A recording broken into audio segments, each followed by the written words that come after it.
Hello. How's it going, everybody? Hello, hello, hello. Hello, Dare the Ghost. Thank you so much for the 67-month resub. Where are my alerts? Where are my alerts?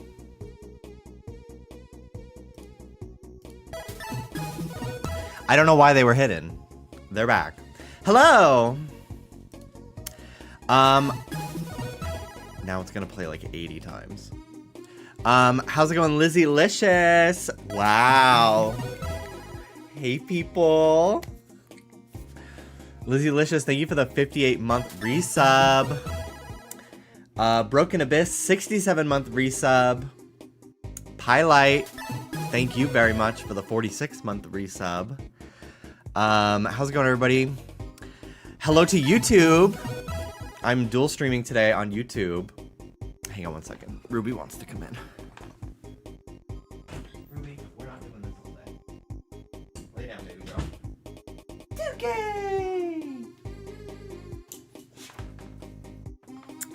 Okay. We're dual streaming on YouTube today for a change. I said I was gonna do that at least once for ZA. So welcome in.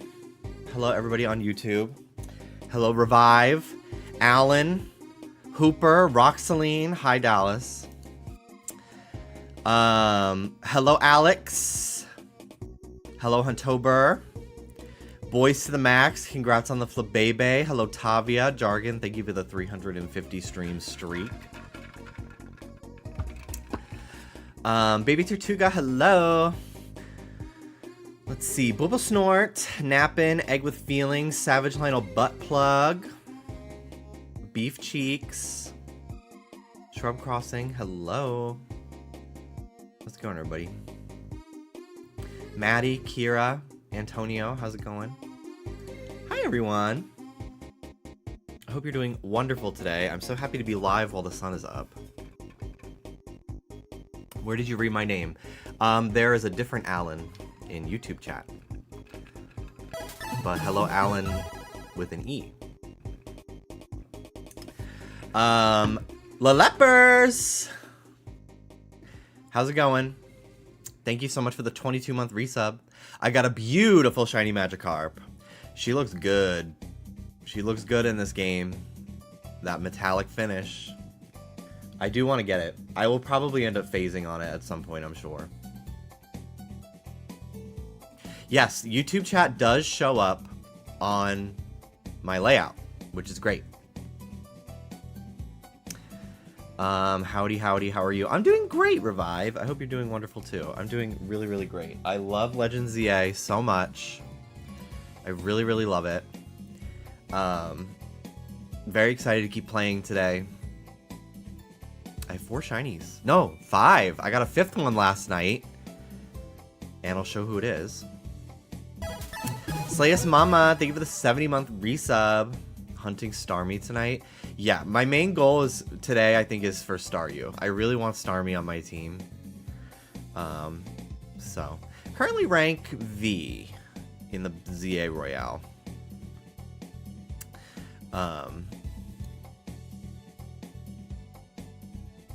Currently ranked Z. So I'm not super far in the story. Or V, excuse me. Happy birthday, Slayus Mama. My Jimmy sense brought me right over. Hello, Fugnu. Hello, hello. Hi, Kebra. Alright. Let's get into it. Hi, Anne.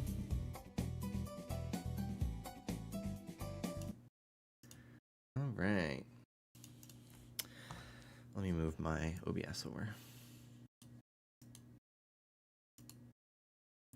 Hello, Artemis. Did you show the surprise shiny? No. No, I didn't.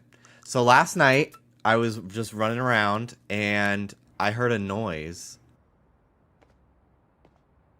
And I was like, where the... What do you mean I heard a shiny noise? What the fuck? So I saved.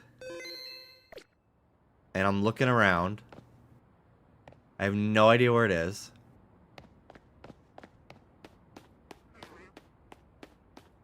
and then I see it.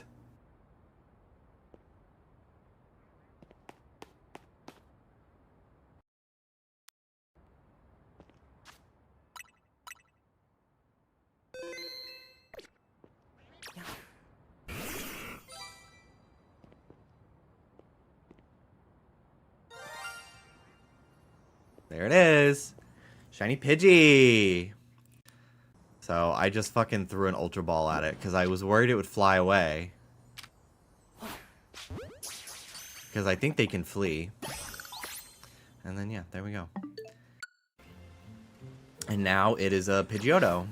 I'm very excited to have a shiny Mega Pidgeot. Honestly, Pidgeotto, I used to think that the Pidgeyline shinies were really lame. But they're, like, delightfully putrid in this game. I like it. Hello, Levy.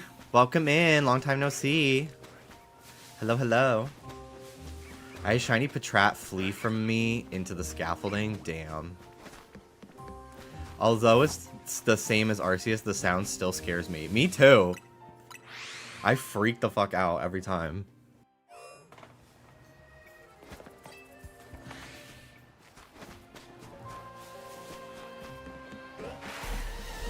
I found a plugin for OBS that was free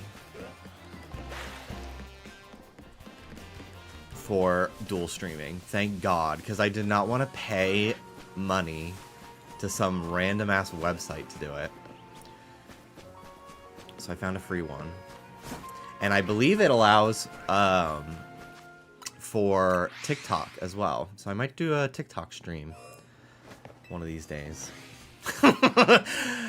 Odd Allen redeemed highlight your message for 1,000,000 channel points. Where did you get your glasses? Costco. Hello, Iroquois. Hello, hello.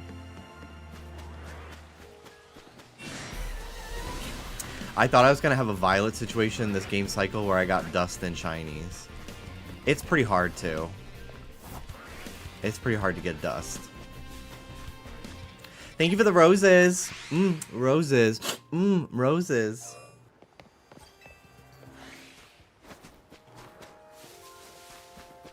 How does it handle the different aspect ratio of TikTok? It creates a separate canvas in OBS. Which is why I did not do that today, because that felt like it was going to take forever to figure out. So...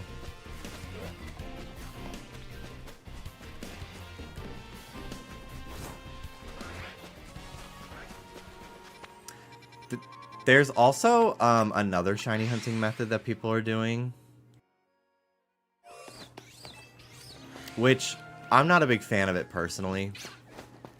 Kind of just turns shinies into just like,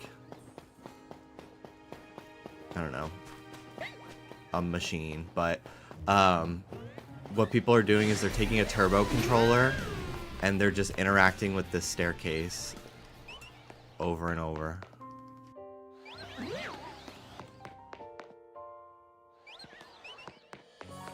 You just hold down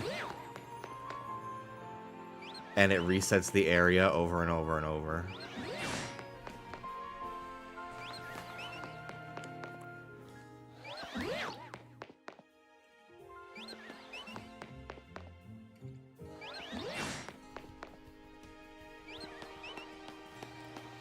Oh my god, there's an alpha. What's it called up there? And then, yeah, and then if it's a shiny, it'll stay spawned. And you run around. And it's just not... That doesn't really speak to me. Personally. God. The amount of alphas in here trying to kick my ass! I gotta go, I gotta go, I gotta go. Get me out of here. It's crazy. This Wild Zone is the craziest one in the game. If you have Meganium, this is the place to level grind. Because you can triple knockout, dazzling gleam, boom, flashbang the fuck out of everything.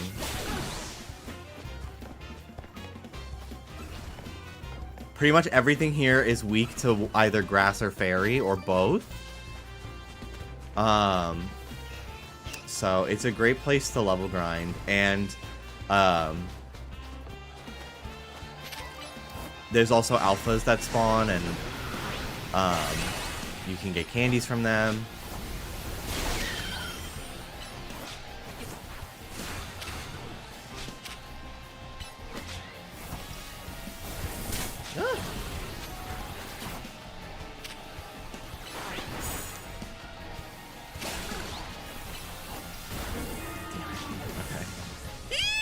Gotta go.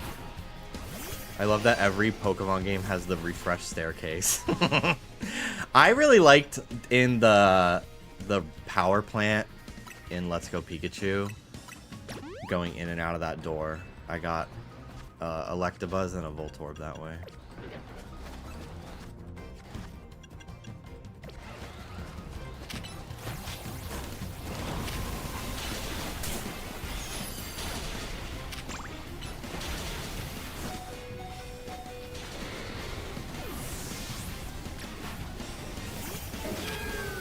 Chikorita, get it together. Okay. Whew. Heal. Whatever your name is. Meganium.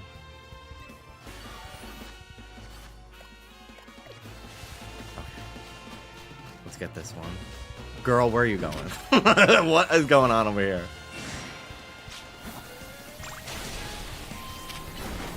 Papaya!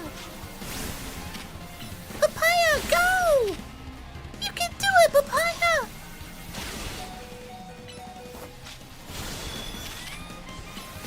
Ugh. Okay.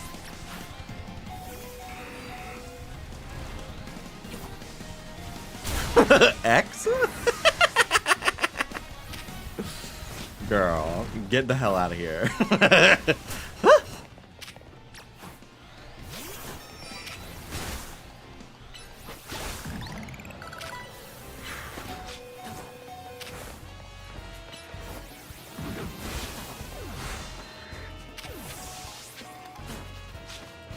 I gotta go.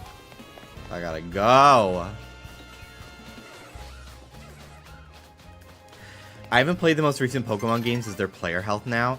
So, yes, in Legends Arceus and Legends ZA, there is player health now. Mando Manhole. That's new. I do love.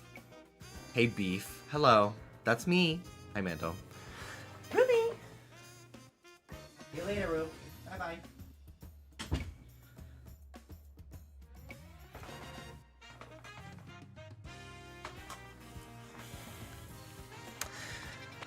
Alright. Let's heal. That shit kicked my ass.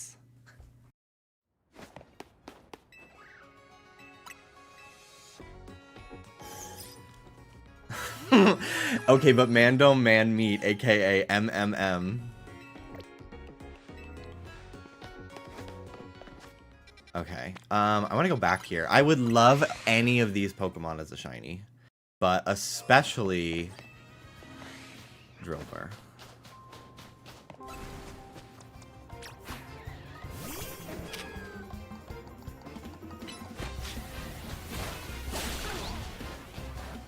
Ooh, a chop.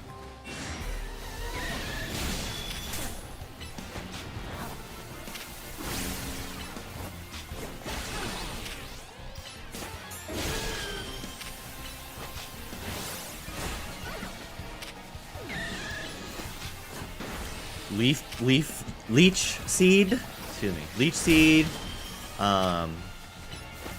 Toxic, Infestation, all these like slowly draining moves are so important in this game, I feel. Hello, John. Ah! Hi, Etta.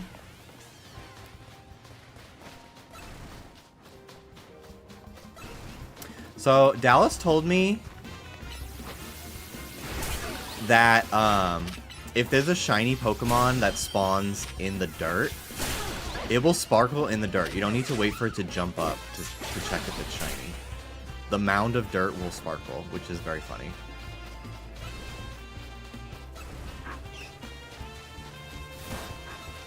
Some of these fuckers are so tanky. Yeah, the alphas especially. Even if it's like a weak alpha.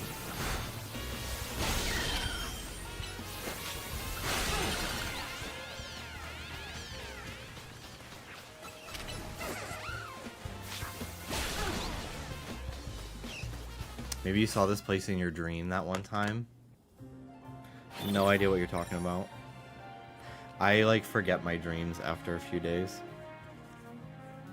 My ear was swollen last night. It's just sore now, but last night it was swollen, like the ear canal. Oh yeah, I did one time say Drillbur in my sleep. I do not know why. Dallas tells me about all the things I say in my sleep all the time. Baby Labubu. It's so small. Baby Labubu. And then they did make Baby Labubus. Isn't that crazy?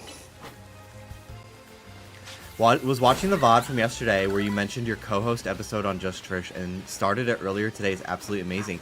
Thank you. I'm very proud of that episode. It did really well too.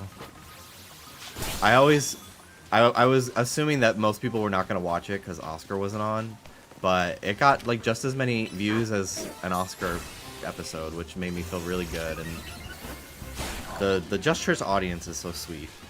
Really, really great group of people. Very supportive. I'll be on the Halloween episode. We're filming it next week. So I'll be back.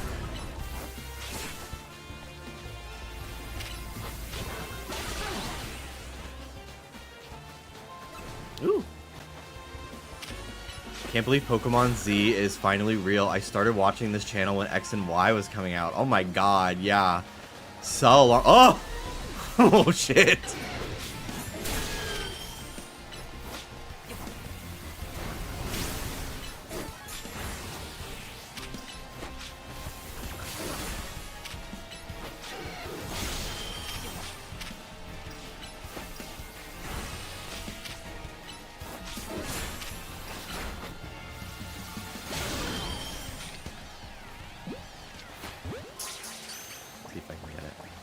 Yeah, nice. Nice. Yeah, it is really crazy to be back in Kalos. This is like the best Pokemon game they've ever made in my opinion. Oh, hello. It's always so funny to me when the alpha of like the baby dwarfs the fucking evolved form like that. It's so funny.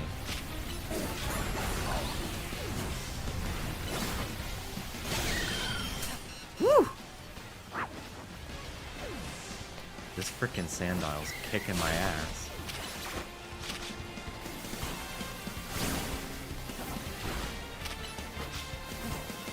Thank you, Clay. I'm happy to be back. I'm on Twitch like multiple times a week, so I haven't left there. But yeah, it's very nice to pop by YouTube once in a while. My old stomping grounds. You're my favorite YouTuber. That is so kind. That is so kind. Thank you. I would love to come back someday. I have been thinking about vlogging since I live in LA and I do some fun stuff here and there. Like a monthly, bi-monthly vlog or something.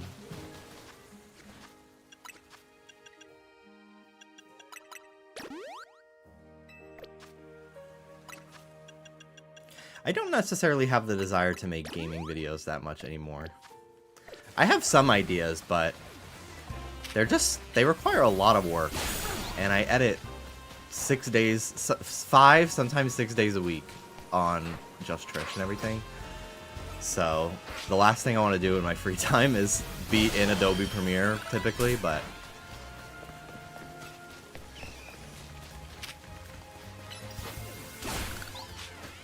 you and your boyfriend need to do some more Pokemon card packs. We honestly, I kind of got like disillusioned with Pokemon because of Scarlet Violet, so I wasn't necessarily like hunting for cards really. But also they're so hard to find. I almost never. We bought. They had the Mega Evolution set at Target the other day, and it was like 2 per person for booster packs. So we got those. Didn't get anything good. But yeah, they're just so hard to find at stores. So I kind of just don't think about Pokemon cards that often. But my little cousin's really gotten into Pokemon, and he loves Pokemon cards, so I kind of want to get back into them just so I can talk to him about them.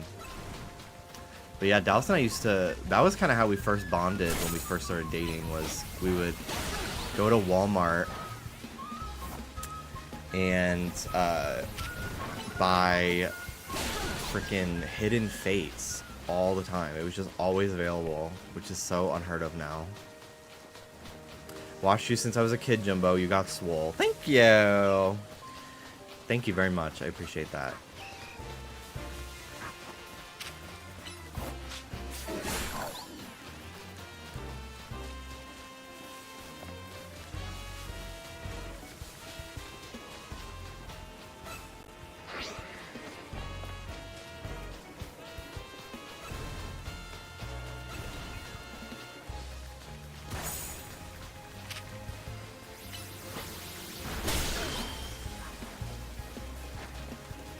I need to watch on YouTube. They get so much attention. I'm trying to keep up with everything. It's hard to read 2 chats at once, but I'll get better at it. Did you say if you have a target here? Drillbur in particular, but really anything here would be cool. Work allows me to get cards, and I'm burnt out. Yeah. I don't know. I end up, like, not... I don't really care about anything but the like full arts and stuff. Like holos don't even feel like they really mean anything anymore. So I'm just like, I don't know why I'm opening these. I don't know. I'd rather spend that money on like a Labubu than an ETB and like get a bunch of fucking plastic and stuff I don't need.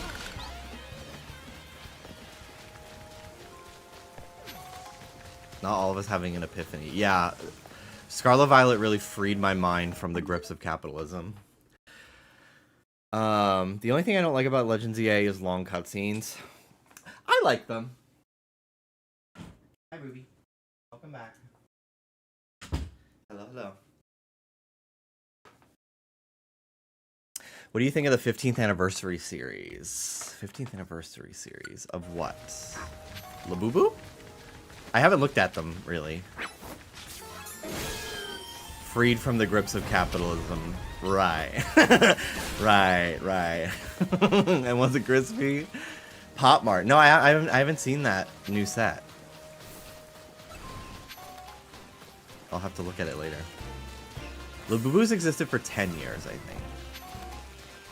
It's one of those multiple IP series. I do like when they do that. I do. Even if I really could never... I could be fine with never getting a Crybaby ever in my life, and I hate those. But...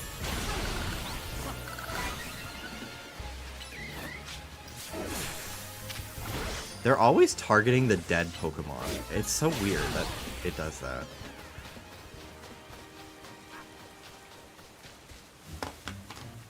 I thought the messages were from a ton of Twitch users that blocked me. That's so fucking funny. They hate you. Yeah, I have YouTube and Twitch together in my chat box below. So if you're watching on one, you can see the messages. But yeah, I have the chat popped out on both my websites here. As someone who lives in LA, Pokemon cards are really hard to find. Yeah. We even had trouble back in Jacksonville, Florida, finding cards, so. You're my favorite Yokai Watch YouTuber. Thank you, that means so much.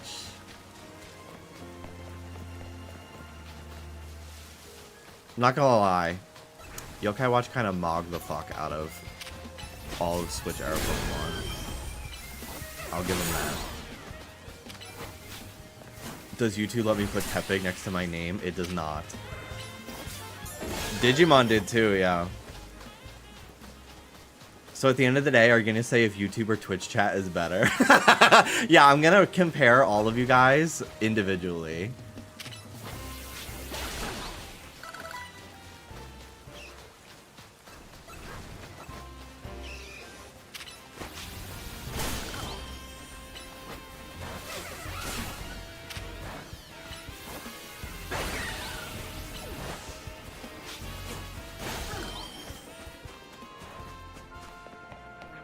Damn, level 42. OMG, is that the Jimmy Wetzel? You're looking so buff since the last time I saw you. OMG, work that bus, king. Oh. Who, me? Who, me? So buff? Wow, thank you. Thank you so much, perfect celebrity. My new favorite chatter.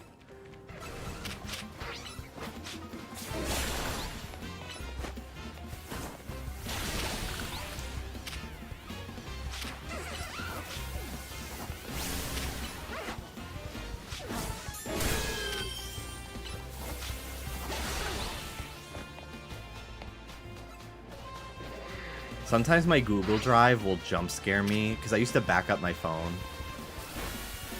to Google Drive when I had like an iPhone 4 and shit before I got like an external hard drive instead.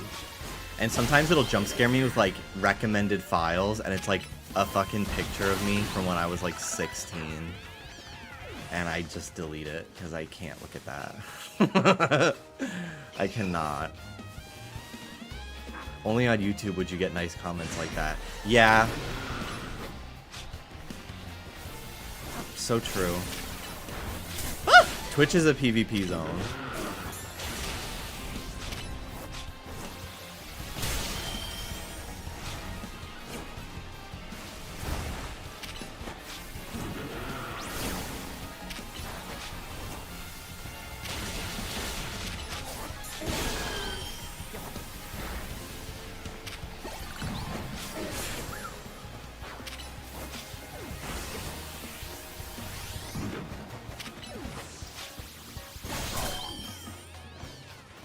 Oh my god, this place is fucking crazy. Okay. I'm ready to leave. Let me out! Let me out!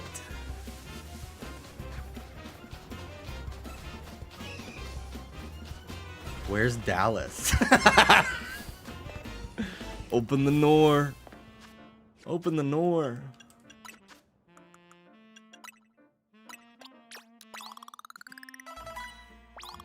I want to evolve my Pidgeotto. Hey, we miss you, to be fair, and it's kick out to see how far you've come. Thank you! Thank you so much, guys. Okay, Twitch chat, let's keep the energy. Let's match the energy of YouTube chat. Drop the compliments. Drop the compliments. Thank you. He looked very nice. Thanks.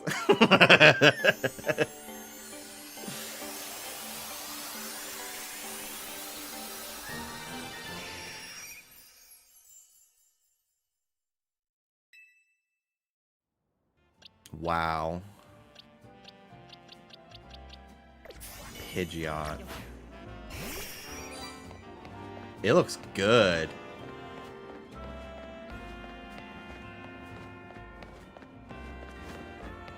I can't wait to get the Mega for this.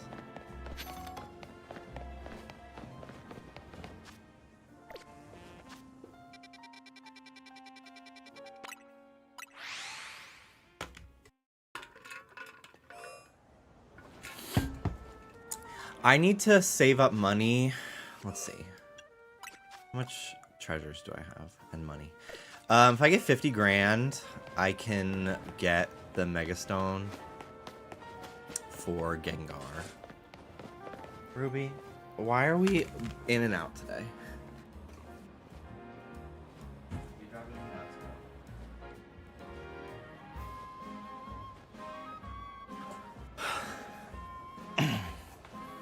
I love this tank top.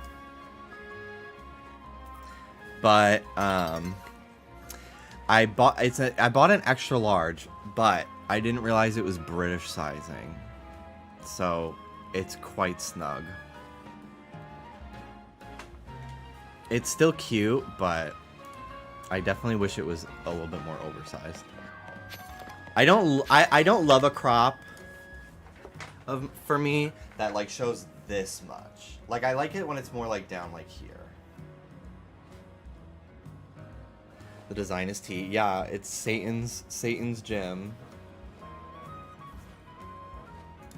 It's from Scrap Metal. So keep that in mind. I bought underwear from them too. It does not fit. It hurts.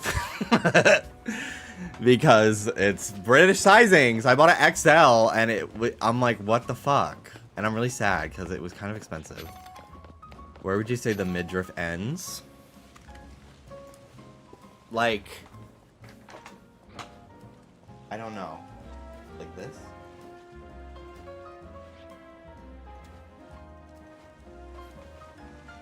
I don't know what that means. YouTube experiencing, yeah, my twink death. They're gagged. Hey, I'm obsessed with this game. Genuinely the most fun I've had with the series since Sword and Shield. Yeah, I love it. I really love it. I loved Arceus personally, more than Sword and Shield, but yeah, I liked Sword and Shield a lot. I know that it left a lot of people with mixed feelings, but you know, anything compared to Scarlet Violet, I mean, let's be serious here. It's crazy. Tiny Object redemption. In Twitch chat for YouTube watchers, you can redeem channel points to make me do stuff, like show a tiny object. Today's object is this Decidueye Hisuian figure. Amazing. Ruby MVP for getting Jimmy to keep standing up. She scratches on my door because Dallas and I stream from opposite ends of the apartment, and she likes to check in on us, but we need to keep our doors closed or else we can hear each other. So she constantly scratch, and then she comes in, and then a few minutes later she scratches because she wants to leave. So Kebra redeemed. Flex. I don't really have a gym pump today, but I still look good. I didn't feel like going to the gym today. I was so tired, and I wanted to go live before 5 p.m. for the first time in fucking days, so. Name a woman! Oh my god. Jennifer Lopez. The orange drink. Jimmy, I noticed you didn't talk so flamboyant in your older videos. Why did your voice and mannerisms change so drastically? So the gag is, when the camera wasn't on, I always talked like this. And then when the camera was on, I was in the closet. And I was hyper aware of how I enunciated every word. So this has always been me with my family and my closest friends. And I had to hide myself in my old videos for my own protection.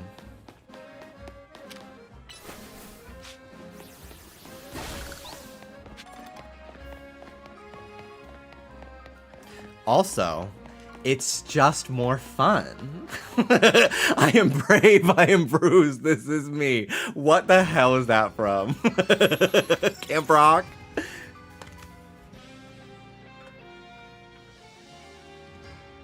I was also fully a child, yeah.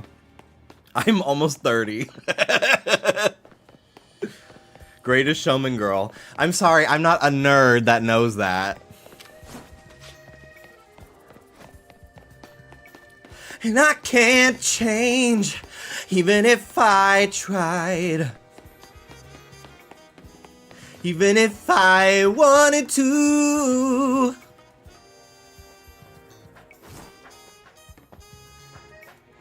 I need to go get my fan. So you guys get belly pics again. When I have to get up in a minute. Ooh, a big pearl. Fuck yeah.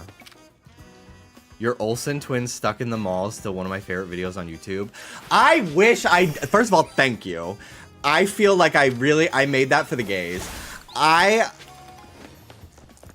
wish that I did not have depression, because there is not one, but 3 PS1 Mary-Kate and Ashley games of increasing, like, absurdity. And, like, I wanted to do a video on the whole trilogy, but the voices in my head told me horrible things about myself. I then learned that that's OCD and I have mental illness.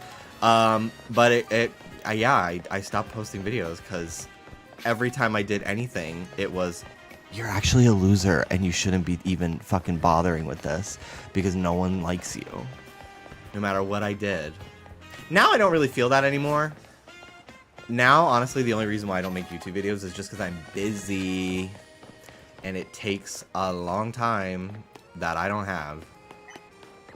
Shout out to people with social anxiety. I kind of feel sorry for you. Yeah.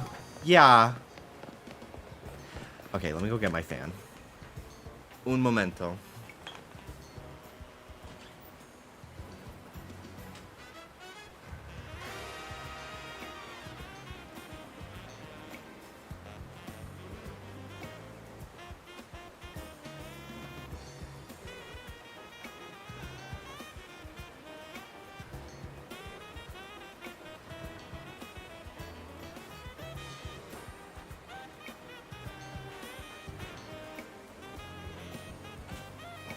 Rock your body. Rock your body. Oh my god, Mr. Mosquito, trans icon. The T-boy swag of Mr. Mosquito.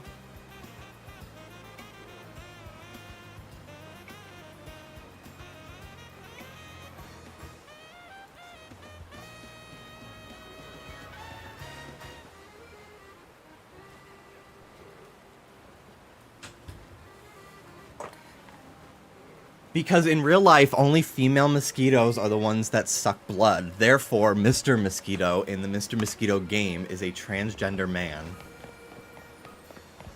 And I wish I knew that. I wish I knew that scientific fact at the time, because I would have said that in the video. Shout out to all the trans guys in my chat.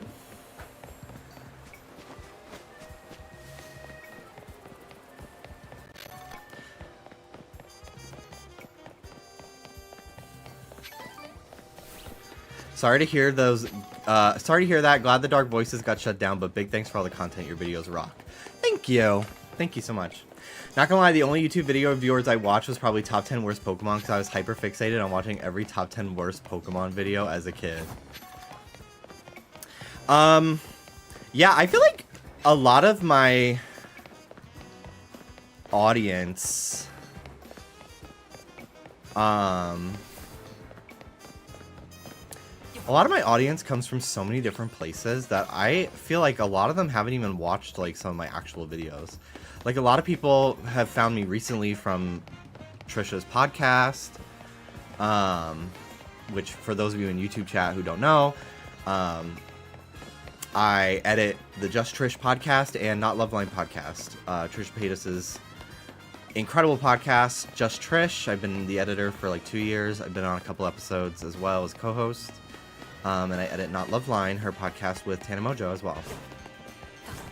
And you should watch it. I put my whole fucking pussy in that whole editing. I really do my best. I treat my job as the shady cameraman from the Wendy Williams show, basically. So.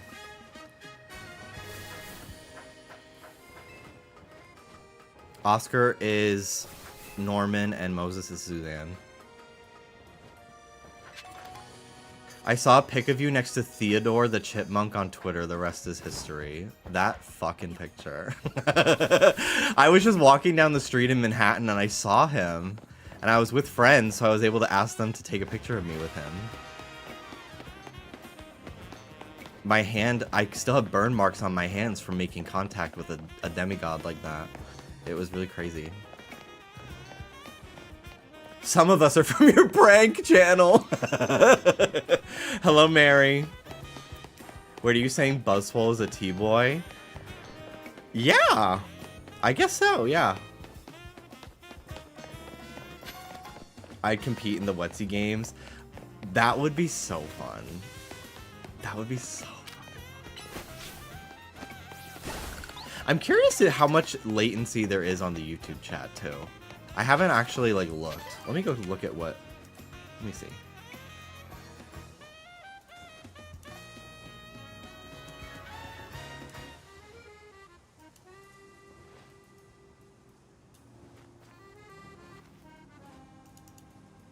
How do I go to my actual live stream?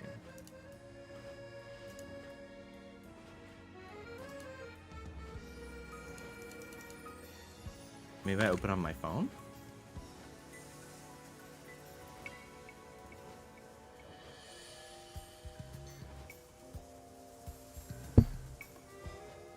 On a different account?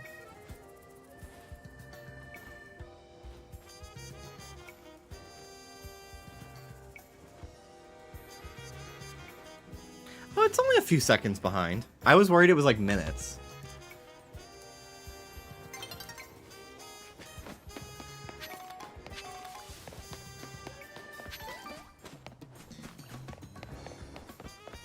Okay. Ooh, the Pokeball Emporium. Otterboy Alex, thank you so much for subscribing.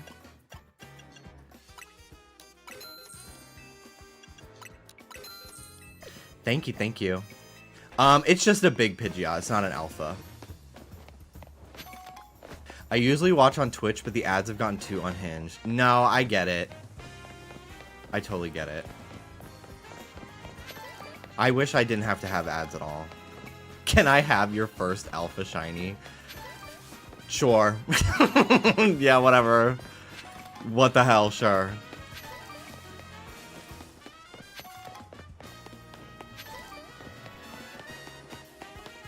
Heck yes, dude. Heck yeah.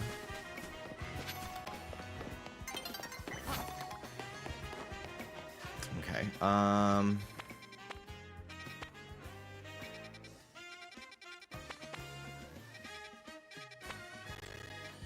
where is the Stone Emporium? I found it last night. I feel like it's on like the outer edge.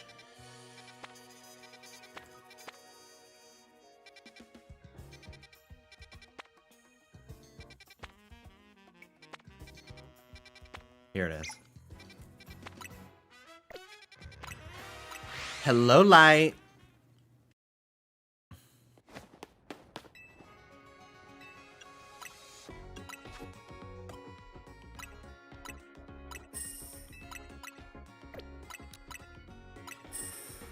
Alright, so all that.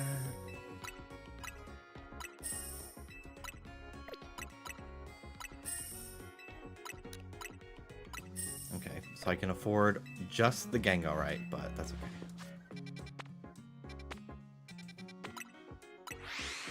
I've been having so much fun with ZA, but I kind of feel like too much at once. There is a lot of stuff to do. That's why I'm kind of just like, okay, I'm just going to shiny hunt so I can build a little bit of a team before I do anything. I do want to do some of the side quests. There's so many missions in this game for the detective agency.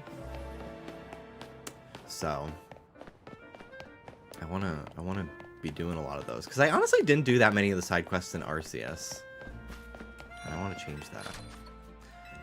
Also, you can buy fossils here, which is awesome. I found you through Game Grumps many moons ago, and it was through you how I discovered I was queer, and at the time I didn't know about gaydar, so this is like a full circle moment for my shy self. Unfortunately, gay face is real, and I have a severe case of it.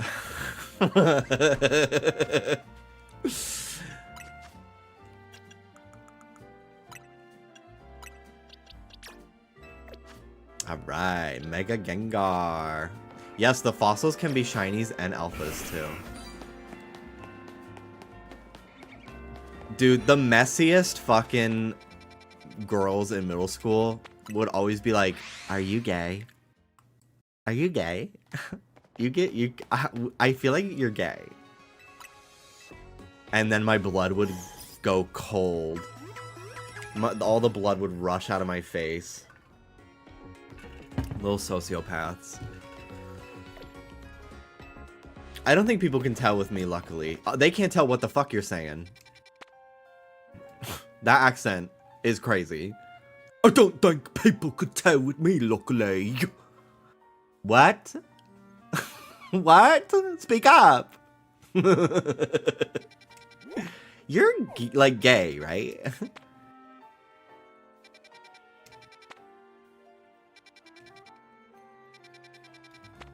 The popular girls bring their group and say, "Can we ask you a question?" Oh my god, yeah. And then I literally, I feel my stomach drop into my ass. Can we ask you something? Don't get mad.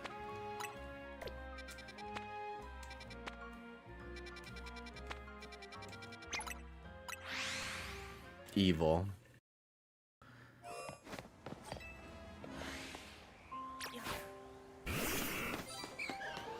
Ooh. Here we go.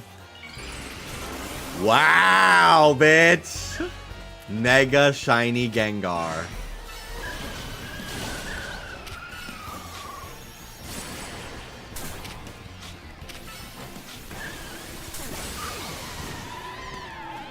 I was/am a very flamboyant queer, so they clocked my tea as soon as possible.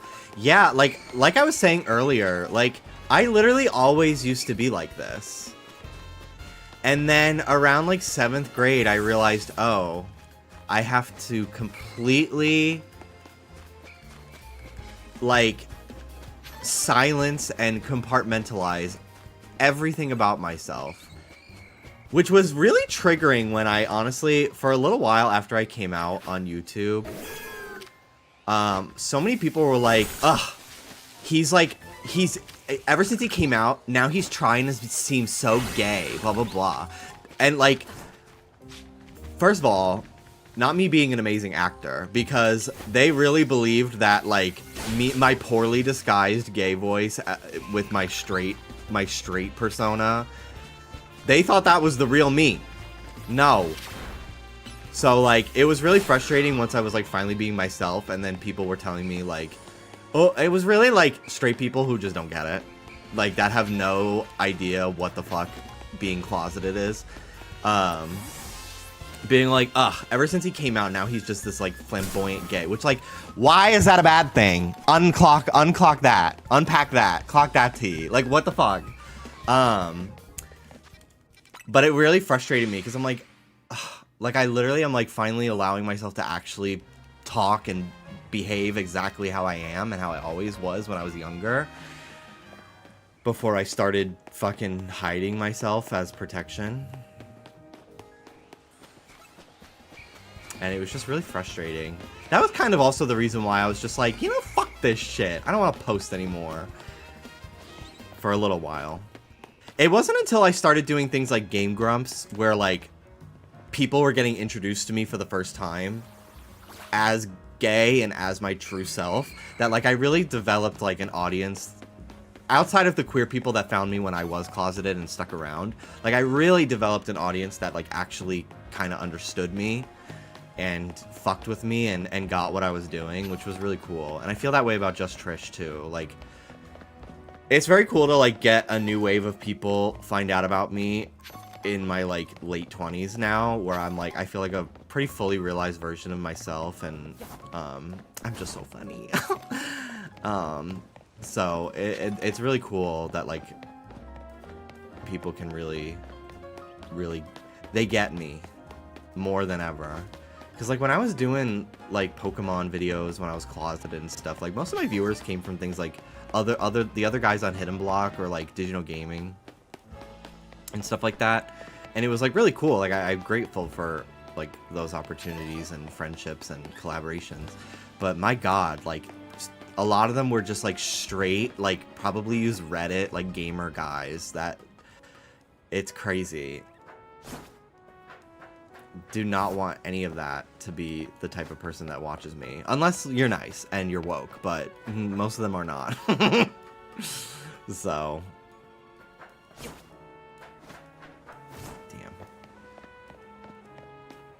Okay, but when you were closeted, were you like an ally? Yes, I was, because my aunt is lesbian, and she played a huge part in my life.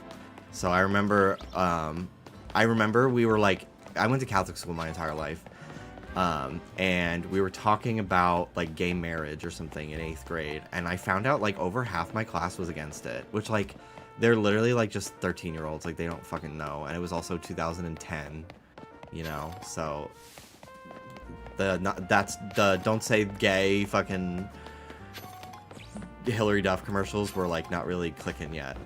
And I remember like defending gay people in front of my whole class, which honestly kind of outed myself because then everyone just assumed it was because I was gay, and I was like, no, it's because my aunt is gay. Whatever.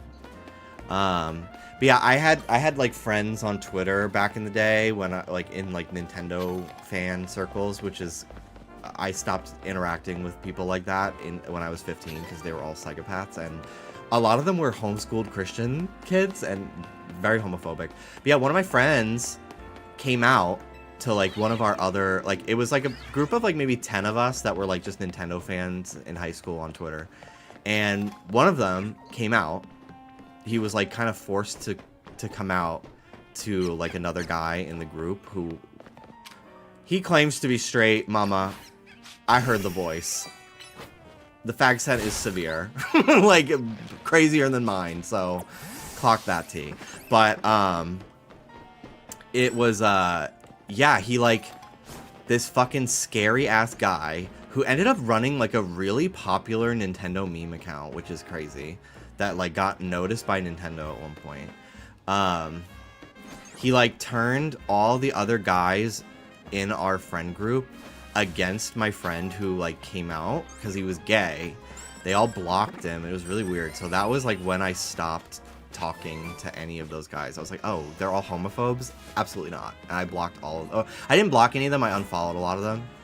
And then they all were like, oh, Jimmy doesn't want to talk to us anymore because he's like too YouTube famous now. And I'm like, bitch, most of my friends don't have even Twitters. Like, what the fuck are you talking about? It's because you're a fucking bigot. But I wasn't comfortable saying all that because I didn't want to out myself, basically, because I was still in high school. But yeah, I was definitely an ally. It's taken down because it's so cringe, but it was the year before I came out to anyone besides like my friend Christina. I only told my friend Christina that I was like maybe bi in 2015. And I was playing Splatoon 1 story mode for like my Let's Play channel that I eventually was like, I hate this. I just want to stream instead. And it was like the day gay marriage got legalized. And I was just like, other big news, gay marriage was legalized today. So that's pretty cool for all the gay viewers. Yeah, pretty cool. Congrats, guys. So cringe. I don't know why I even brought it up. No one asked me. I wasn't live. Why did I bring that up? Pre-coming out and being woke actually feels like you're going to be shot.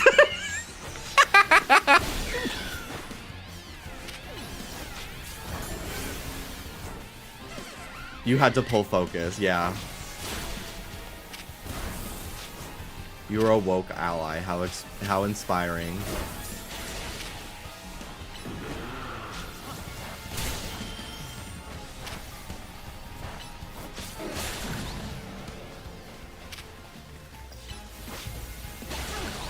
Hi, can I get some quick help? What's up, Fazza? What do you need? If it's to trade, I will not be doing that, sorry. But if you have a question, let me know. TBH, I might have been woker in the closet.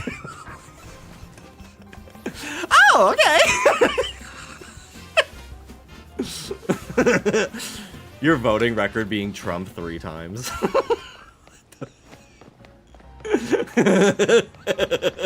Oh, okay.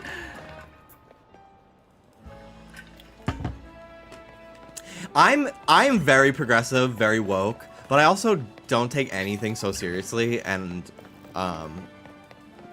so I don't know. Yeah, sorry, I want to evolve my Haunter. Sorry, I won't be. I'm not doing trades today, but I wish you luck in finding someone. I'm sure there's Reddit or like a Discord of people helping. I voted 20 times. I voted in 3 different states today. I did my part.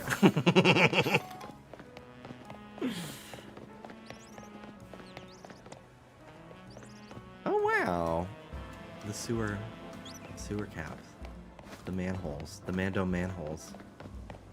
That is a crazy name. The election should be ran like the VMAs. There should be a performance halfway through, yeah. Paparazzi.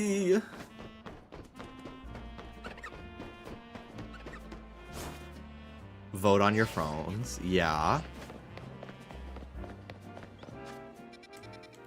Vote on your phones unless it's like Elon's idea. Then it's like, ooh, we don't want to do that. Paper, please. Paper, please.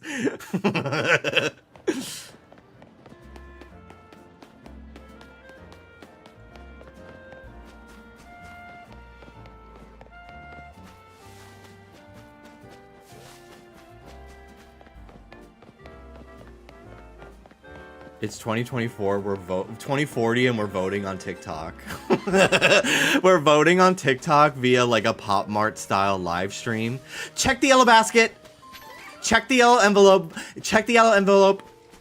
It's like those battles, those TikTok battles that people do. Those washed up people.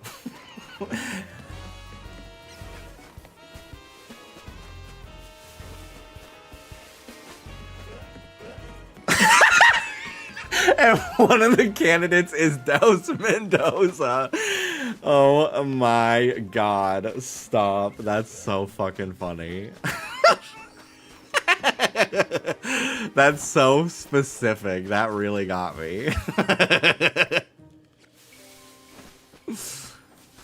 You literally could have said any individual person's name and I would have cackled laughing.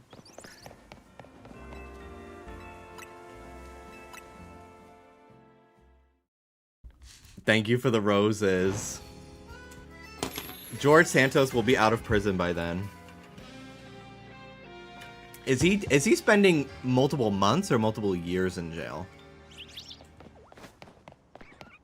I don't remember. He got pardoned. Okay. Damn. Great. It was supposed to be 7 years? Gag. I didn't know it was that crazy what he was doing. Oh my god. Hey guys, it's Katara. I made a tweet when Avatar came to Fortnite and it was like Sokka sneaking into Fortnite because he wasn't invited. And I posted, hey guys, it's Katara. That video. And no one thought it was funny. It got like 5 likes. I was like, damn, I really thought I ate with this.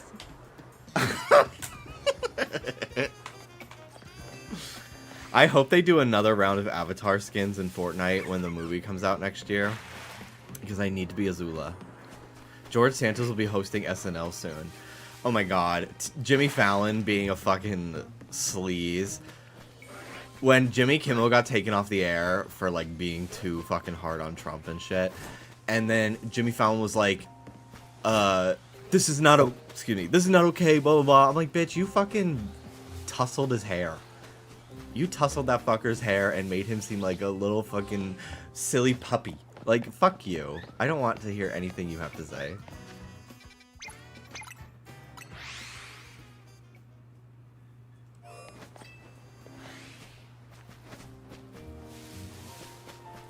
DD Mega Doo-Doo.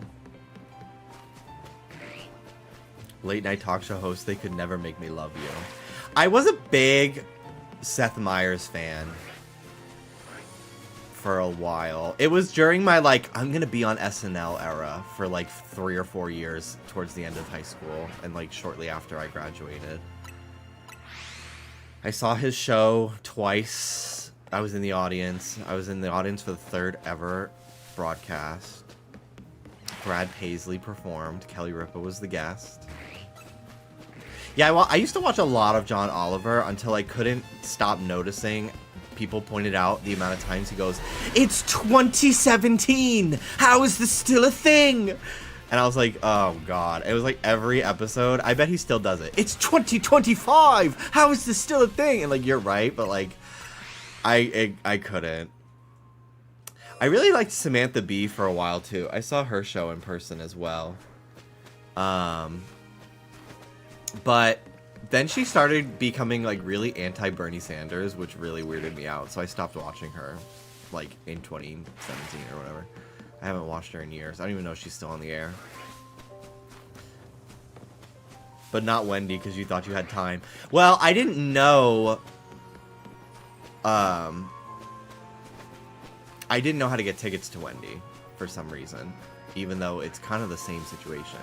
Although, I think Wendy's was more like you had to just go there and wait in line and hope you win. The lottery, maybe? Because the other ones, it was like you called a phone number and you like request tickets or something. It was a lot more straightforward for the late night shows. But I was planning on going to see Wendy when her season that never happened was gonna come back. I was supposed to be in her audience, and it was the show that got canceled before she ended up never doing another episode. Oh, so sad. I love Wendy. Wendy Williams is a fat whale. Wendy Williams is a fat whale.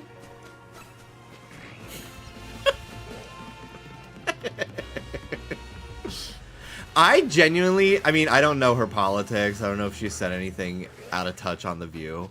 But I actually do really like Sherri Shepherd. I think she's very funny.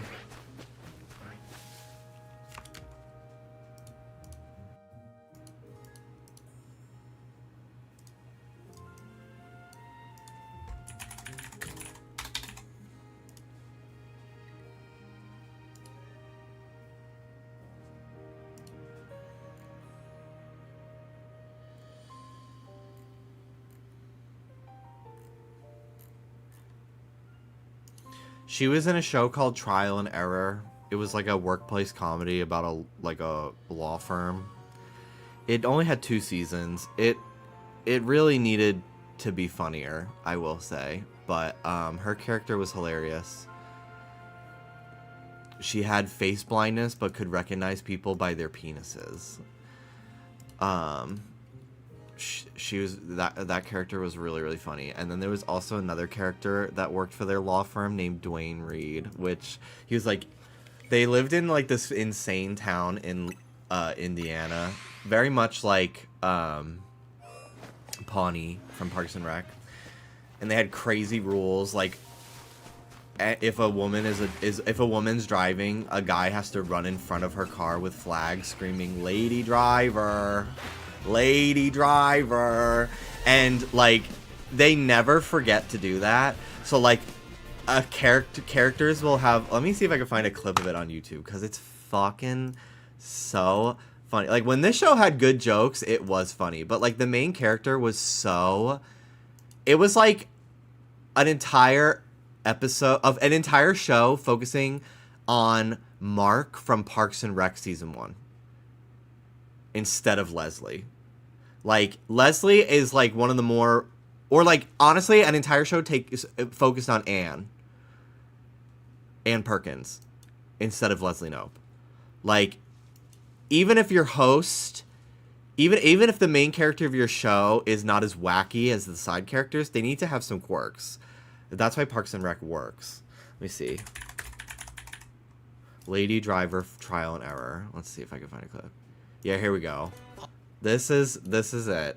And like characters will get into a fight and then like storm off and get into their car, and then it'll cut to a wide shot and it's Lady Driver. Here we go. Let's see. Also, a female cannot drive a vehicle without a man with a red flag in front warning other drivers. The lady laws are for women, about women. And I will never take help from you or from any man. Flag boy, chop chop. Lady driver, lady driver coming through. Lady driver coming It's so, like, it has the potential to be so funny, but, like, it just focuses on all the wrong people for too much of the show and not enough on the fucking weirdos. So it only got 2 seasons, but I really did like it at the time. It's called Trial and Error. I do think it's worth watching. I would say, although John Lithgow's in it, and now he's like gonna be in the Harry Potter reboot, which is annoying. And then Kristen Chenoweth is in season 2, and she was really funny in that show, but like then she kind of posted some things that I did not love about a certain thing that happened in September of this year. So maybe don't watch it. Actually, don't watch it. Oh, but Sherry Shepherd's character, she has like a bunch of illnesses, right? And like a bunch of conditions. And one of them is she doesn't cry, she laughs instead. And so like they go to a funeral and she's like and it's so crazy. It's so crazy. Because so many of the people were like, what the fuck? She really, like, her and Dwayne Reed are like the only reasons to watch that show, really. And they definitely get more screen time in season 2. Like, they definitely get more focus, but too much of that show is still focused on the main guy, who's this lawyer from New York who gets sent to this weird small town in Indiana, and he doesn't understand the weirdness, and I don't know. It just, it had potential. Because, like, a workplace comedy about a law firm defending people who are stupid and constantly, like, accidentally incriminating themselves in horrible, crazy situations is really a beautiful blueprint for a show. Yeah, very Ace Attorney. Very Ace Attorney. You should watch it. It's pretty short. There's only 2 seasons. They're pretty short. And sometimes I think it's very interesting to watch a show, especially if you like have an interest in like writing TV or like movies or like acting and stuff, or just like things in general. It's sometimes really interesting to watch something that like almost works as like a learning exercise of like trying to think of like how you would rewrite this to make this better. Like, I really love Jenny Nicholson did a Frozen 2 like script doctoring video where she like fixed Frozen 2 without trying to change as much as possible, and it was really great. I love those kinds of videos.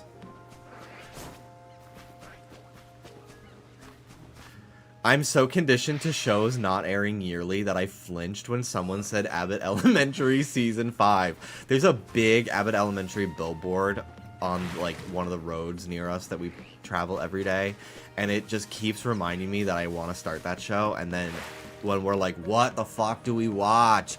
There's nothing to watch. And then we just watch The Nanny again. I need to remember to watch that show. Because every clip I've seen, I cackle.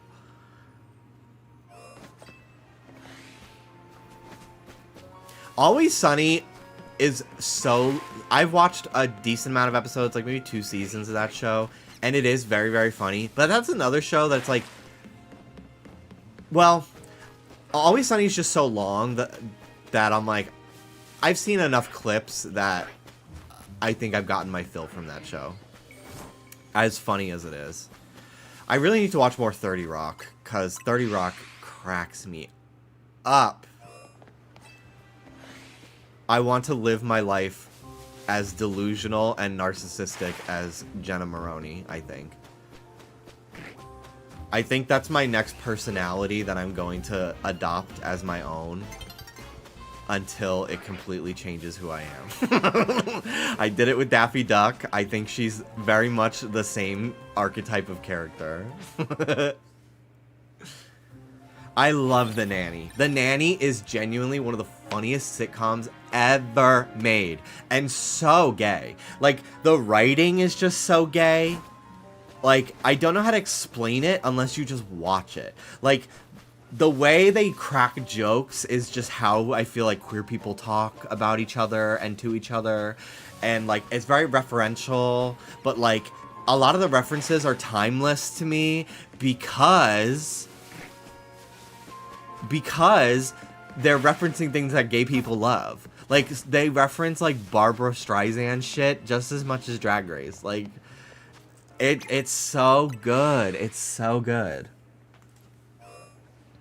You really are the Looney Tunes show Daffy Duck. I'm not kidding when I say, when I was so depressed and my self-detrimental internal monologue was so severe that the only way I could course correct, because your brain truly believes everything you say. If you're like, I'm ugly, I look like shit, I'm fucking trash, I'm garbage, I'm not funny, I'm annoying. Your brain doesn't get that, like, even if you're just, like, trying to be silly or, like, you're self-deprecating humor, like, your brain, or you just actually believe that, your brain truly internalizes that mindset, and it believes it as truth. And in order to bring myself from so negative back to true neutral, I had to go the complete opposite and have such, and I did it as like, it's gonna be so funny that I have such an insanely inflated self-ego and self-confidence. Like, joking like, oh my god, I'm like so buff and so hot. It moves the pendulum towards the middle and eventually towards positive, where I actually believe that I'm jacked as fuck. You know? And I call it the Daffy Duck method because I thought Daffy Duck was so funny in his, like, almost, like, selfishness and, like, delusional levels of confidence and grandeur that I completely adopted his personality, and, or, like, just, like, way of speaking, really, as my own. And, like, as a bit. And it fixed my head. It fixed me. As well as, you know, antidepressants. That probably helped a lot, too. But, like, I had to, like, because I was getting told all these same things in therapy, but, like, I couldn't believe it because I have such a, like, I can't handle sincerity in any way. I find it cringe, which is a problem. So I, like, needed to make it into, like, a bit. Like, loving myself is a bit in order for me to, like, actually do it. Me with Titus Andromedon from Kimmy Schmidt. Pinot Noir. Pinot Noir. I love Kimmy Schmidt, but I did not watch the last season. Because I kind of got tired of Kimmy not succeeding in life. Like, it felt like everything would be going great for her, and then in the last, like, 5 minutes of the season, her life would fall apart again. And I was just like, ugh. Okay, I'm getting tired of this. My favorite characters were Jacqueline and, is her name Lydia? She's the tenant, or the landlord. Titus is, like, everyone's favorite character. But I love Jane Krakowski so fucking much. I actually saw Ellie Kemper in person once. I lived in the Upper West Side of Manhattan for about 3 months in 2017. And she lived on my street. Which I knew because I Googled what celebrities live in New York City to, like, see, like, who would be living in my neighborhood. And Tina Fey lived up the street from me. And then, like, on a different cross street. But Ellie Kemper lived on my actual street. And one time I was moving into my apartment at like 5 o'clock in the morning to beat traffic because my dad had to drive the van with my stuff in it to my apartment. So we got up really early, and it was like 5 o'clock in the morning, and she was walking down the street pushing her baby in a stroller with her husband or her boyfriend or whatever the fuck. And I was like, oh my god, that's my neighbor, Ellie Kemper. It was crazy. We can all see your arms, Jimmy. You are jacked. Thank you. I have been feeling genuinely like I have been feeling very muscular the last couple months because I've been on a crazy training regimen. And like actually getting as much protein as possible every day. I put on 10 pounds. I feel good. I feel very good. And I'm only like 2 months into my program. So I actually do feel it. There are some days where I'm like, I still feel very scrawny and which like there's nothing bad about being thin, but it was such an insecurity of mine for a long time. I've told this story before, but for the YouTube chat that hasn't heard it, I'll reiterate it. When I was in high school, I was like under 100 pounds until I was like 19 or 18 when I finally decided like I'm going to gain weight and muscle. Also because my doctor was like, okay, so like you're 18 now, so I feel a little bit more comfortable telling you like, hey, like maybe to like try eating like an extra meal every day just to put on maybe like 5 pounds. And I was like, bet, and I put on 50. Shout out peanut butter and jelly sandwiches. But in high school I was very thin, very, very thin, under 100 pounds for like most of my life, and it was a big insecurity of mine. But it wasn't something that like anybody ever like really pointed out in me. Like nobody ever made me feel bad. I just felt not confident until one time in high school, this guy, I'm not gonna say his name because I don't want to like, even like people who like genuinely have wronged me in life, I'm like, I'm sure I said some fucking stupid offensive shit when I was, or like mean things when I was 16, 17. Like I would hate for somebody to, like, it just doesn't feel fair to me to like be like, this person full name said this to me. Like I just don't get anything from that. So I don't share that information. But this guy came up to me. I was just sitting there in high school on my free period. I think I was a senior during lunchtime. And I was just sitting there. This guy came up to me and he squeezed my arm and he was just like, yep, just as I thought, nothing there. And it was like in front of like 10 other guys. And it was so, because I went to all boys school, mortifying. So absolutely mortifying. Also, like, I barely knew him. Why did he do that? So that kind of like really flicked the switch in my brain after I graduated. Like 2015, 2016, I really like made an effort to start like working out. And then I didn't for a couple years, but I've been working out pretty regularly for a couple years now, and boom, bitch. Very confident. Very confident. But yeah, it was mortifying. Absolutely mortifying. So like sometimes I still kind of have like my brain like body dysmorphia like makes me feel like I'm really, really skinny. And again, there's literally nothing wrong no matter what size you are, truly, but it was something that I was not comfortable with, so I changed it. And most days, it's really if I go like more than 3 days without going to the gym, I start to like the voices creep back in. So I kind of like I tie a little bit too much of my self-worth to like my physical appearance and like my like muscles and stuff, which is something I'm sure I have to unpack and work on as well. But for now, it keeps me sane, so we progress. I do not have health insurance, so I can only afford to go to therapy once every few months for prescription refills, so I'm just doing what I can.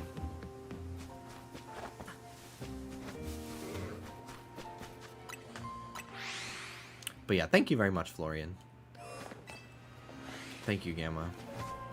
You should start doing those random photo shoots Twitter gays do.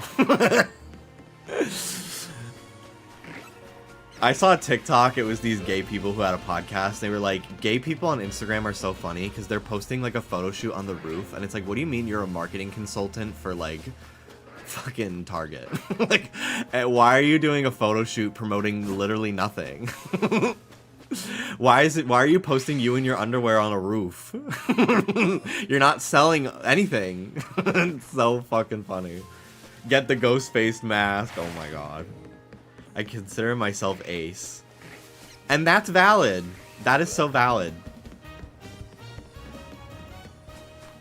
That gay guy with cave paintings on his pecs. I don't know what that is. I do use GoodRx. Sometimes I use just like the generic Walgreens like coupon lookup as well. I'm able to get 3 months of Lexapro for like $28 with coupon.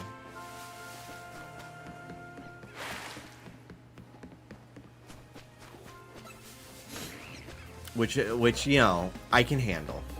And that's without insurance. When I used to have insurance, I took Zoloft, so different medication. But when I used to have insurance and I took Zoloft back in like 2020, I think at one point I paid like maybe $4 for my medication. It was really helpful.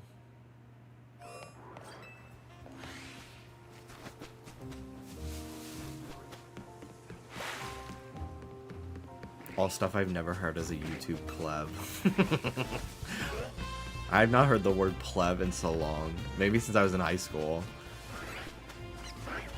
I found out that one of my friends from high school is now a teacher at that high school, which is crazy. I did not know that, because I haven't talked to them in a long time. Because they, like... I stopped talking to so many people after Trump won the first time, because...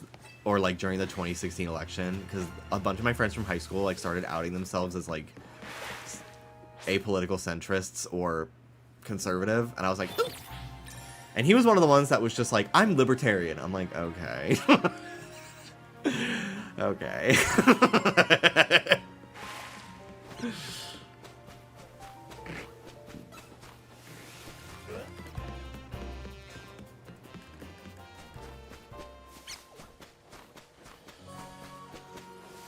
Your UK-sized tank top should allow you entrance to some UK free therapy. So true. I gotta get some Canadian free dental, too. I'm missing a whole ass tooth that I still have not gotten replaced.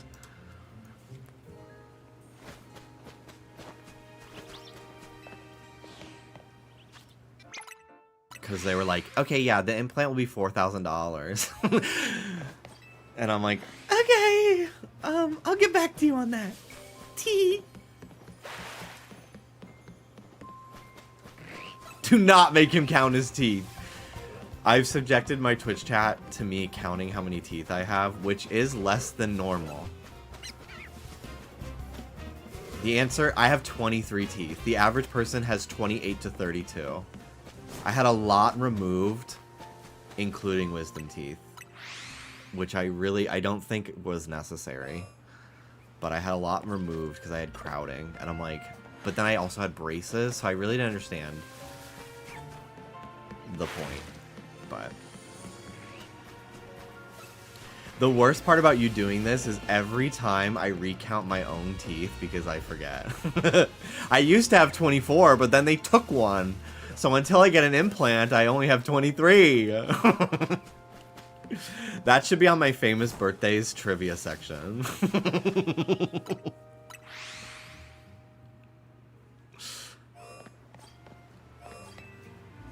23 teeth and me. That is my fucking memoir. That is fucking hilarious. That is the title of my memoir.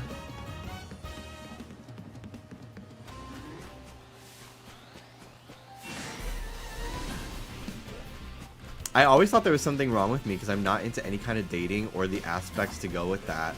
But then I found out about asexuality. Yeah, I have a few friends that are asexual completely. And the only characters they've ever been remotely romantically interested in are Marty McFly and Sans. And I'm like, yeah, okay. That kind of, yeah. Marty?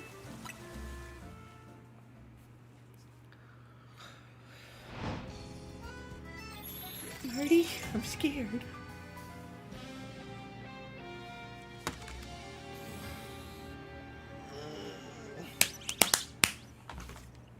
I do like that Gengar stays Mega Evolved even in its Pokeball.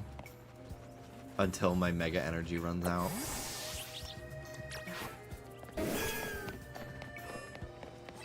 Not me counting, looking it up, seeing 32, getting scared of having 28, and then realizing wisdom teeth exist. I'm hunting Badoo right now. It's literally stuck in the wall and I can't get it. Are you in Scarlet Violet? I haven't encountered anything getting stuck in the wall in this game, thankfully.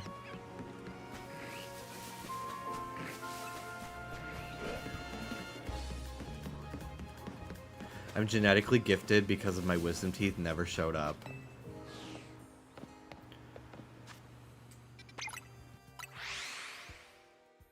Do a countdown real quick. To what? The bomb? The bomb and the pie that I ate?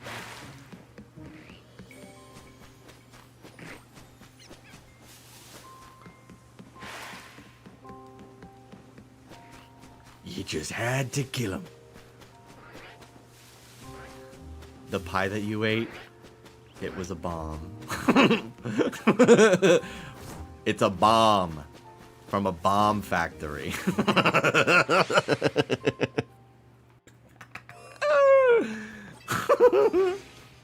Hello, Sage. Hello, hello. Nope, ZA in Area 2. Oh, damn. Okay. Well, good luck. So what flavor is it?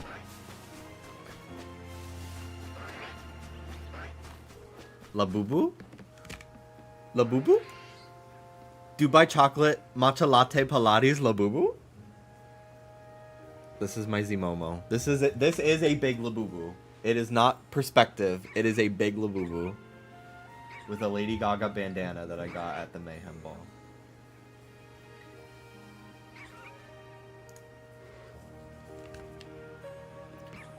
The Matcha Pilates Dubai Chocolate Labubu Rave.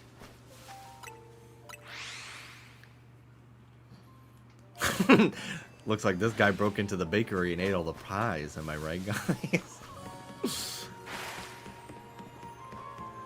The way the kiosks in the mall by my work are selling Labubu and all the boxes started looking way more convincing and realistic. There is, at the mall by me that I go to Pop Mart, there's a Dubai chocolate stand and they have Dubai chocolates with bootleg drawings of Labubus on them. And I'm like, I gotta go. But I've not tried a Dubai chocolate, but it looks fucking good. But aren't they like really expensive? But it looks so good. It looks like a Three Musketeers, but green. And I don't know what that tastes like. Is it pistachio?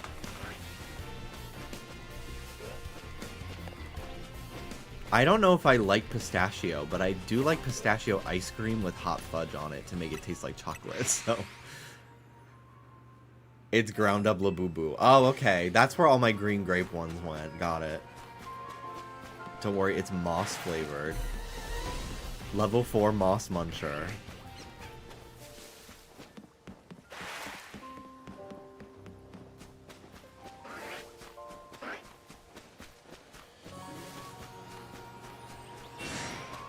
I was shiny hunting Ralts and I found an alpha shiny Ralts. Congratulations.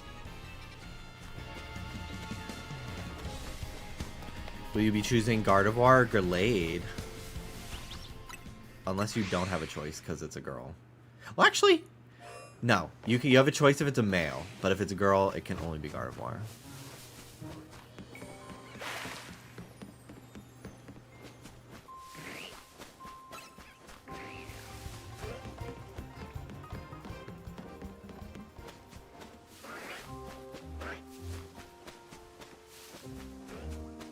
Gardevoir for the shiny Mega. Yeah, I don't even think I like... I don't know what shiny Gallade's Mega looks like, honestly.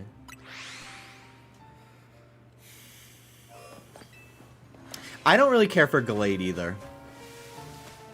In general. I'm also not the biggest fan. It's still white and blue. Yeah, Gardevoir's is more cunt. Honestly, Gallade, let me have my T-Boy Gallade. There's Iron Valiant, which is like the non-binary T is valid version. My non-binary bear trade tee is valid.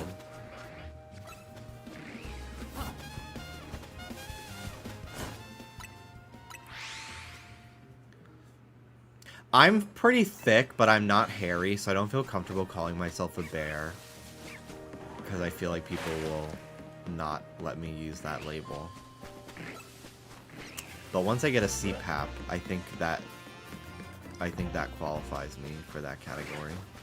I need one. I need to get health insurance so I can afford it, because you need to fucking get a sleep study to find out if you have sleep apnea, and then you need another one to calibrate your CPAP, and then you need to buy the CPAP. So that's like 3 things you gotta pay for. CPAP is automatic bearhood, yeah.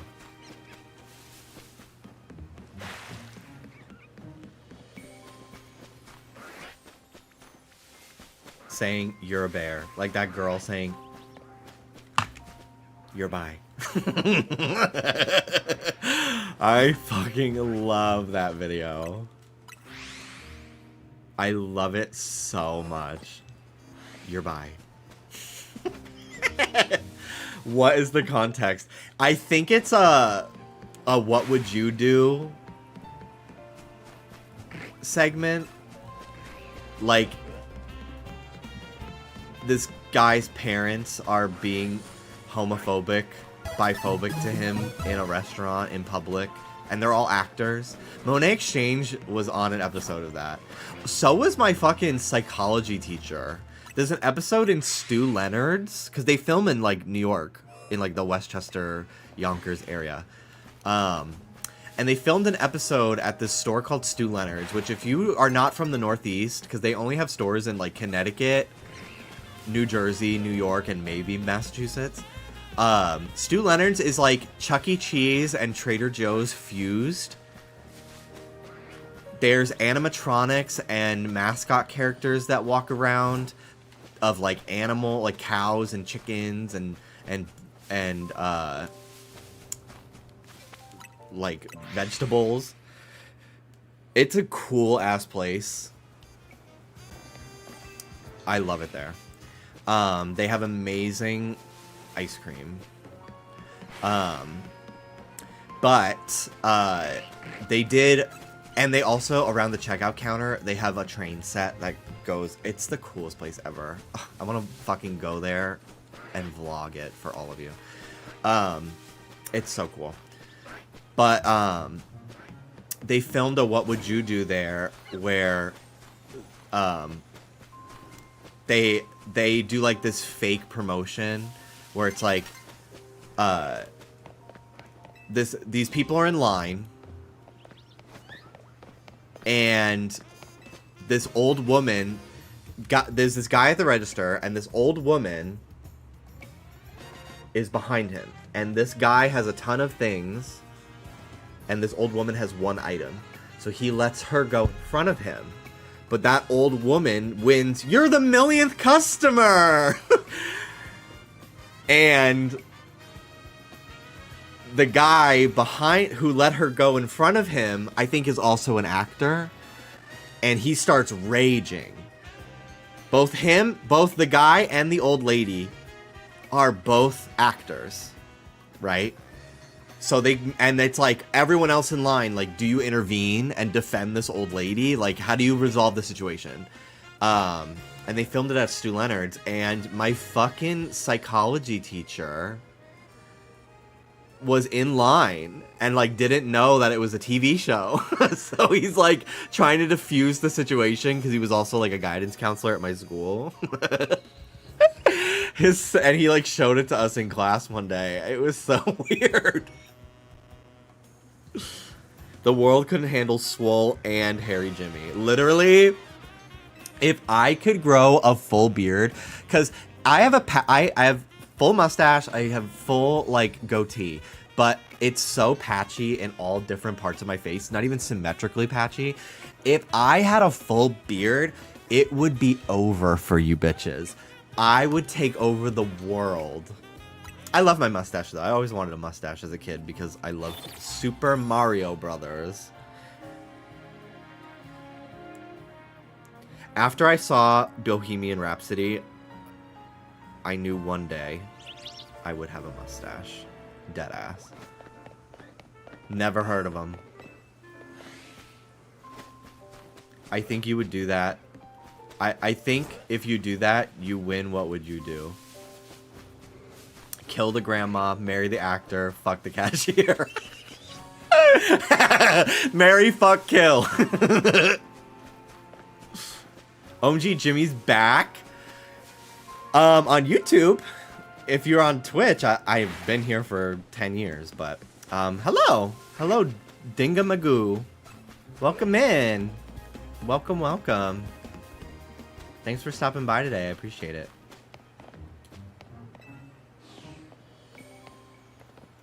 Twitch chat and YouTube chat talking to each other like Will to his mom, Will to Joyce in Stranger Things season 1. Communicating between chats via the lights.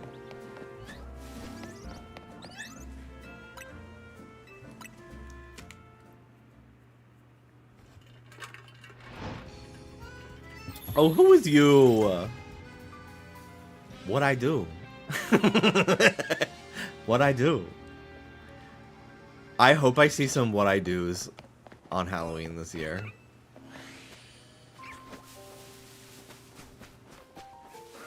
Hi, what I do. Inside Out. Inside Out, what I do meme is the funniest shit ever to me.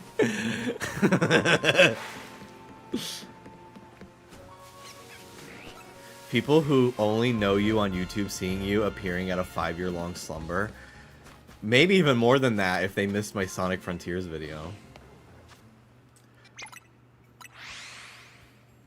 But yeah, if you're watching on YouTube, I actually have a VOD channel that you can watch the last like 5 or 6 years of my Twitch streams on, including a variety of amazing playthroughs, like most of Kingdom Hearts that I have uploaded. I still have to upload some more. The Danganronpa 1 and 2, Undertale, and Deltarune, where I put my whole fucking puss into voice acting for those games. My Flowey voice, I really think is like one of the best things I ever did. And it's really fun when you go through and one video is from 2021 and then the next one is from yesterday, and I fluctuate from a 100-pound difference. It's really crazy. I'll post the link at Jimby Archive. I'll pin it.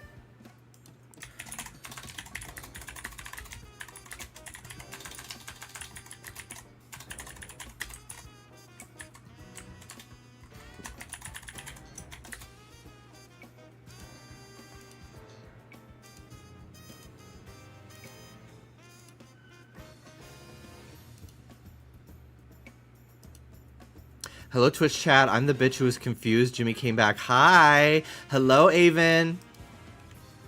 Hello, hello. Yeah, Twitch chat. Twitch, I'm here multiple times a week. YouTube, I tend to only go live during special occasions. Like a new Pokemon game, for example. I'll probably stream this game on YouTube a few times over the next few weeks. But honestly, I don't go live on YouTube very often because I feel like you can't just like maybe you can now, but I feel like you can't just like instantly go live. Like I feel like YouTube, you have to make a thumbnail and you have to schedule the stream, and it's just like my ADHD. I'm just like, oh my god, there's too many tasks to do before I go live, so I just don't do it very often. Plus, like Twitch is where all my viewership is. Like I have my subscription badges and my emotes and stuff, so like that's my main place, so I just kind of only do that. But I do want to start dual streaming on TikTok too. TikTok is like where it's at if you're gonna dual stream, because discoverability is just so good on TikTok. I just have to set up a vertical version of my Twitch layout for that, so maybe I'll set that up for, I don't know about tomorrow, but maybe sometime during the week or next week. I mean, now you've made one thumbnail you can reuse for all your YouTube streams. Yeah, like I have a template now that I can use. And just replace whatever is whatever I'm doing. Because I had some poses that I took for thumbnails, but those are even from like 2022, and I look so different. Like if you compare like on my VOD channel, like how I look in my Sonic Adventure playthrough versus like today, I look very different. Vilak, thank you so much for subscribing. Appreciate that very much. Hope you enjoy your emotes. Thank you, thank you.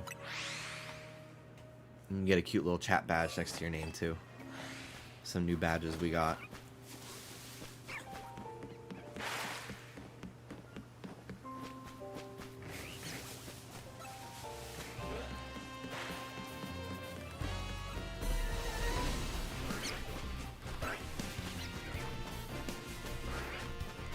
Also, if you're a new subscriber, you get Tepig.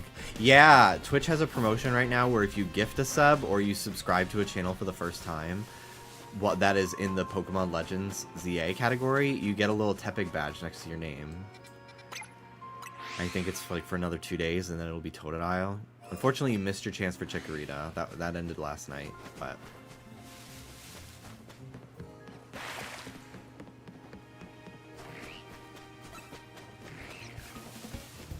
You can shiny hunt and duel Gia for roses at the same time.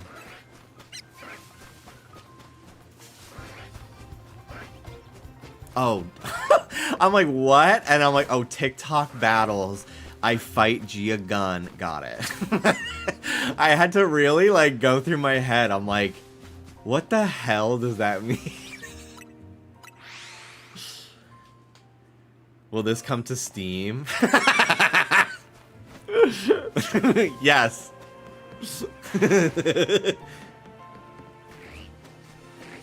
Whether Nintendo likes it or not, at some point, I'm sure. I wanted Totodile, but now I kind of want Tepig more. I will say, personally, Meganium has the best Mega of the three, and then Emboar is second. I don't... For alligators... It's very interesting in motion, but it's not what I wanted them to do. I don't need them to be avant-garde with the starter forms, personally. Save that for, like, fucking, I don't know. I'm trying to think of a random Pokemon. Save that for Electros or Dragalge or something. I'm so glad Chikorita got the prettiest Mega Evolution. It's been my favorite starter for years now. I really do love all three of these starters very much. They're some of my favorite starters just in general ever. But Chikorita is my supreme. Hello, Vilek. Welcome in, welcome in. I still haven't seen They Go Megas. That's so cool. Yeah. There's some really great Mega Evolutions that I really like pretty much all the new ones. There's so many. There's 24 new Megas in this game, not even counting DLC. And then there was like, how many Megas were there beforehand? Like 40 something? There's gonna be like a full Pokedex worth of Mega Evolutions at some point, I think.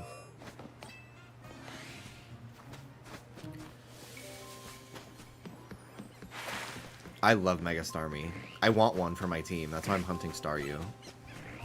I'll take really anything in this area because I just don't have anything from this spot yet, but I'm only hunting at night so that way Staryu shows up. Because I really want it to be Staryu. If you open your Pokedex, there's a Mega Dex. This is like taking candy from a baby, which is fine by me. Thank you, Sherber, for gifting that sub This to is like Fug taking candy from a New. baby, which is fine by me. This is cool. When the fuck did I see a Manectric? I don't even know. Oh, I fought Tawny. That's right.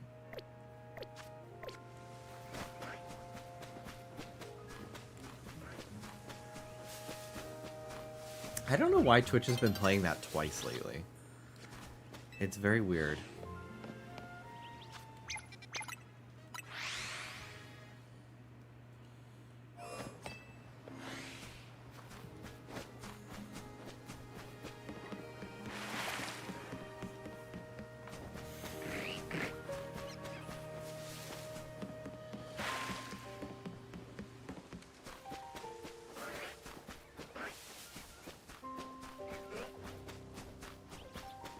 I had to have Tepig for Unova Supremacy.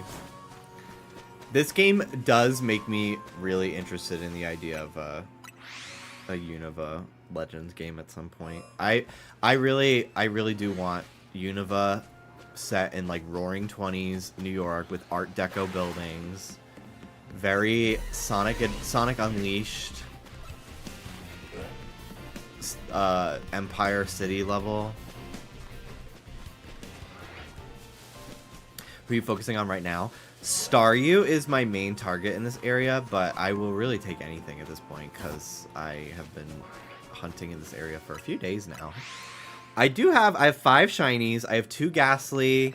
I have Ariados. I have Arbok, and I have Pidgeot. Until Pidgeot, all my shinies were from that graveyard. But now I have a Lamppost shiny, which was pretty cool to get one outside of Wild Zone. I am going to keep hunting for that Alpha Spinarak. I've decided. Even though I did find a regular, I want the Alpha. So, I will be heading back there at some point. But right now, my focus is Staryu.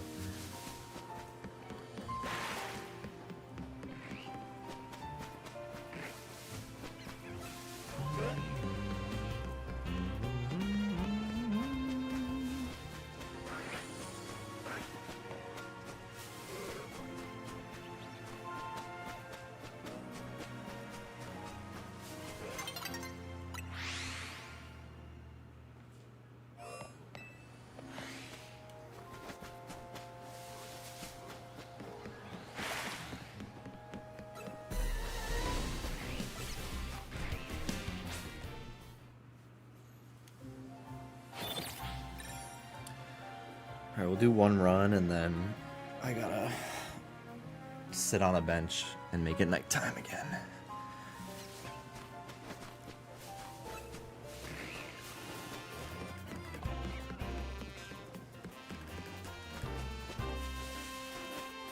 Snivy's my favorite Unova starter.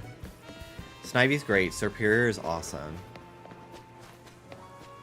I think Tepig is my favorite of the 3. But Snivy's my second. I don't love Servine at all. But I think Serperior is one of the coolest Pokemon they've ever made.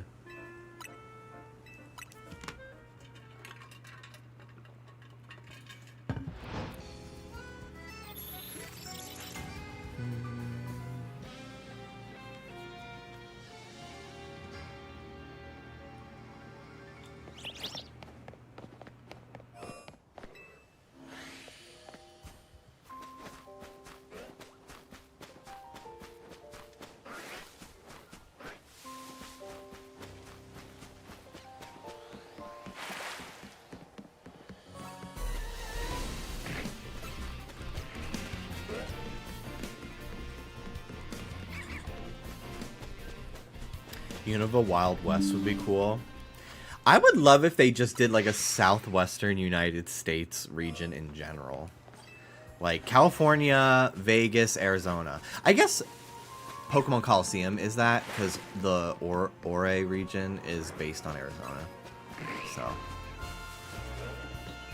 And I love that region.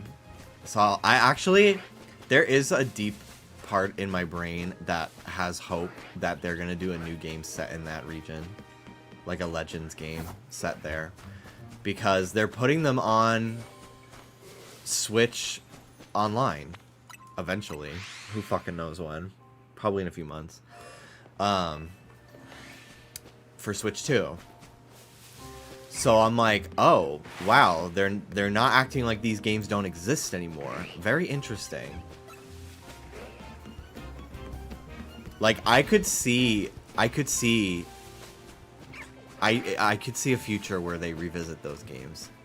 But I don't know. They're not Game Freak developed, so I feel like Game Freak is like, well, we're not going to work on something that we didn't create, even though a lot of the people that made those games are now Game Freak employees. James Turner is no longer at Game Freak, but like he got his start on Coliseum and XD. I think. Maybe Pokemon Troze. I don't remember which came first.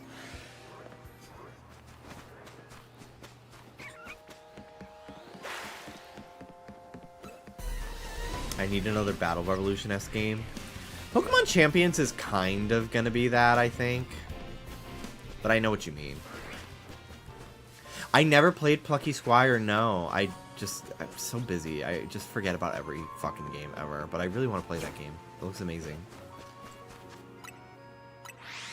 We need a Platypus Pokemon.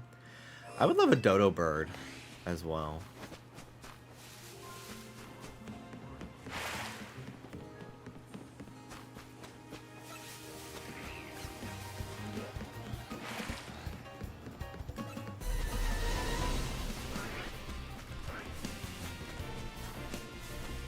If Champions doesn't have the Cunty Roselia animation, what is the point? Real. But I could see, like, in Pokemon XD, they kind of show that, like, the Ore region, the Ore region, is starting to, like, get wild Pokemon for the first time. So it could be cool if, like, there's a Legends game and now it's like pretty populated, and they're like, okay, we need to develop a Pokedex now. And that would be really cool to like document, kind of like Arceus, where you're like documenting a region's Pokedex for the first time. I think it could be pretty cool. Lotad says hi. Hi, Lotad. Hi, Lotad. I love Lotad. In one of the leaked documents from the latest Terra leak, one of the countries that they were spitballing for what the next region should be was Canada, but they were like, we'd have to do a lot of like indigenous Canadian related things, and they were like, we don't know if we can handle that appropriately, so I think we will not. Which I think is both respectful and sad, because like the way you do it is like talk to those communities. Like just ask them what is appropriate, you know? But I get it. Easier said than done, I guess, if they're developing a game in Japan, you know? But yeah, I won't spoil what they decided on, but I could not be more excited in terms of like the biodiversity for biomes and stuff like that. I think it's gonna be pretty cool. Tell me. I'll text you, yeah.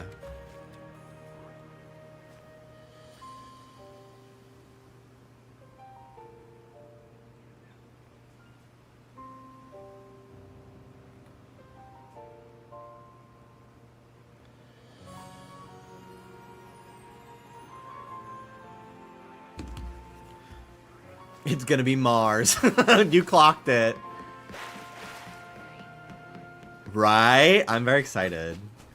They specifically chose that country too because they were like, we have not really done this type of biome like majorly, which is very exciting. Hi, what are you hunting for? Staryu! Hello, Miss Nintendo Chick. One thing about Game Freak is they really took the criticism of a lack of black/POC characters to heart and made some crazy good design sense. Yeah, I think that they really put a lot of effort into adding diversity to their cast of characters. It's pretty admirable, I will say.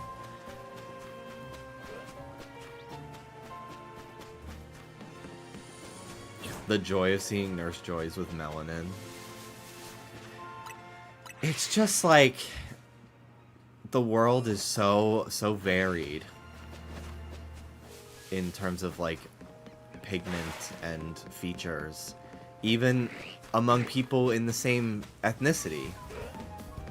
So it's so silly to have everyone look so homogenized, you know? Child me loved seeing Iris as a champion in Black and White too. Yeah!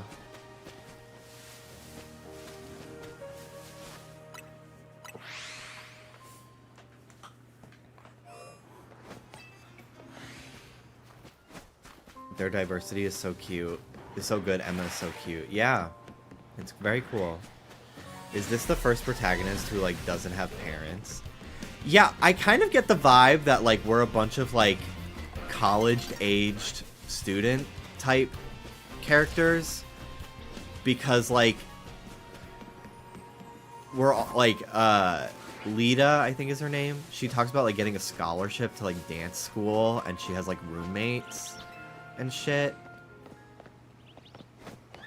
That's the vibe I get. So I feel like we, like, moved to the city or something. What shinies have you caught so far? So far I have two Gengar. I have two Ghastly. One of them's a Gengar. I have a Ariados, Arbok, and a Pidgeot. Those are my shinies. Central Africa-based Pokemon region makes so much sense. I've always wanted them to do something based on China, Egypt, and Brazil. And Italy. Those were, like, the ones I really wanted. Wes is the main protagonist of Pokemon Colosseum, and I think he's canonically, like, 17 or 18. He's very cool. I like his design a lot. I do not fuck with the protagonist of Pokemon XD. That fucker looks weird. I think his name is Michael. Michael!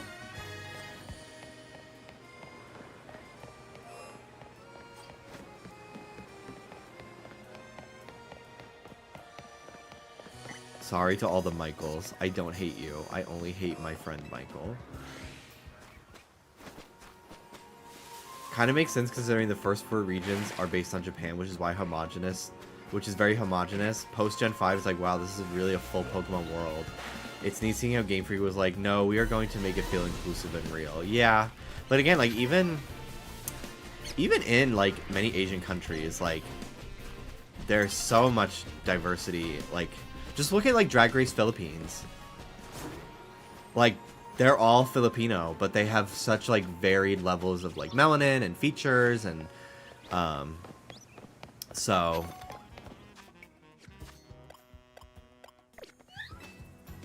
it's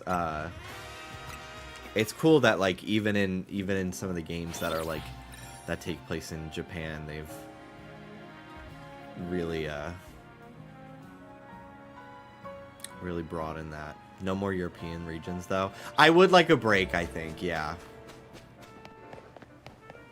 This has been nice.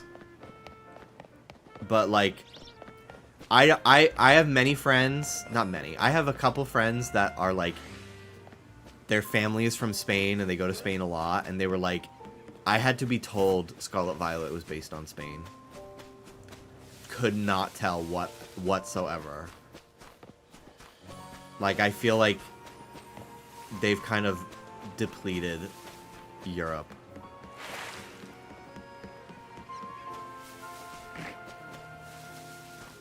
Of its resources for inspiration for the time being. Except for Italy. I would still fuck with Italy.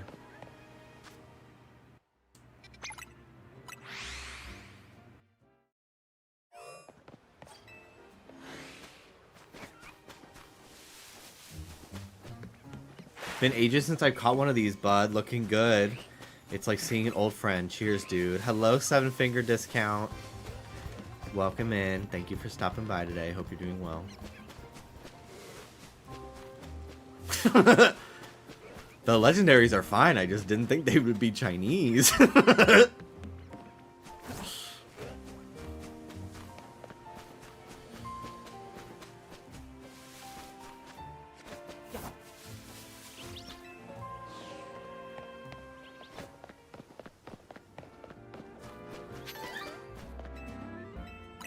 Alola's technically U.S. territory, so it's just been Europe and the U.S. for like 10 years. Yeah, although Hawaii doesn't fuck with America. So typically, I don't know, it's very complicated. They're so different too, and actually have culture. Girl, who fucks with America? Unfortunately, it seems like a lot of people. Confusingly enough. And the gag is America doesn't fuck with them. That's the craziest part.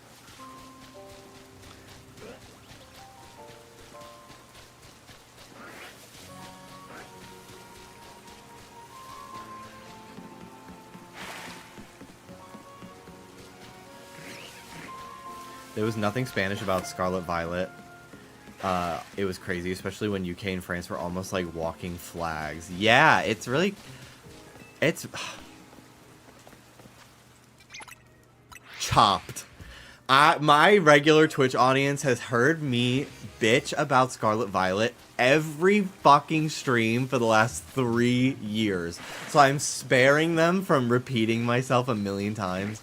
But, oh my god. If you go to my VOD channel and you watch my Scarlet Violet VODs from, like, when the game first came out, you can literally watch me over the first, like, 4 or 5 days of the game being out, go through each individual stage of grief.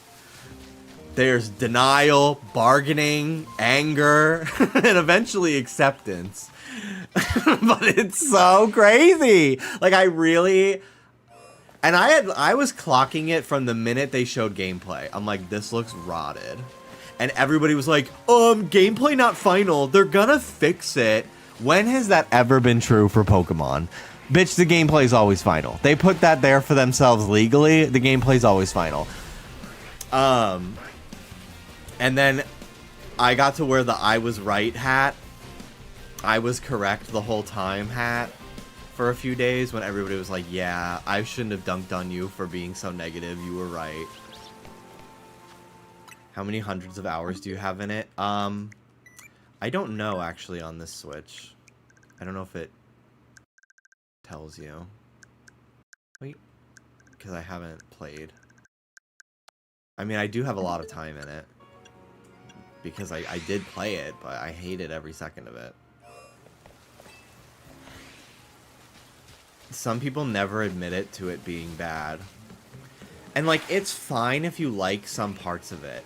But I think you're only doing yourself a disservice by not being critical in any way of this thing that you paid a lot of money for. And it's, like, a subpar product. Like, comparatively to, like, literally every other game that they've made.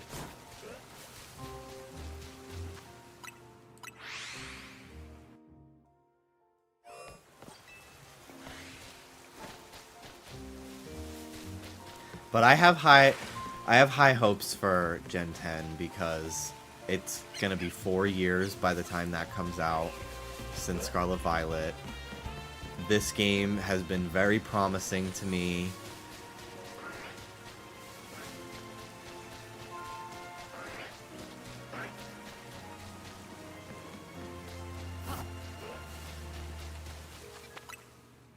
I don't need full voice acting, but even Minions mumble would suffice. I think we're at a point where we need it. Because, like, the cutscenes in this game so far, the characters are so expressive and really emote. And it's really wonderful.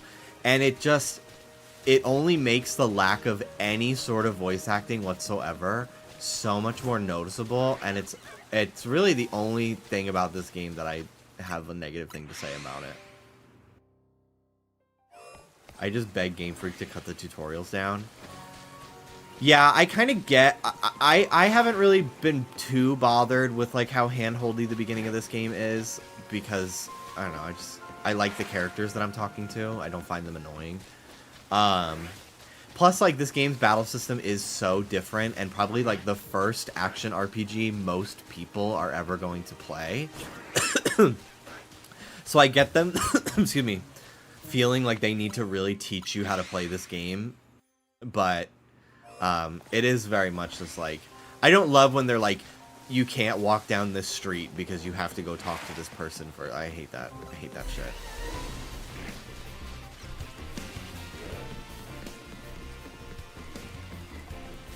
Yeah, I would be fine if like only important characters in like actual cutscenes have voice acting.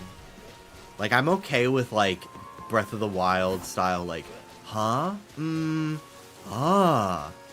Uh-huh. Hey. Like that kind of shit for like generic NPCs. I'm okay with that.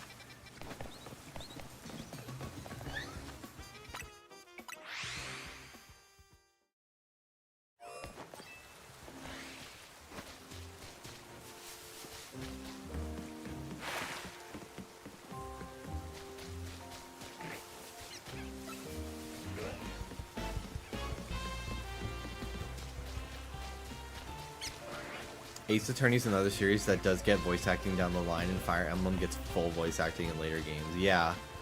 And I feel like those games have significantly less profit and budget, but they still like have multiple languages and stuff. Yeah, Pokemon Masters EX is heavily voice acted, and the voices are really, really good in that game. I used to play it a lot when it first came out. They hire some really talented voice actors for that game. I would love to voice a character in that game someday. But I fear the fact that I called Scarlet Violet a piece of shit not more than 5 minutes ago will prevent me from that happening. But I'm only critical of these games because they mean so much to me, and I have so much respect for this franchise. I think it's truly one of the greatest fantasy worlds ever created. And I want more from it because it has so much potential. And it feels like they're finally getting the memo on that with this game and stuff, but you know. I had a lovely time with Scarlet Violet. I played multiplayer with my boyfriend, and the moments we shared together as we explored the region, its story was an experience. I really only like the Area Zero portion of the story, and I did enjoy Indigo Disc, I will say. I did find that to be pretty fun. But everything else, I was very let down. I will say, in every aspect. But I'm very glad that there are people that liked it, because God, I wish that were me, because the last 3 years would have been much more enjoyable if I actually enjoyed it. That I would be far less bored without a Pokemon game to play, you know?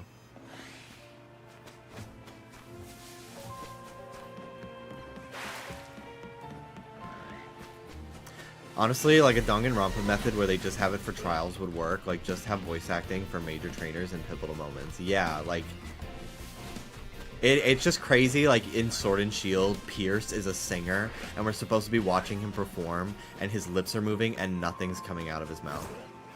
But we're still hearing, like, his feet, like, scuffing across the stage, and, like, it's just crazy. I got into an argument with friends yesterday who were trying to argue that they'd rather have no voice acting than the option to add voice acting even in limited capacity. Oh, I think that critique is also so annoying to me too, because people would be like, well, I would find the voice acting annoying. Well, lucky for you, most games have the option to turn it off. Or you just like switch it to a different language. People do that for Sonic games all the time. If they don't like the voices, they just switch it to Japanese.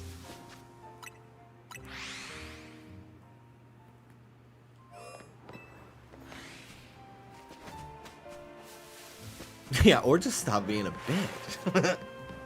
Italian Mifa, help me, Italian Mifa. Mamma Mifa.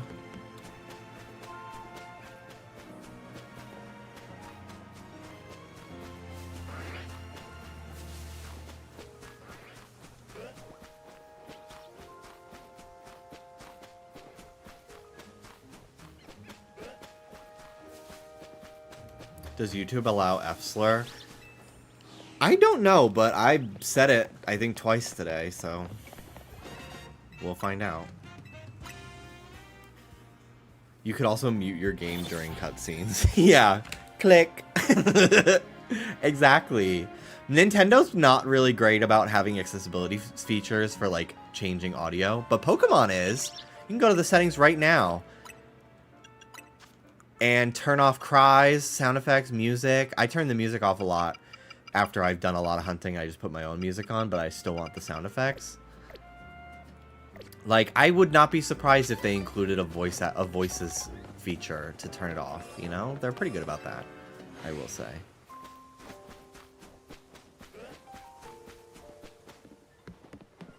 Oh yeah, the headphones in Sword and Shield to have volume settings. That is completely missable by the average player. That was hilarious.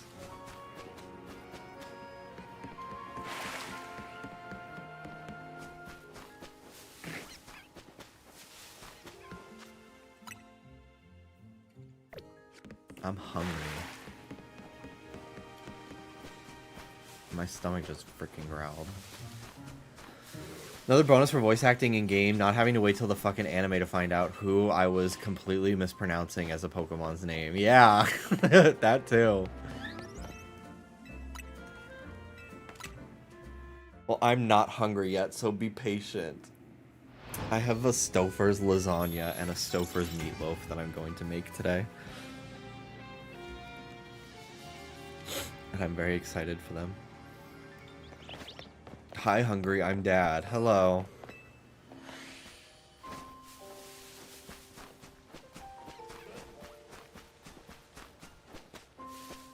My dad's version of that I would always hear was like, I'd be like, my shoulder hurts. Does your face hurt? It's killing me. And I would be like, please take me to the doctor. Please.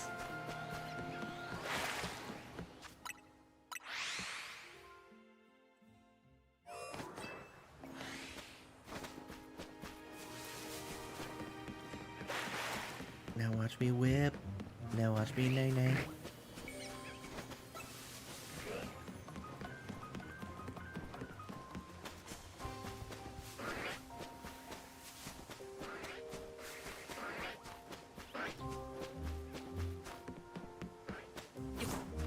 I need some different Pokemon. I need to just see something else.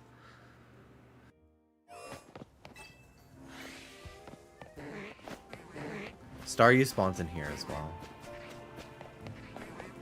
Scarlet Violet did have Ed Sheeran at the end. The worst fucking thing ever.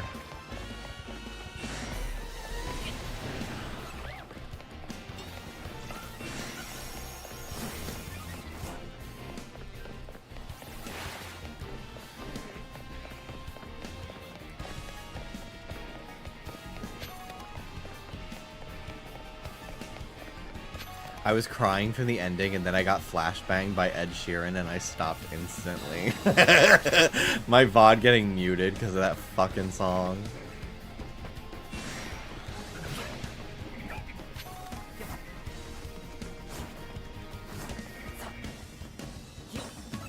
Why did they have him for the game based on Spain and not the British one from the region before? Yeah, that too.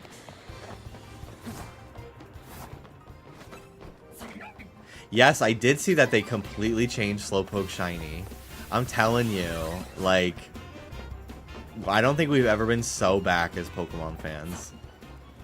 I did see a YouTube thumbnail today of this game leaned up against a trash can, and I refused to interact with Rage Bait. The lion does not concern himself with Rage Bait.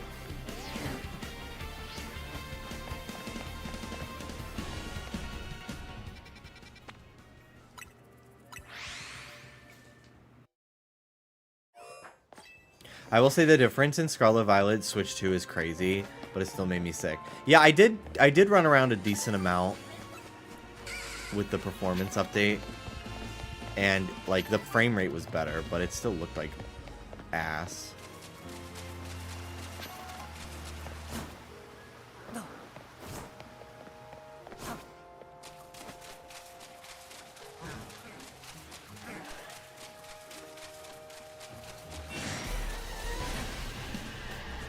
The The purple one's so terrified.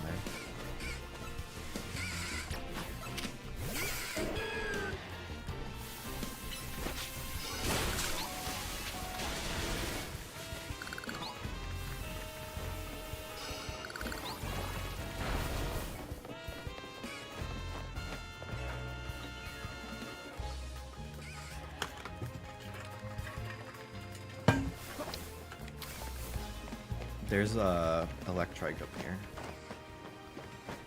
I would love a shiny one of these.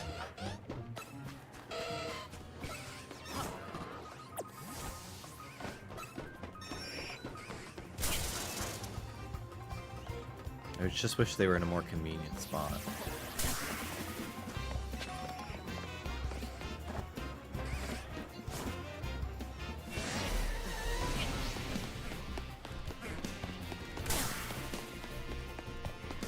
Wow, I never come over here.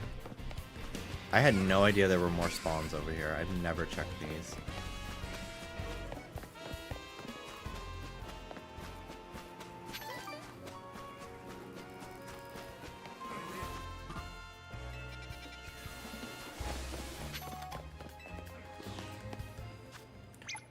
Who put these dogs on a roof?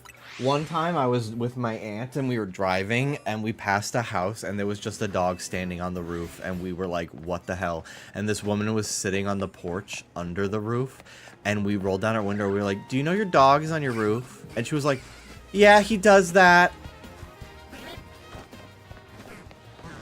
What?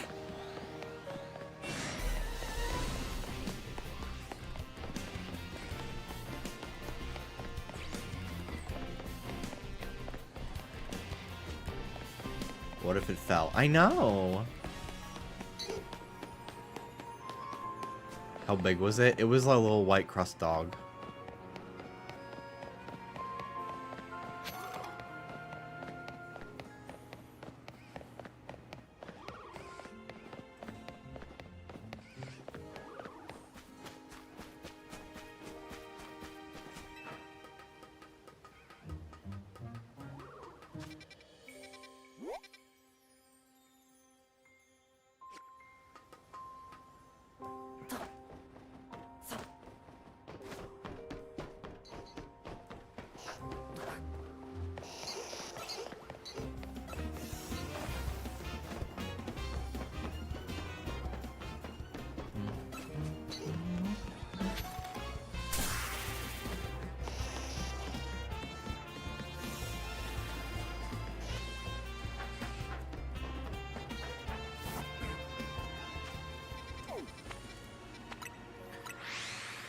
Okay, I'll be right back. I want to go put my food in the microwave.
Okay. Hello. I'm back. I'll have to get up again in a minute or two.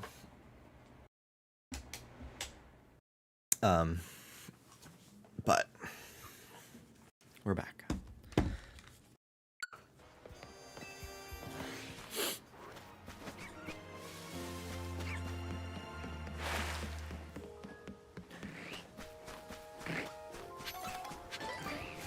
Staryu, where are you?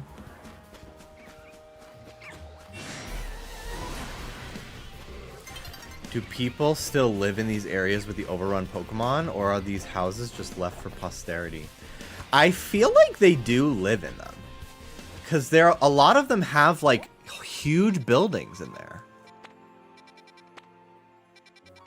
I do think so, and I wonder how those people feel about that. I feel from a lot of the dialogue, people have very mixed opinions on these wild zones.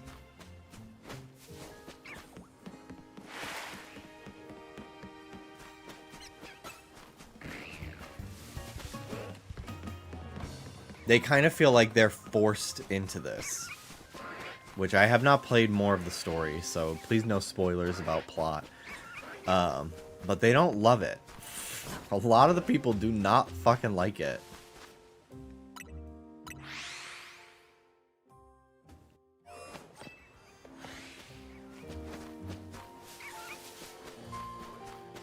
Moving into the wild zone because it's the cheapest rent in Lumiose. Yeah.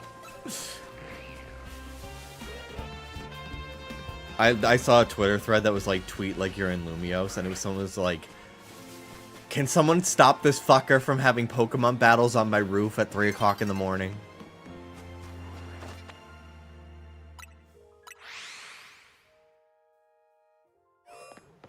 Okay, I'll be right back. I gotta put it back in the microwave again.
Okay.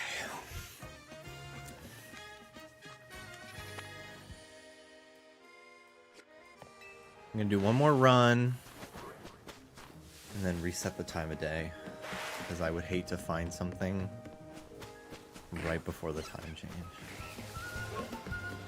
and then it disappears. Mega slow throw falling through your roof at 3 in the morning using dig.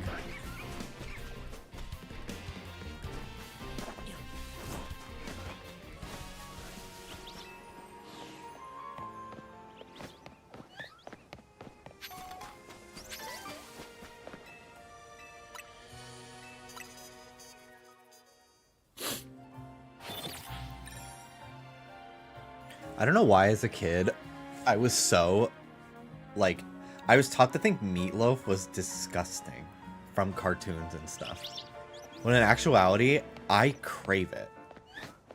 I haven't made it in so long. Excuse me.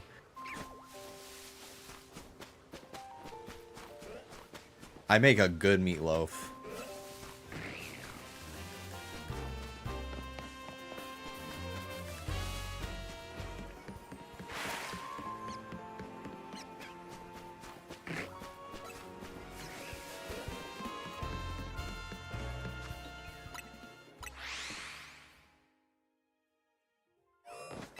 Getting flashbanged by Dazzling Gleam after my 11-hour shift. Did I read that out loud already?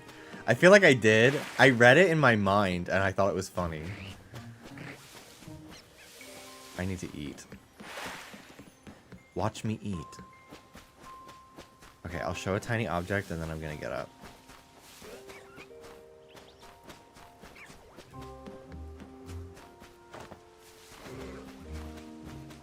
You didn't, but now I've been noticed. Okay.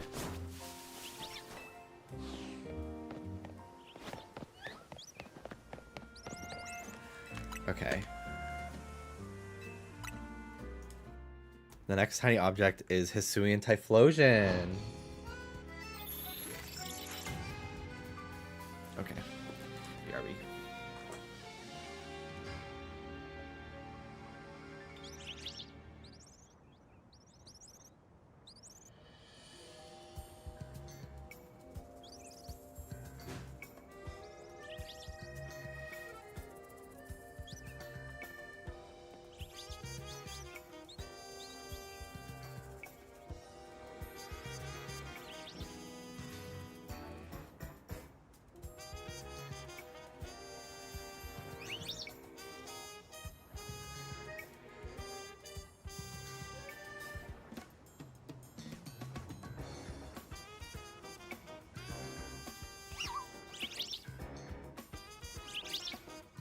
Okay.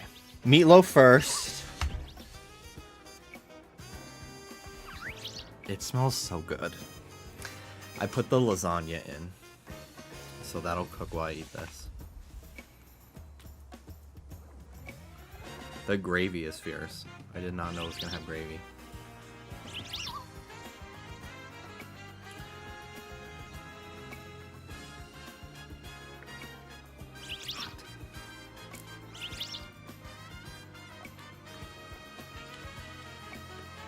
That's really good. I really like making turkey meatloaf with ground turkey.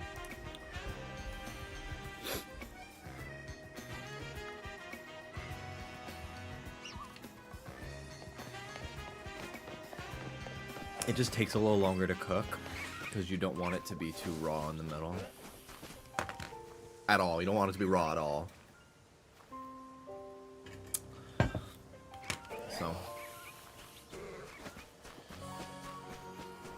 But with like ground beef, like it can be a little bit on the pinker side, I think, right? I don't usually let it get to that point. But if it does happen to be like that, it's okay. Because like beef is, you can have medium rare and shit. This is delicious. I was getting very hungry.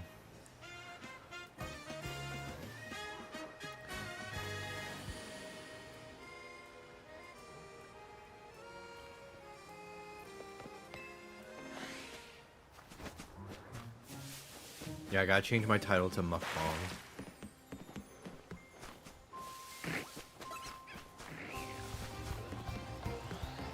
One time years ago, Twitch had a category called social eating, and it was for like mukbang streams. And I went into it one time while I was eating pizza, and someone just kept saying to me like, "Eat it slower." And I was like they were clearly like horny. I did not know how to handle that in the moment, but now I'm like, bitch, pay my Grubhub. I'm tired of paying for my own food.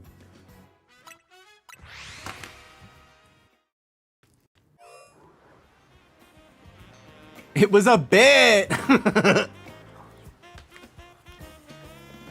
I swear. Let me go put the lasagna back in.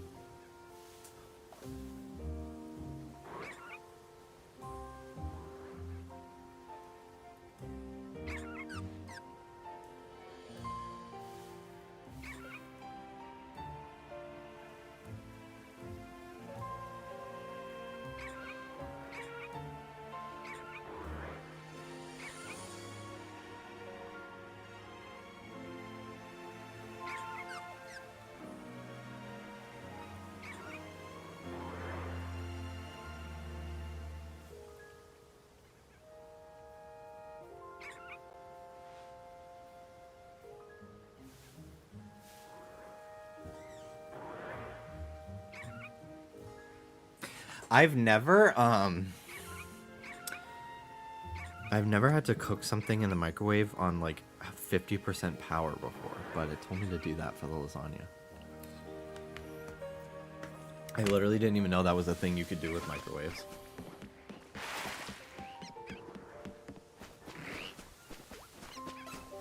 Makes sense.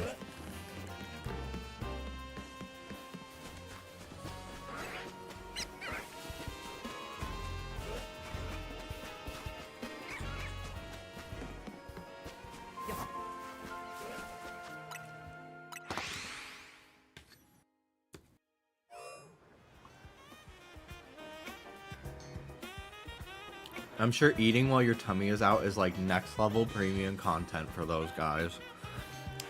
I get it. I'm a belly enjoyer. Thick guys save lives.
Another strategy people are doing is because shinies spawn in and then don't despawn, they just fly to the area over and over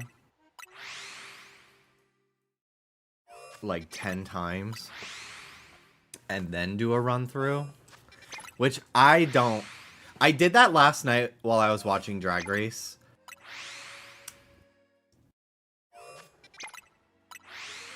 When they would like we watched Drag Race UK last night, and like during the sketch I would do it, and then during critiques I would check, just so that way I could like still hunt but not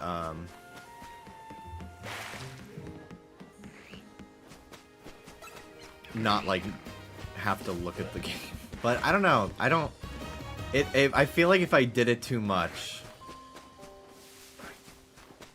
it would take away a lot of the fun of hunting for shinies. Like it's very tedious and time consuming, but also like it's part of it to me.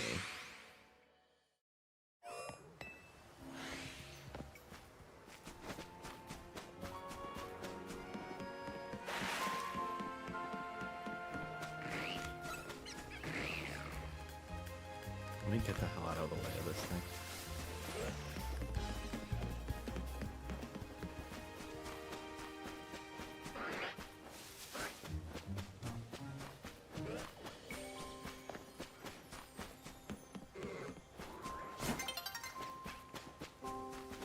Alright, I'll let it turn daytime and finish my food here.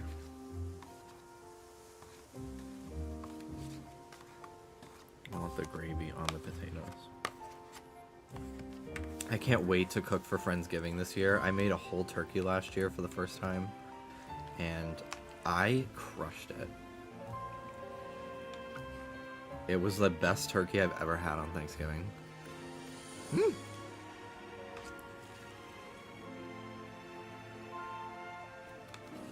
Did anyone Vogue? Actually, yes. It was crazy.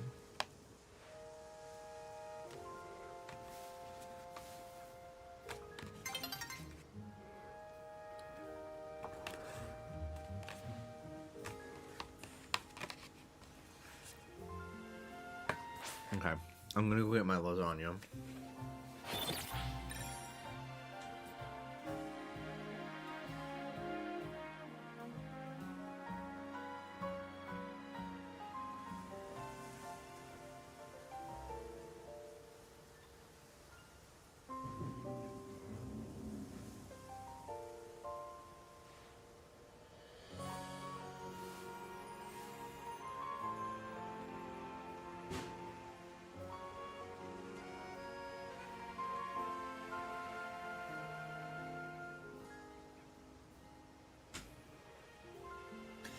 The shrinkflation. This looks good, but like, damn. Like, I could eat like 5 of these. Hit the spot though. That meatloaf was a nice little snack. It was 3 for $9 on Stouffer's today, so I got one of each thing I wanted. All right, let's check the daytime spawns.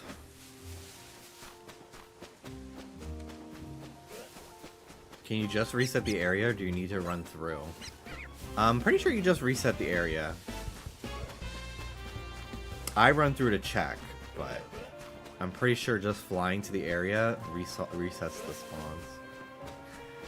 That looks like kid toy food portions. Yeah.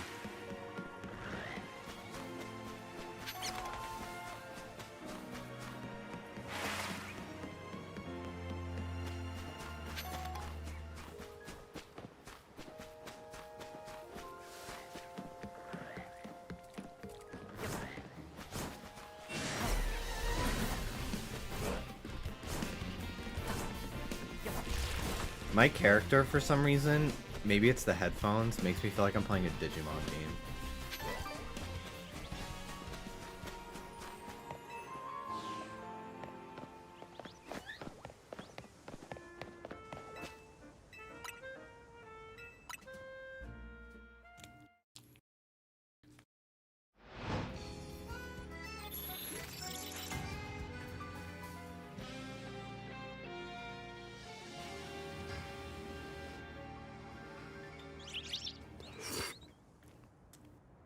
A little hot. Dip the headphones in the on. How decadent.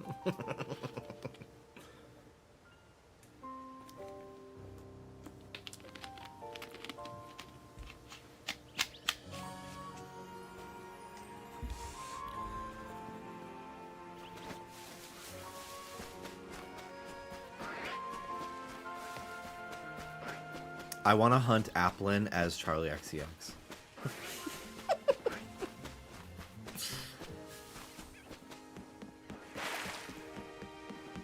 Wigs overstimulate me. The like stray hairs, I can't do it. This is the longest my hair will ever be. And it is gelled to be out of my face entirely.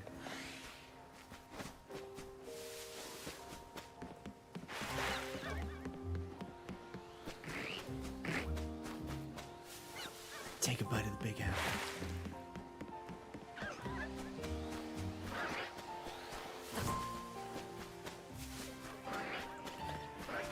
Me to Dallas every time we come home. Take your shoes off. From the beginning of House Tour. He stays walking around with the shoes on inside. I'm like, hello? We just came from an alleyway with piss and shit everywhere.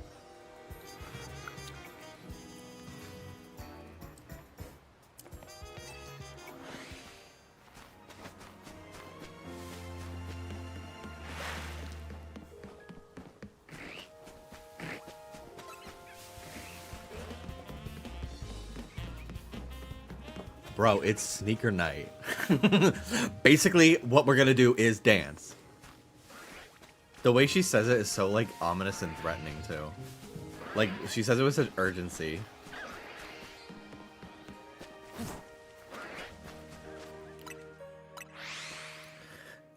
They talked about queefing on Not Loveline for Patreon yesterday.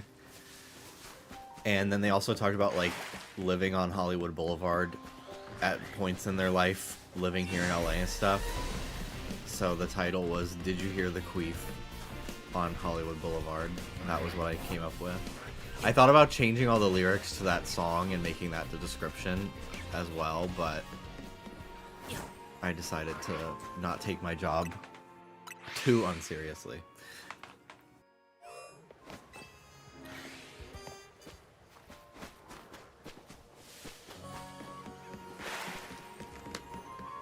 It'd be cool if I get a shiny Magikarp and I don't notice it until it jumps out of the fucking water at me like that. That would be cool.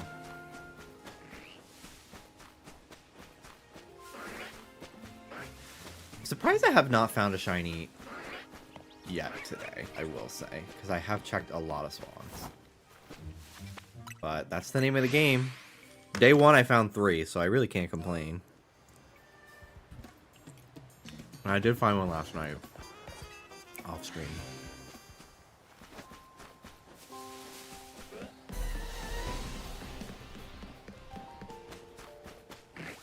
Basically, what we're gonna do is dance. Basically, what we're gonna do is dance. High School Musical 2. I gotta say, I rewatched it because we rewatched the first one, and then I wanted to rewatch the second one. A lot of people say High School Musical 2 is better than the first one. I don't know if I feel the same. It's not bad. It's still an amazing movie. But I actually think I like the first one more.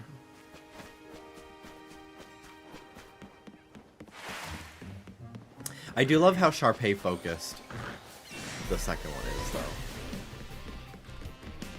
Also, I gotta say,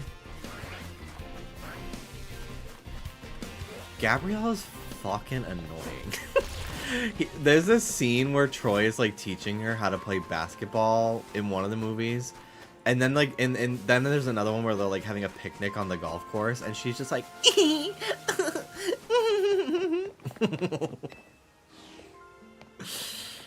and it's like, girl, it's no wonder Sharpay is like, this girl's so fucking fake and annoying.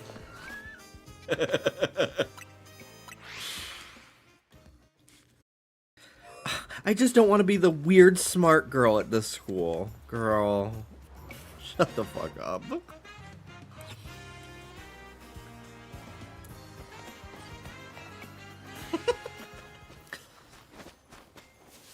Also, like, hi Gideon. It's so crazy to me, like, how all of Troy's friends get so... Sharpay is, like, really trying to help Troy's future by, like, so, albeit self-servingly, but, like, connecting him with all these, like, college basketball scouts and, like, trying to get him scholarships to the colleges he wants to go. Like, she's really, like, going out on a limb for this guy to help him, even if it is, like, in an effort to, like, lift herself up. But, like, she is helping him. And all of his friends are like, you've changed, fuck you. Because, like, he's getting opportunities? I don't know, it's really weird. Like, I don't know, I thought it was so odd how much they've demonized Troy for, like, getting a promotion. And, getting potentially scouted for a college basketball team. Very odd.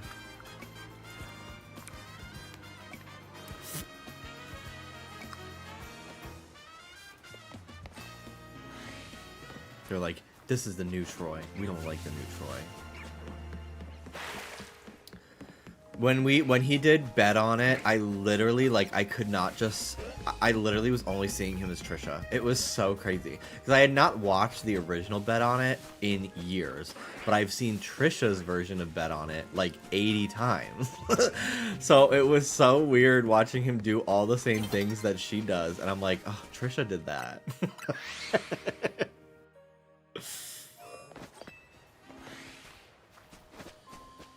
I think my favorite part of that message, Gideon, is you spelling prevail wrong.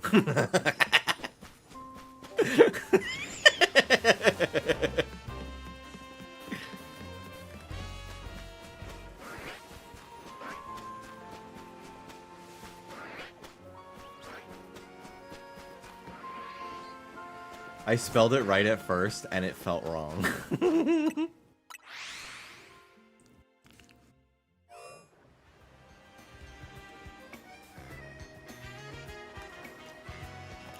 Dude, lasagna is so crazy. Like, how did they make noodles? How did they think to make noodles like big and flat like that? It's so interesting. Shiny Watchdog kind of acid Betty as fuck.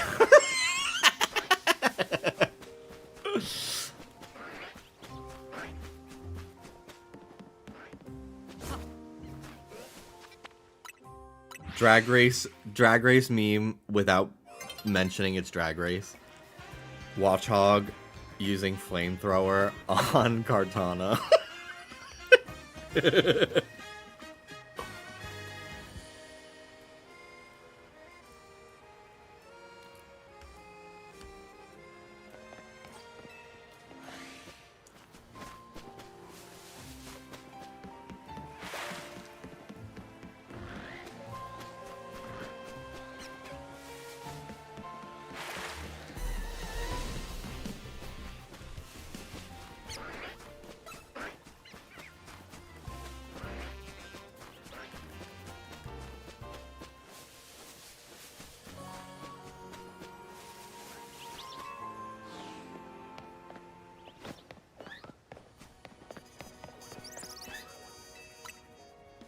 They give maybe hunting Swablu. Do it! Shiny Swablu is amazing.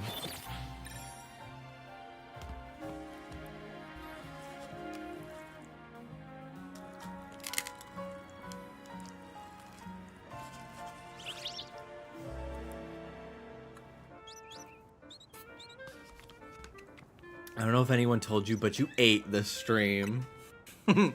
Twice. Thank you. I need a napkin. I'm using my hands like a fucking barbarian.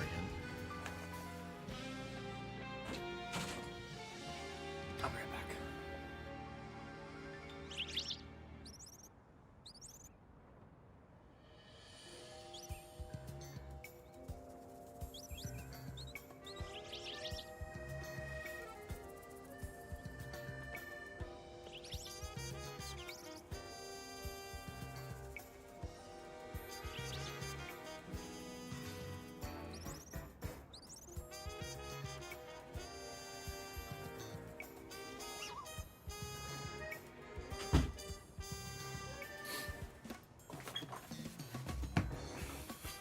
Have you seen that thing of Ginger saying Cynthia did Defying Gravity battle cry and every queen basically saying, yeah, she's lying? Yes, I have.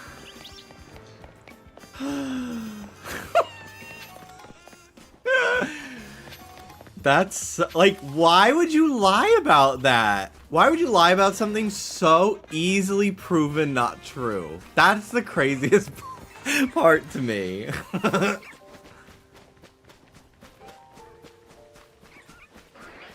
Yeah, Ginger was doing like interviews saying like, and you know, it was so crazy. Cynthia did, and we all, it was amazing. She did it in person for all of us. And then all the queens are on podcasts being like, I was on stage in that same episode in the top 2. That didn't happen. What the hell?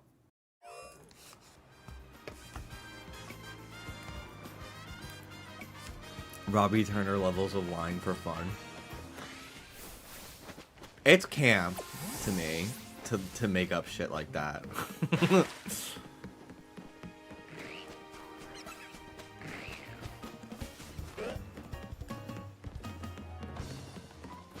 I keep forgetting Ginger won. I like forget that happened. Like, the people that I really think about from that season are like Aja, Irene, Mistress, Lydia, Georges, Nicole Paige Brooks from Atlanta, Georgia. I'm excited for an all winners too, though. I do think it'll be very good. They've got some funny ass bitches in store for us on that one. I know. Georges wanted that win so bad. I really wanted it for her too.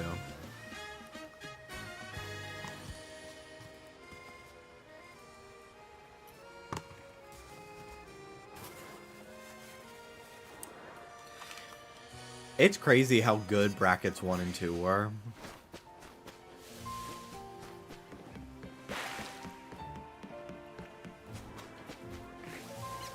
And then I don't know what happened with bracket 3. It was like, I don't know. And I like a lot of those queens individually, but it just was a weird group.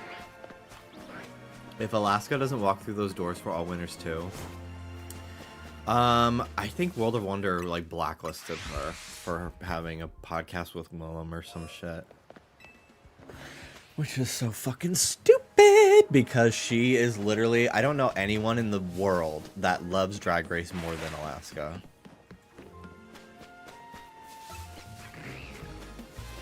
It literally would like be her and Bob final 2. Without a doubt in my mind. No matter who goes back.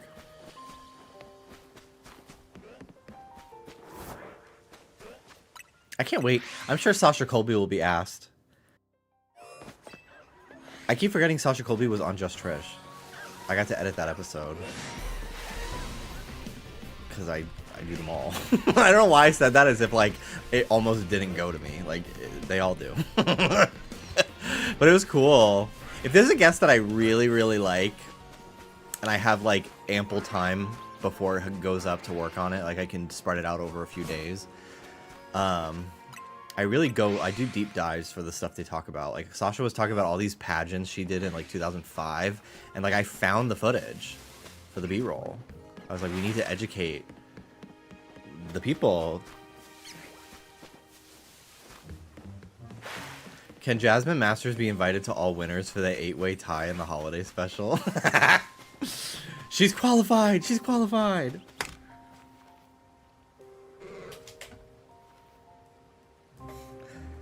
My one cope is they brought up Drag the Musical in the season 17 finale. Yes, but like they literally cut any mention of Alaska whatsoever from it, which is like, are you serious? Derek Barry for Just Trish Pod. I would love Derek Barry on the podcast because both Trish and Derek were both in the same Eminem music video. Derek Barry plays Britney Spears and Trish played Jessica Simpson. When you walk through the door, it's clear to me.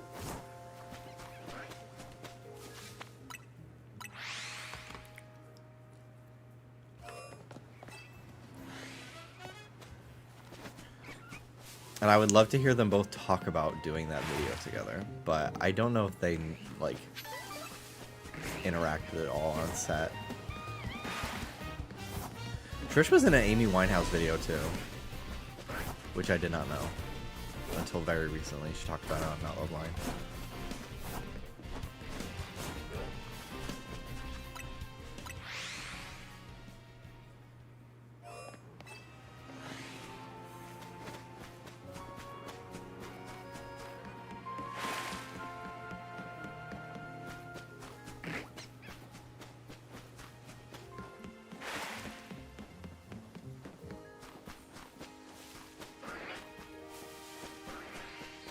I didn't know she was on Nathan For You until she was just on my screen, and I was like, wait.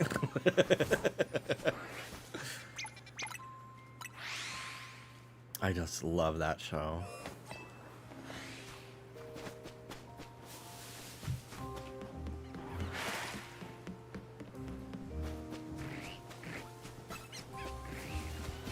Does YouTube gaming still exist?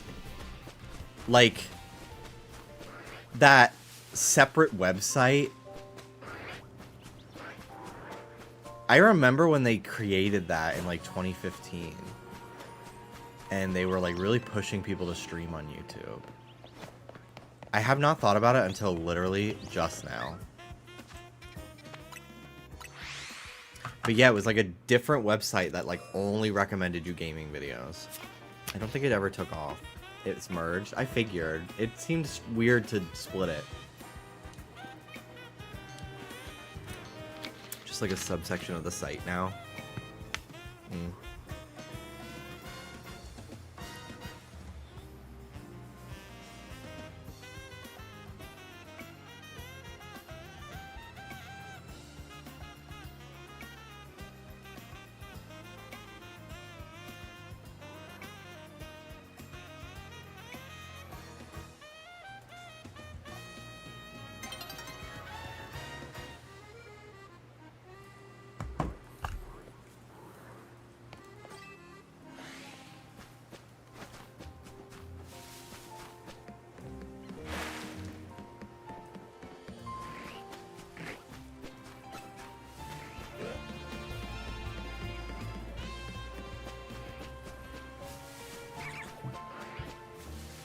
I saw a video about YouTube Comedy Week today, and like they were just doing anything. I was a part of YouTube Geek Week. I literally hate the word geek. I don't mind nerdy, but something about geek, I hate it. Like it's very like millennial, like non-prescription nerd glasses, like gamer, like D&D theater kid type shit. I don't know why I hate it so much, but I got offered to be a part of it from my network, and literally like I wasn't even one of the featured creators. I just like they just like, you want to say it's for YouTube Geek Week? I was like, okay. So I put YouTube Geek Week in the corner of my thumbnail. I wonder if it's still on there. Did I ever take it off? I might have just taken it off. Sonic, it's my Sonic and the Secret Rings video. Yeah, I took it out of the thumbnail. But it used to have a YouTube Geek Week logo in the corner. And I was like, literally, what is that?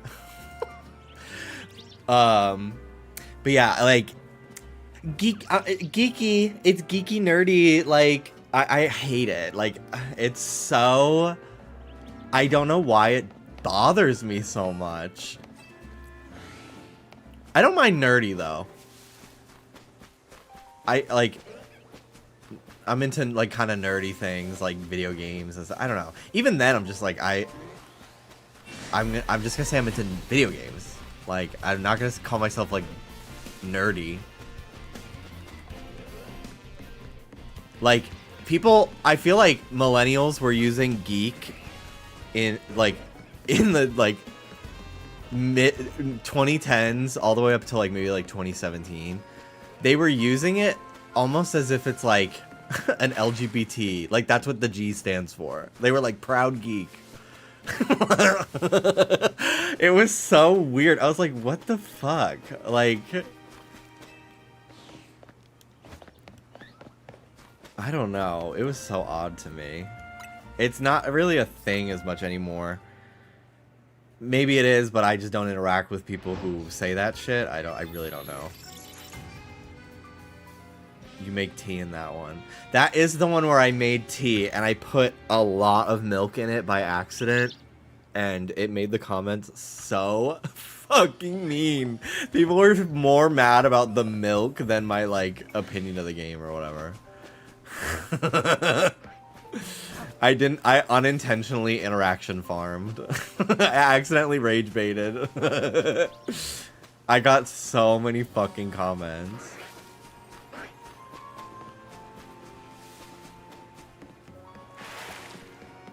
I hear geek and my mind hears it in a 90s Nickelodeon bully character voice. I don't know how else to describe it. Yeah, people in the comments outing themselves as British. Do British people not put milk in their tea, or do they? Because I always put milk in my tea because of my Irish grandparents. And it's not British, but it's same fucking, similar font, you know? Irish and British are like Arial and Calibri.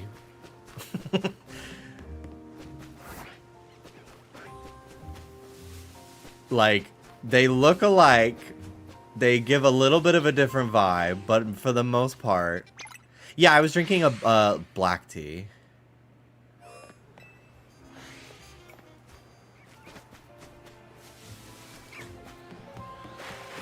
That is so fucking funny. The fact that I know font names too. I mean, they're very popular fonts. They're like the default fonts on so many programs, but I literally am British and Irish. Like, that's like my whole fucking makeup is British, Irish, little Portuguese, a lot of German, but like predominantly Irish. People say they're alike, say they've got the same hair. My mom used to be a part of a Facebook group of moms that made fun of bad fonts and bad use of fonts. She's not even a designer. I feel like making fun of fonts is such like a 2010s thing. But I do love graphic design is my passion with fucking the papyrus font and the poorly placed clip art frog. It's so good. It is one of the best memes ever.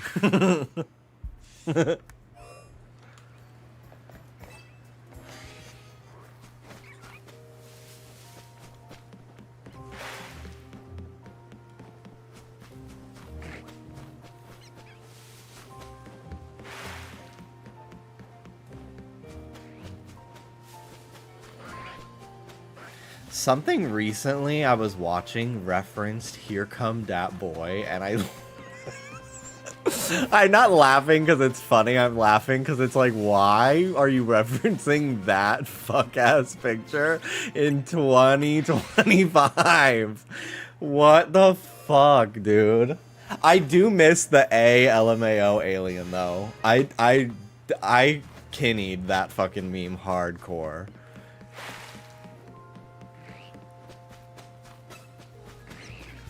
I got very tired of Here Come Dat Boy. Any one of those memes that used like that British text-to-speech voice, I could not stand. Because I knew the types of people that were making those edits and like the types of people that find that shit funny. And I was like, you are conservative. I can't really explain why, but you probably use Breitbart.com for all your news. I have a video of my 87-year-old grandmother from Ireland saying LMAO on my Facebook like a couple months before she died. And she does not understand. She's like, LNO. And then she's like dying laughing because me and my sister are cackling. 99% of right-wing humor, 2017 humor was just right-wing pipelines. And I was clocking it at the time too. And I knew that door had a lock on it. People were trying to make me feel like I'm losing my mind. I feel that it is even more blatant now with like trad wife, clean girl aesthetic. Even terms like mogging and like looks maxing and shit and mewing are all like incel things that broke free of that sphere and infiltrated the TikTok For You page. And now like the most beautiful girl in the world with no buckle fat in her face and has had fucking a brow lift 3 times is now saying you have to mew every night. And she's unwrapping her fucking her jawline compression band, her eye bag tape, her fucking mouth tape. It's so insane. All with TikTok Shop affiliate links on each video.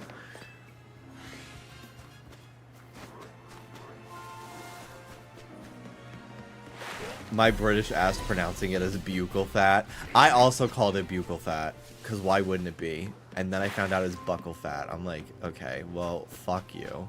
I will say, the British, you kind of ate with the pronunciation of macabre. Macabre sounds so much more cunt.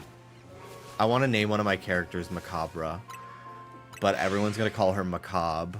instead because they're American, and it drives me nuts. So I will probably not call her that. Okay, aluminium. Okay, the great fucking example of you win some, you one step forward, two steps back. I will not forgive you for aluminium.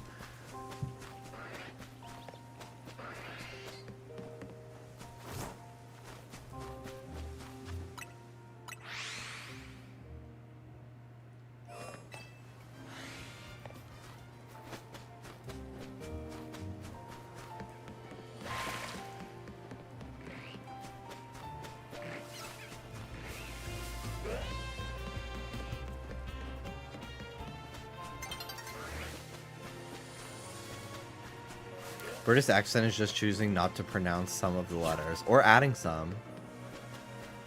Make it macabre. Bruh.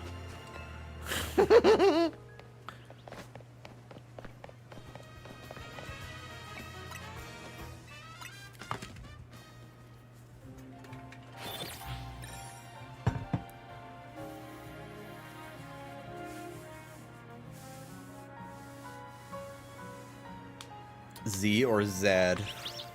You're crazy. When I fucking see someone who doesn't sound British and I think they're American and then they say Zed and I suddenly have fucking scary images of the Canadian flag flash into my fucking brain. I'm like, what? What do you mean?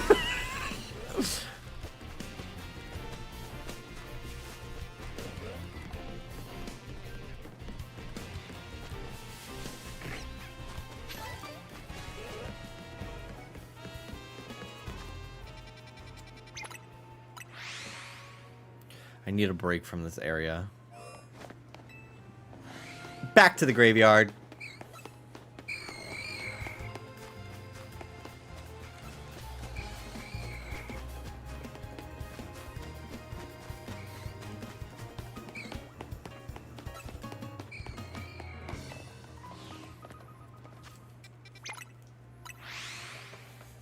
Took me a full few hours of hearing Matt to find out he wasn't Australian.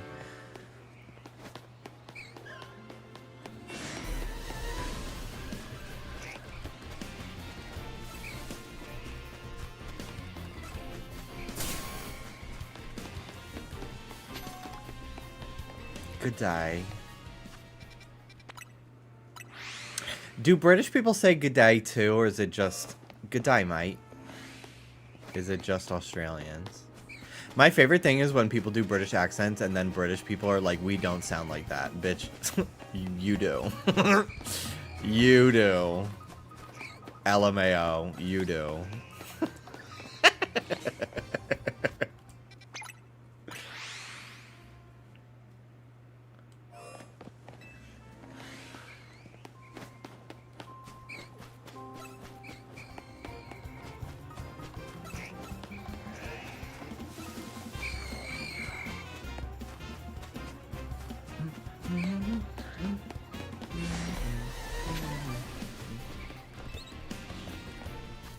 Fuck off. I'm transatlantic, I've decided. Congratulations. The bravery. When British people do American accents and it's just a country accent, yeah. Or they say hamburger. I'm like, okay, cool. You got one word down. We can fucking do it for every word. So try that. They always fucking say hamburger. It's always hamburger.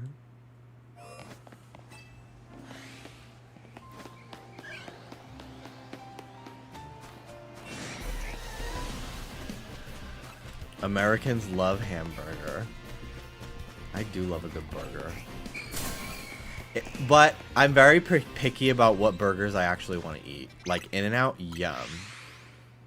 Going to like a bar and they're gonna have my burger, it's gonna be medium rare, it's gonna fall apart as I'm eating it because they put a big ass wet tomato on it and it's making the bread soggy.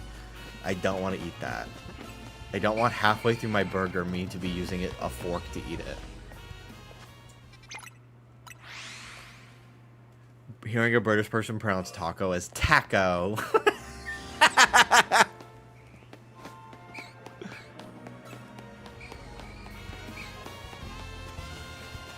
You trying to push Jack in the Box when you were in Florida? No, it's good. It is good. But we just don't get it very often because there isn't really one near us.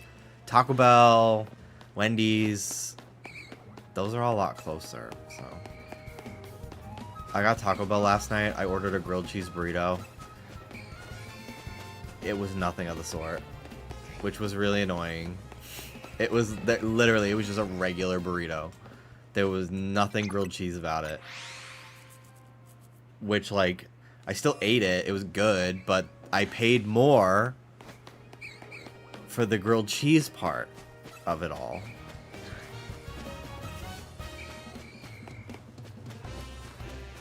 So that bothered me. Usually that Taco Bell doesn't fuck up like that, but...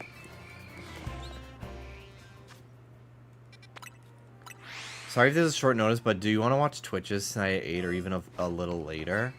Hi.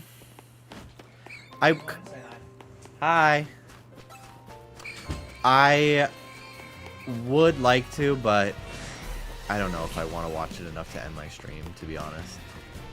So you guys can just watch it without me. Do you like poutine? Yes, but I've actually never had it in Canada. But there was a place in my neighborhood that back in the Bronx that they would call it was like an Irish place, so they would call them gravy chips, but it was poutine. It was literally the same exact thing. Shiny Beedrill, amazing. Congrats, Kebra. Good luck catching it. New York City seems like they can nail any food. It really can. LA is like that too. Any city that's like a huge cultural diverse melting pot, you can really find pretty great cuisine in them. Seattle's like that. Okay, bye guys.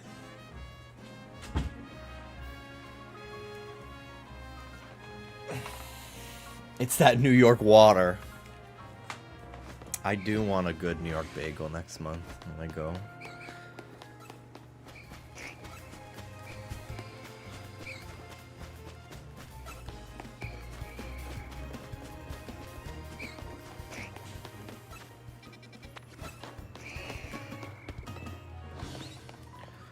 Okay.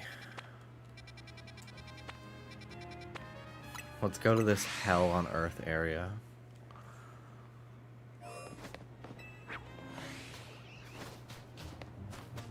Just need a break from that pond.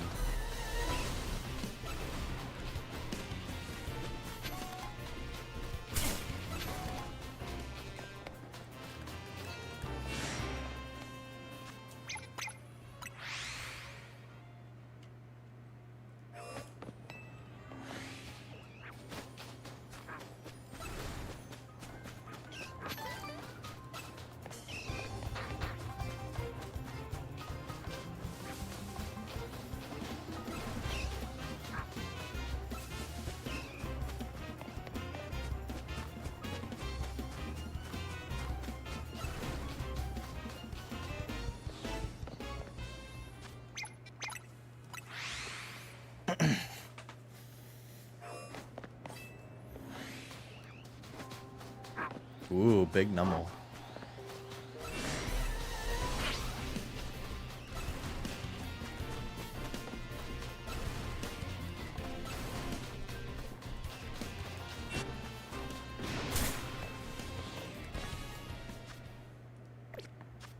Is there an exact shiny method with this game? Not that I'm aware of. But I hunt full odds, so I haven't looked into it. But pretty much you just check the areas, see if something sparkles, and then you fly back. You fly to the same place you were just at, and it refreshes all the spawns. And that's how I've been finding my shinies.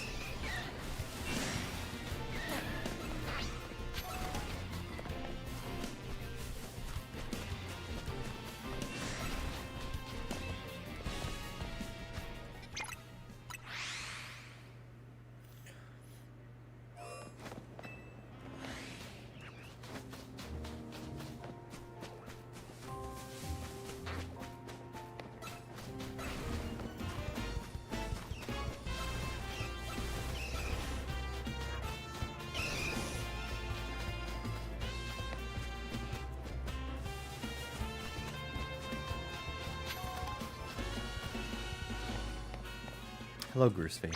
How you doing? Hello, hello, hello.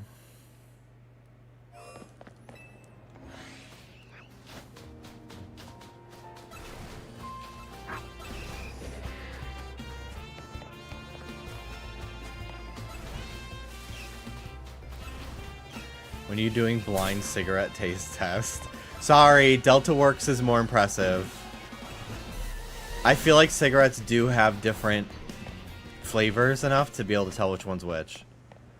Delta Work, knowing which fucking restaurant that version of Diet Coke is from is so much more impressive. And the fact that you got them all right, too.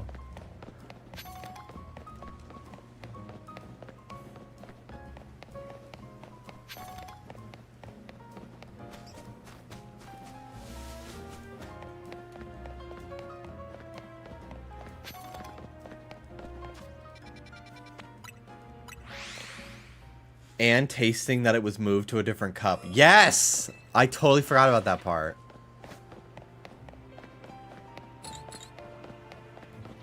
I'm not a big Diet Coke person. I don't really like any type of Coke besides regular.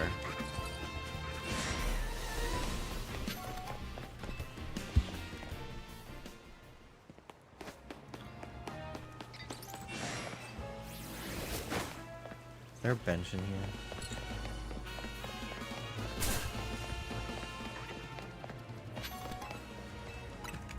I want to look for Shuppet at night.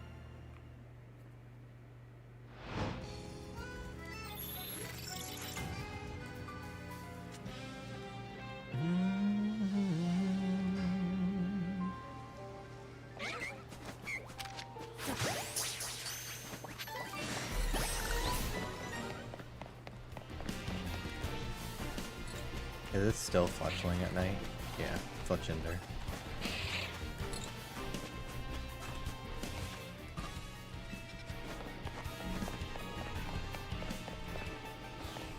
How often do Pokemon respawn in this game? I actually don't know if... I think they respawn if you defeat them over time, but I'm not entirely sure. But, I mean, if you just fly to the same area, it's faster.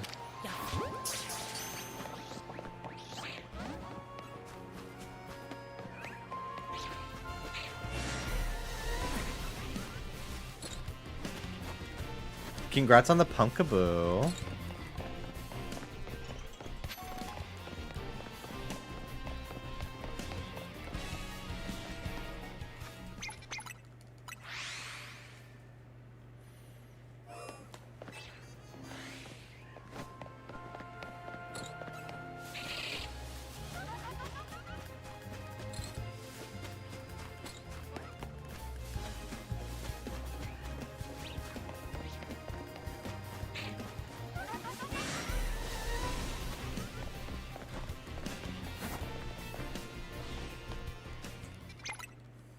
This area is kind of lame. I don't really care for many of those spawns here. I would like Shuppet, though. Keep thinking Mimikyu is in this game, but that's Gen 7.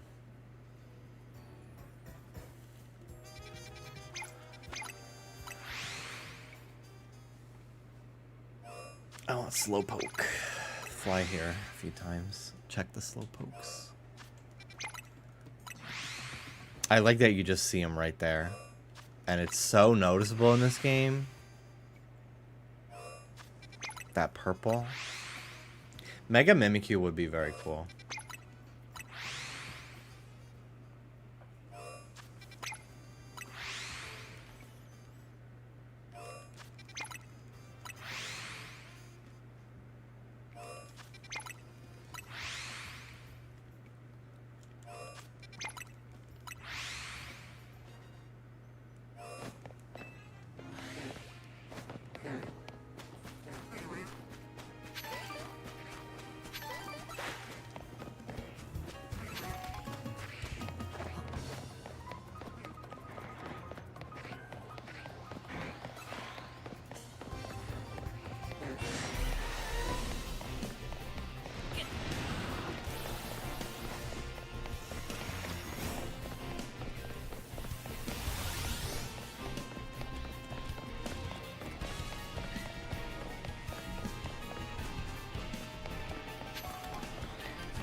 Leave me alone!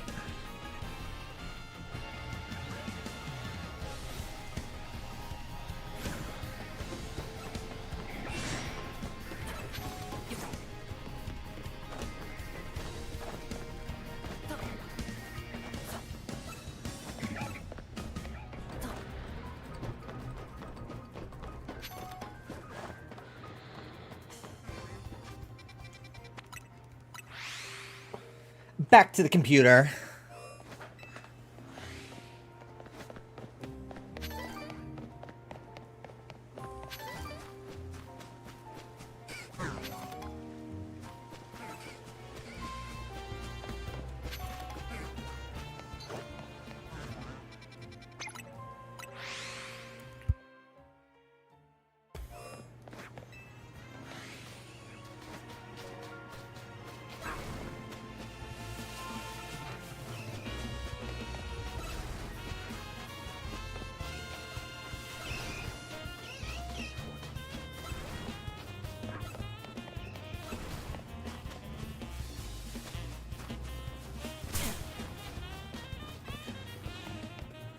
Okay. Staryu, please come home to me.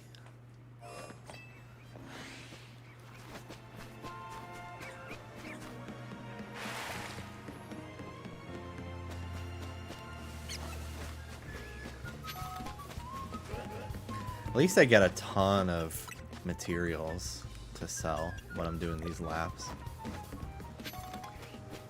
I get why they're not anymore, but I miss the different Vivillon patterns. Oh yeah, are they even in this game? I really have no idea. I miss them too, because the base version is the ugliest one. Not the ugliest, but one of the lamest.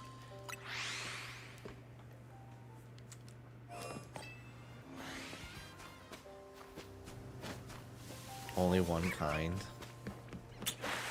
Lame.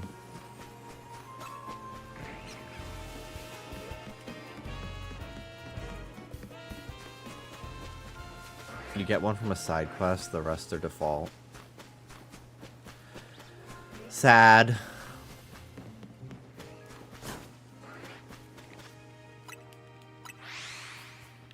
Does this game have Wonder Trade?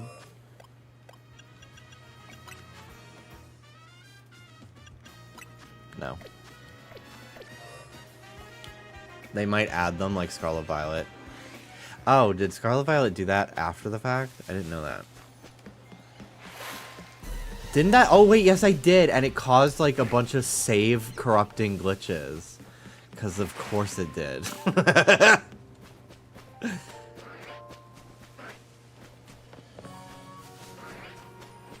The postcards from Pokemon Go. God, that's so funny. Everything that could possibly go wrong for that game did. It's so wild, actually. Wait, what was wrong with Scarlet Violet?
This is a cool area because you can alternate between Alpha Fletchling and Alpha Litleo.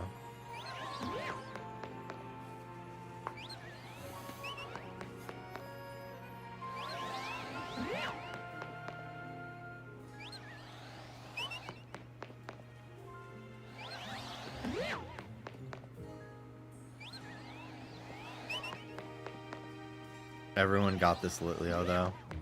Not me. I want the Fletchling more.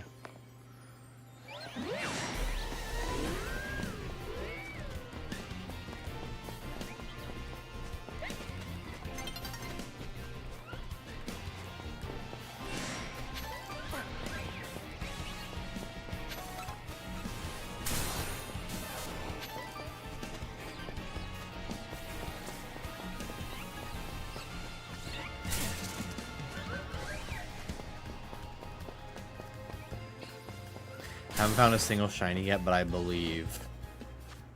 I'm sure you'll find one soon.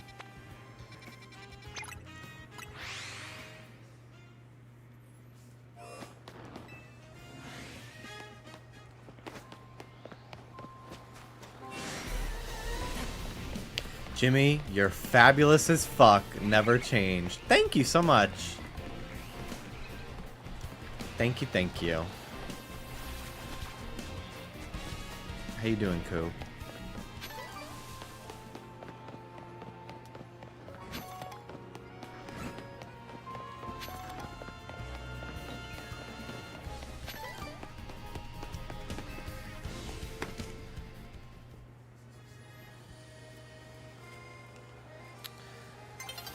Ah! Scary. When I get you. You better run! Bitch!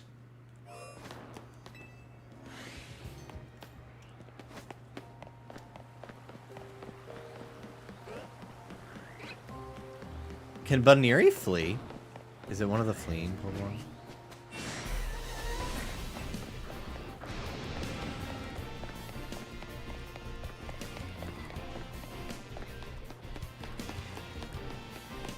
How's the game? Have not played a new Pokemon game since Soul Silver. It's one of the best ones they've made, in my opinion, and I'm still really early on into the game. I really, really like it. I think it's very good.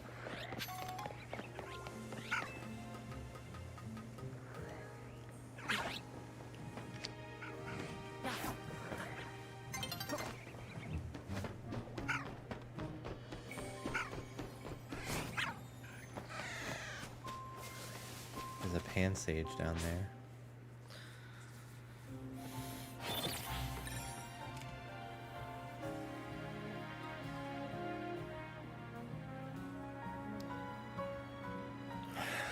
I need to stretch.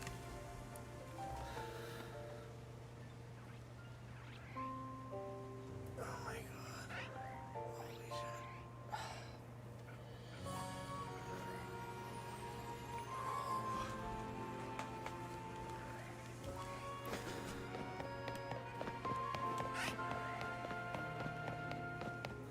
Okay, let's check the spawns again now that it's daytime.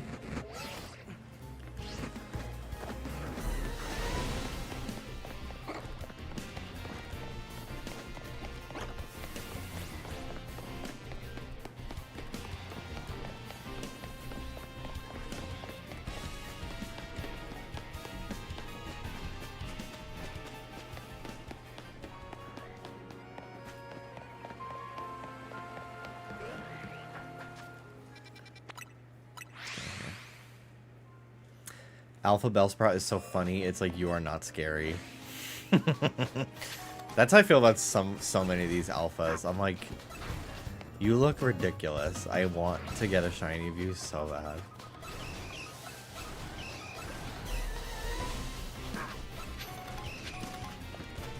I left a hair tie on the Area 3 stairs.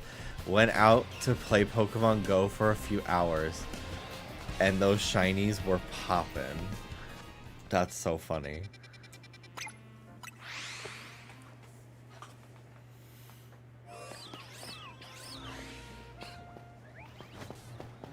I'll do another couple stair checks. Why not?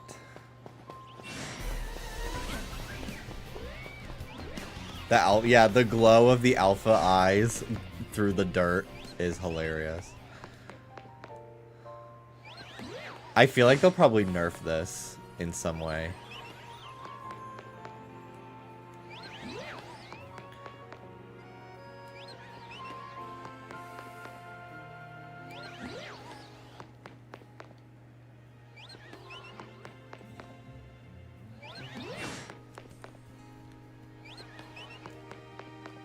I think someone said the max is 10 shinies in an area. I believe that.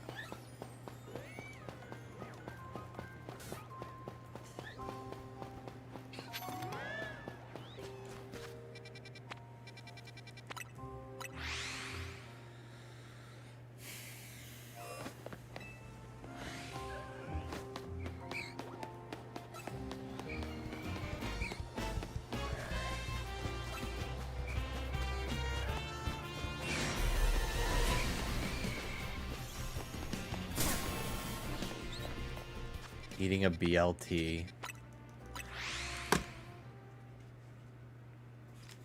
I honestly don't know if I've ever had a BLT, because I don't really care for bacon that much. But I love turkey, lettuce, tomato.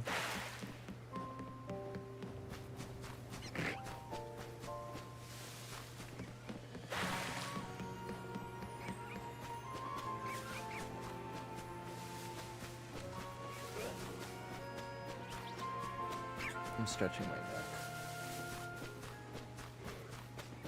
It is very tight.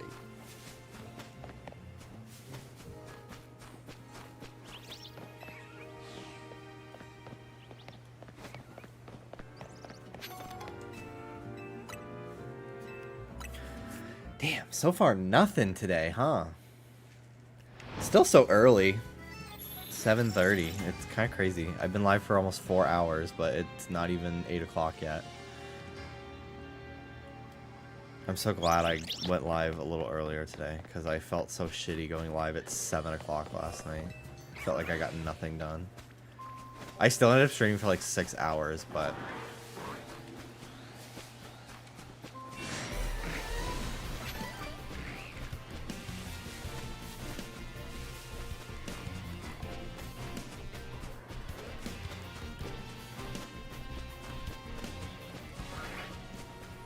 fully passed out while watching you last night. I don't blame ya.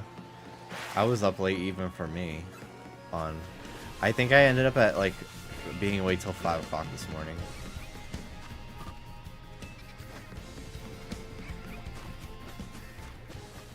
I wanted IHOP so fucking bad.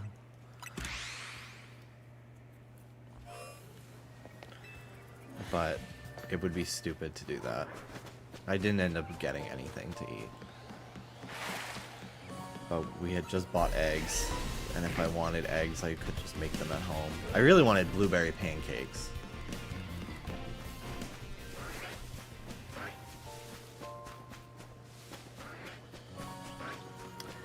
My favorite, IHOP does like a monthly flavor for pancakes, and last year in June it was orange. And it was so fucking good. I literally went like 3 or 4 times in 1 month. You said IHOP. I'm a little high right now and I'm craving pancakes. Thanks, bro. Thankfully, we live in the age of Uber Eats. Get that $80 order of pancakes, dude. Do it. Make the financially irresponsible decision of a lifetime. And Uber Eats IHOP. I'm trying to save money as a treat. That's so smart.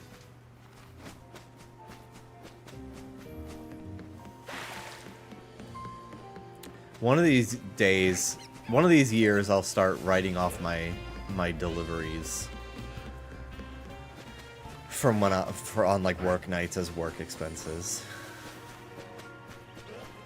But I'm always too afraid to do it, even though like I literally could as a deductible or whatever. But I just don't. I gotta I gotta do it as I order, because the idea of at the end of the year going back through my order history and trying to see like, okay, which order was placed on a Monday or a Wednesday, you know. So 2026, I'm gonna be better about that. It's too late now. I'm not gonna start. I don't care if I have 3 months left for 2025. I'm starting next year. New year, new me. I'll get there though. 2027, that's my year.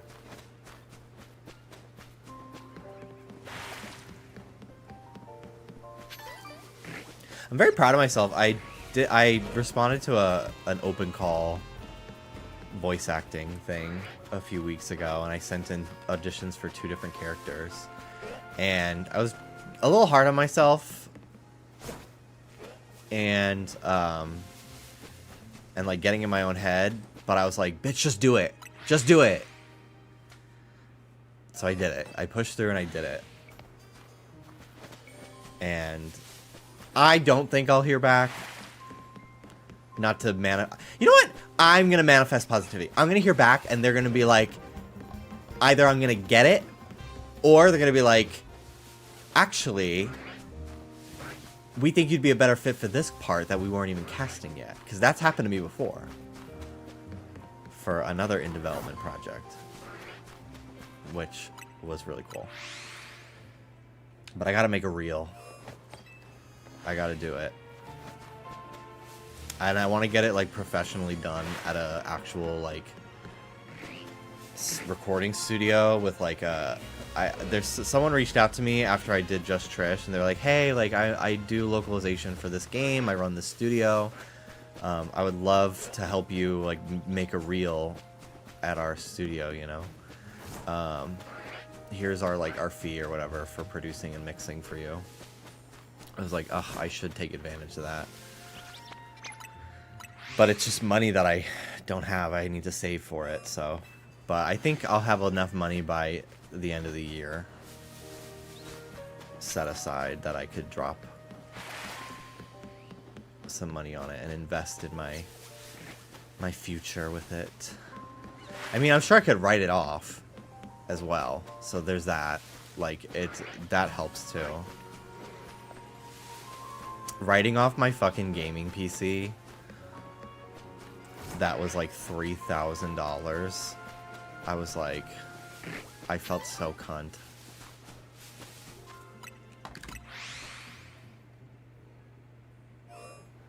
It's like half gaming, half editing. Like, I mostly got it for editing, but it helps for streaming. Both of which are my jobs, so. That's what's nice now about having like the editing job where I'm like not just self-employed, like I'm working for someone, is like I feel like I can justify writing off even more things. Because I used to like only write off stuff that like I used for a stream.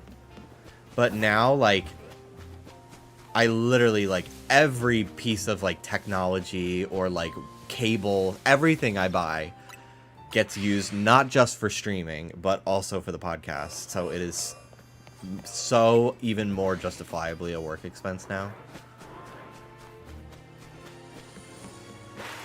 I need to be better though about keeping receipts for things that are not like Amazon. I go through and I like put down everything from my order history that is a work expense. When I'm going through my bank statements, if it's fucking Epic Games or like Nintendo, I don't even need to like look up what it is. Like I know what it is. I know it's a game. Steam, I just like I can write that off. But with like if I go shopping at like, you know, Target or Walmart or something like that, and it does end up being like there are things that are business expenses mixed in with like a grocery trip or something, I don't end up writing those off because I don't take note of it. So I really want to be better, because I'm sure there's even more stuff I could write off that I just don't. I don't remember to keep the receipts for and keep track of that. So I really want to, 2026, I want to really be more proactive with cataloging things, because I'm sure I could save even more money.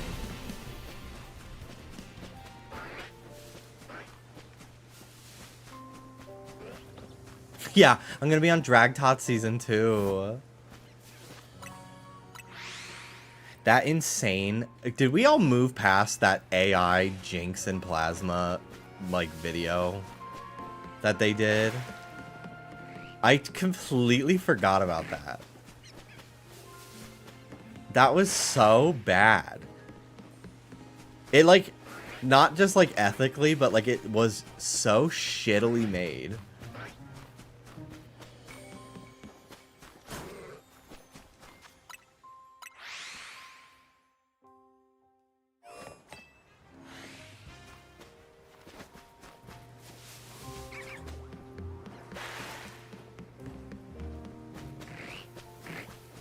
I feel like production and a lot of the fan base really tried to jam the fuck out of Plasma on her season, but like she did good and she's very funny.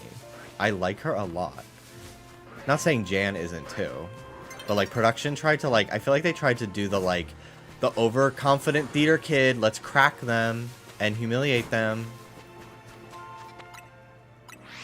And I'm like, but Plasma's killing it. Like, she won a challenge. She's really good.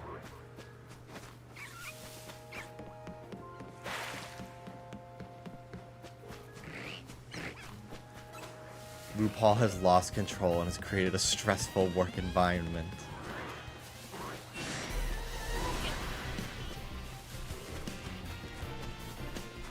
Michelle Visage has also stepped down. Okay. Recently on Drag Race UK, one of the girls did a fucking Springtrap runway. Like, clearly FNAF inspired. One of the contestants is even like, you're just literally just doing Five Nights at Freddy's, whatever. The judges hated it, especially Michelle, which was crazy to me because you were on Game Grumps. What do you mean you don't immediately you clock it as Five Nights at Freddy's? Don't lie. That drove me nuts. I didn't like the look very much, personally. But like, don't act like you don't get it. You know what it is. That bothered me. Hey, you like the game so far? Love it. It's really wonderful. We've never been this back as Pokemon fans, I feel. One step closer to the Five Nights at Bunny's acting challenge. Okay, but that would be so funny. Lady Bunny in the doorway. the big wig. Oh my god. Lady Bunny on the fucking CRT monitors on the security cams. Please. Oh my god, I need to, like, Photoshop that or something. That's so fucking funny.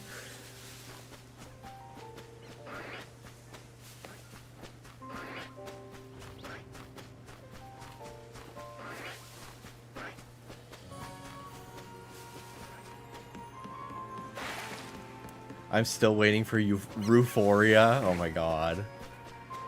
Ruforia and Trish is the guest judge that week.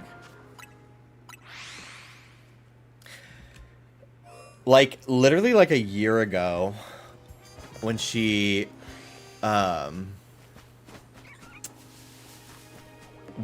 like alluding to the fact that she like filmed something really quickly, like, I think she like got glammed for the self-tape on a plane. I literally thought that they were having her like film, like, because Acacia had just done Trish in the Snatch game, and I thought, or maybe she was like gonna, I don't remember. But I was like, oh my god, like, are they gonna have Trish film like a little like special like shout out to the queens or something for like the finale or something? No. But I didn't know it was gonna be Euphoria for a few more weeks after that. I thought it was like a Drag Race thing.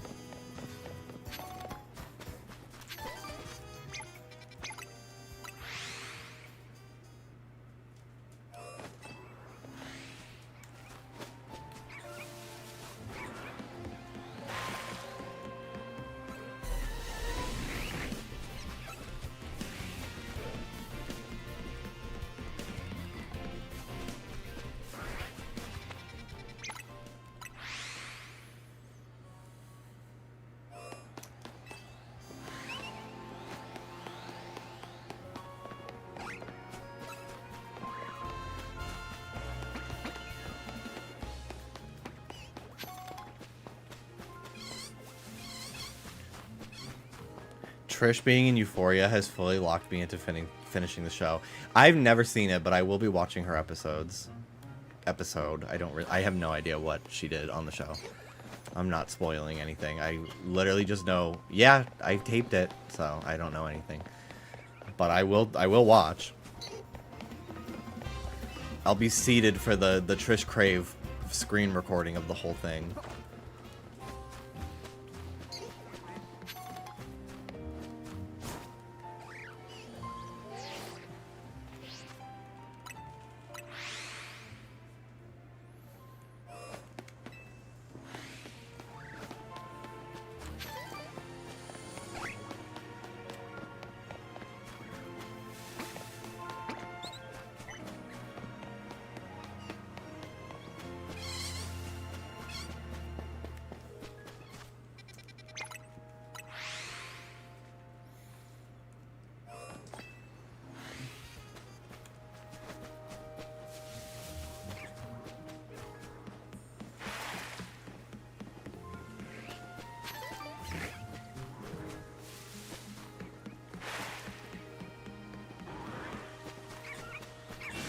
She replaces every character.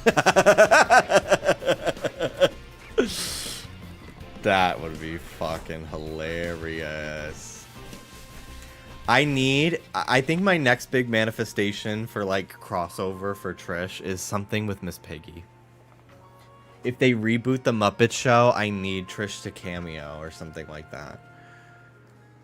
I need Miss Piggy to be like jealous that like another like blonde actress could potentially take her fucking job on the show. They're like, we're actually gonna just do like a live action version. We're actually not gonna use, we're no longer doing Muppets. We're actually gonna do a live action version of this show. And all the Muppets are outraged.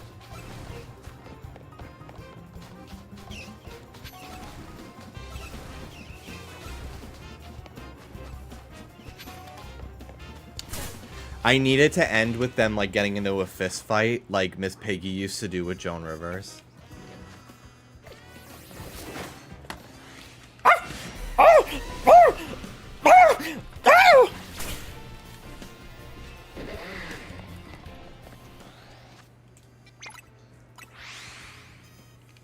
Would Trisha be casted in your TV show ideas? 150% yes, of course.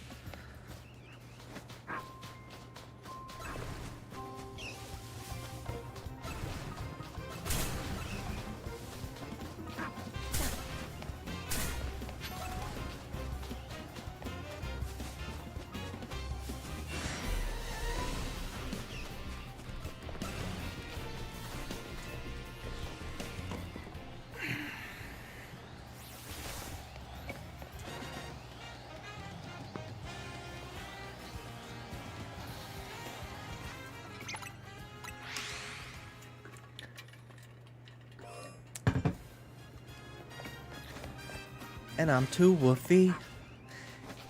And I'm too Sniffy's tea. You say you want a top.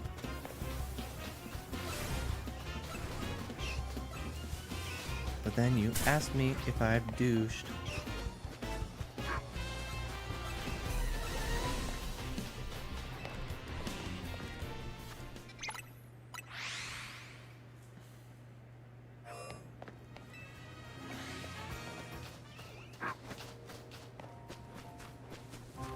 Did Vanilla write that? Hey, mister, I said what I said. I'd rather your anus be bread. Crazy. Like, actually belongs in the Louvre. Down the back, still the Louvre.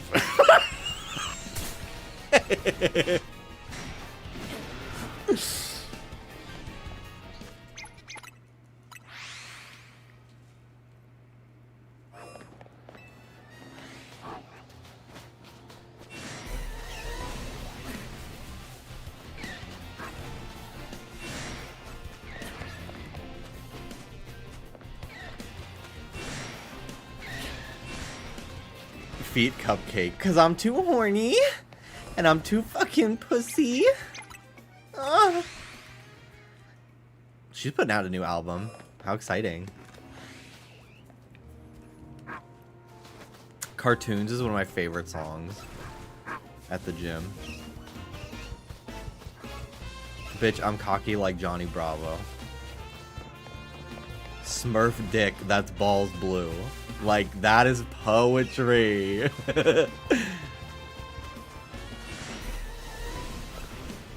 Hold on. There's a Sims 2 mashup that I love.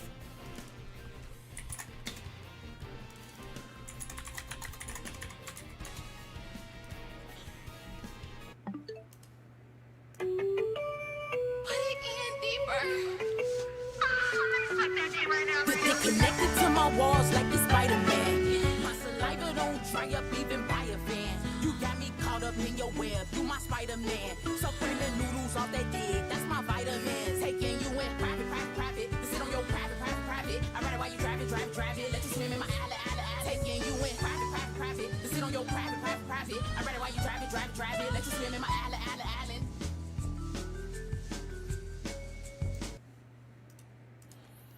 It like literally matches so well. I can't hear that song from The Sims without hearing the mashup.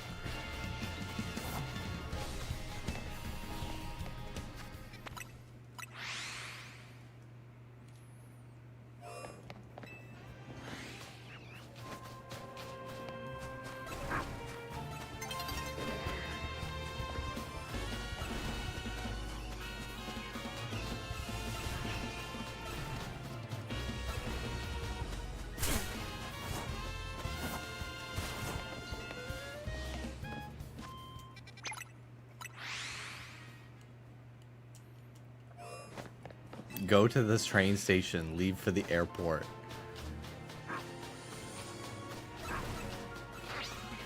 In this game?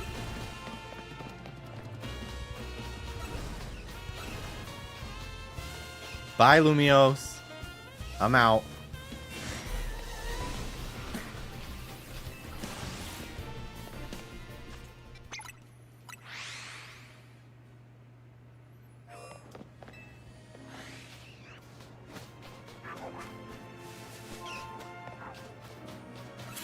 Jimmy Buffsole. Yeah. Yeah. That's what I like to hear. Hello, Calm. The airport.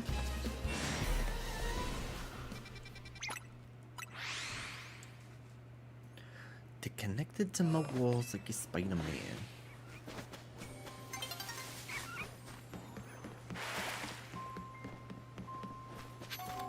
Love that Trubbish are friendly. I know, they're very shy. They hide behind trash cans like, do they see me? I don't want to be a burden. That's very cute.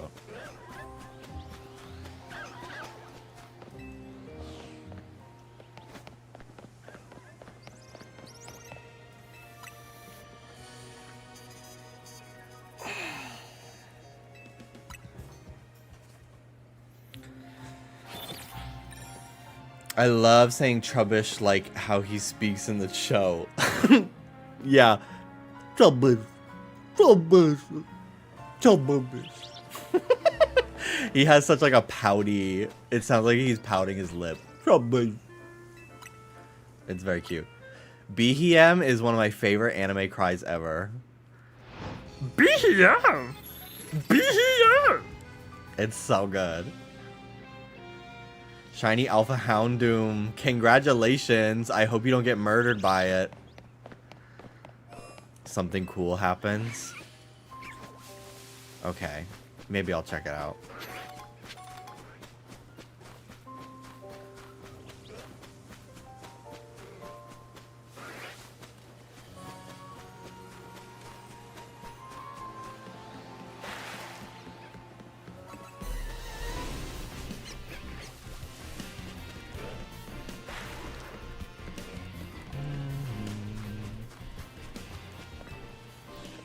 Crazy, I got ads, so I can't hear you. La la la la la.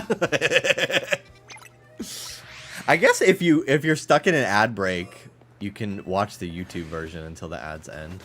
because I don't have ads on YouTube. Because I'm not partnered.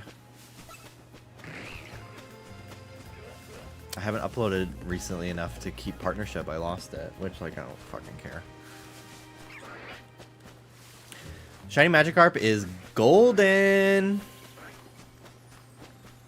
Yeah, say that after the ad so they know. Yeah.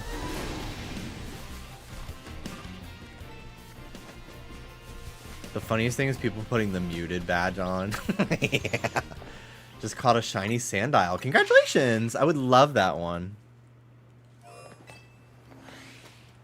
Staryu is my main target tonight. I've been hunting it for like 2 days now. I have a few shinies though. I got 5. 2 of them Ghastly, but you know, it's okay.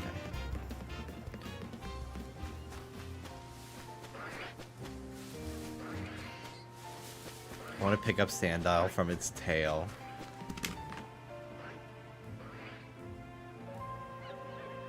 What the hell?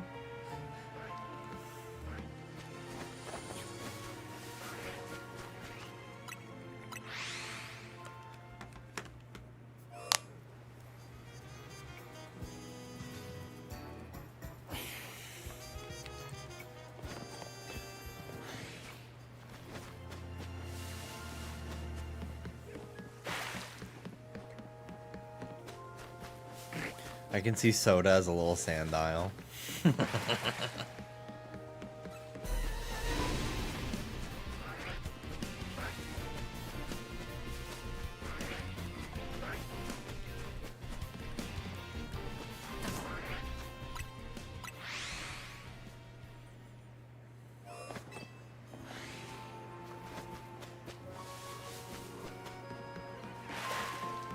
So Sandile animated to roll over like Soda, yeah.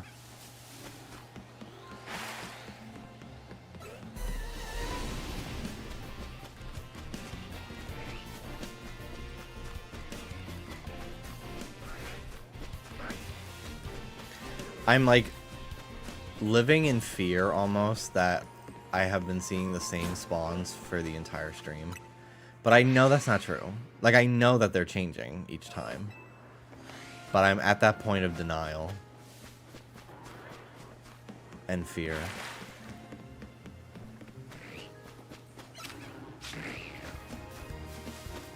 Yeah, because last 2 times this Magikarp was an alpha and now it's not, so. They are different.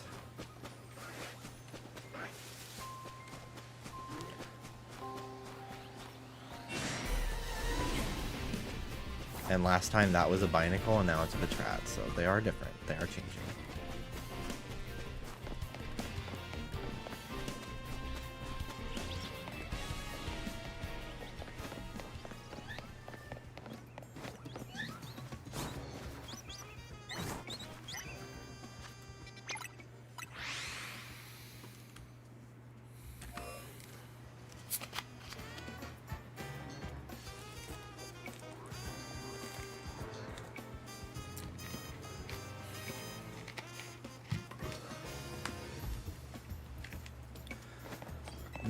Me when I convince myself even though they're not different.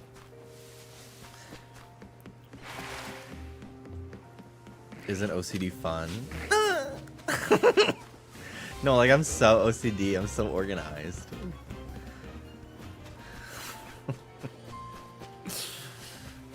Please stop. My mind is a prison with 1,000 labyrinths. All yelling things at me from the walls.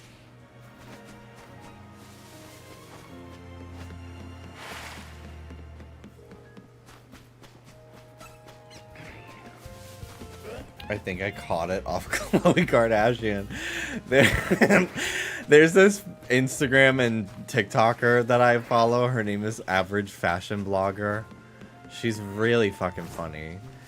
And she posted a video of herself at a party and she gets fucking swerved by Khloe Kardashian because Khloe's going up to all these people and hugging them, and then average fashion blogger goes in for a hug and Chloe fully ignores her, and she's like, I thought Chloe was just hugging everybody at the party, but she actually just knew all of those people and did not know me. It's so awkward and so fucking funny. It's such a funny video. I'm like, that would happen to me for sure.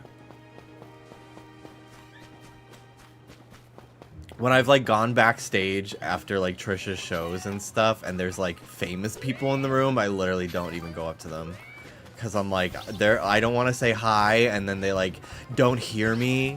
I made a fool out of myself. I'm being so dramatic. I think Corey King thought I was cringe when I was on set for the music video, because I nervously in the shuttle to the craft services table, because it was like a big hill, so they had a shuttle for all the people in heels. So I got in the shuttle and I was like nervously, did you try the new guava refresher from Dunkin' Donuts? And she was like, what did you say? And I'm like, the guava refresher? And she's like, oh no, I haven't. I was like, okay, I'm gonna go shoot myself in the head now. Like, I was like, cool. That was awesome. Really cool social interaction skills, Jimmy. You really killed it. I still stand though. But I really felt like, wow, like I seem so weird.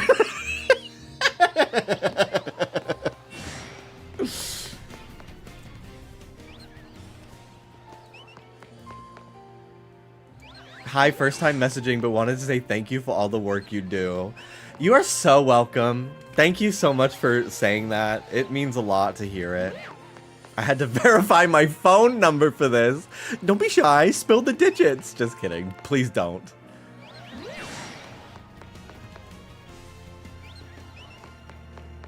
And what is that funky little number on the back of your card? I saw you at Trisha's show, but I was too shy to say hi. No, I live for the fame. You don't understand. It is like vitamins to me. All I've ever wanted in my life was accolades and glory. I literally thrive on it. Never feel nervous to say hello. I will most likely be at Trishmas again this year, if Trish still has extra tickets. I texted her the other day asking for tickets for Dallas and I. But she has a million things going on right now, so I don't blame her for not seeing it.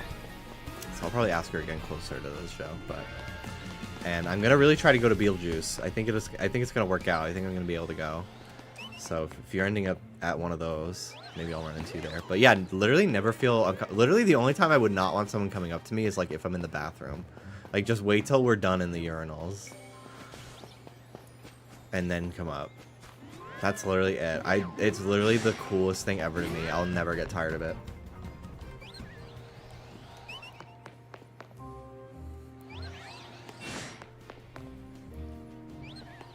Thank you for everything you do. Everyone deserves kudos. The end. If we lived in the same city, I would gas you up every time. I got gassed up outside of a Dunkin' Donuts the other day.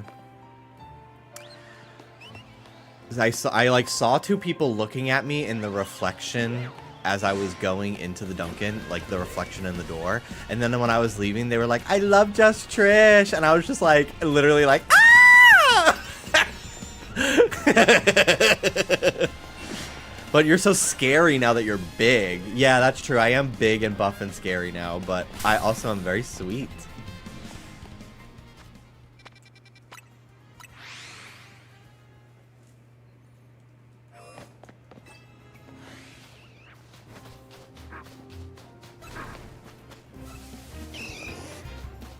Anytime I'm at the gym and I'm like near a woman that's working out, I try to gay it up so she knows that I'm like safe to be around and I'm not like staring at her ass the whole time. But like, I usually have my nails painted and I'm wearing a Lady Gaga t-shirt, so I don't think I need to do all that. But I do like hip hop and like kind of scroll through my phone like this to like really signal to them that I'm safe. But I think they can just tell from my literal gay face.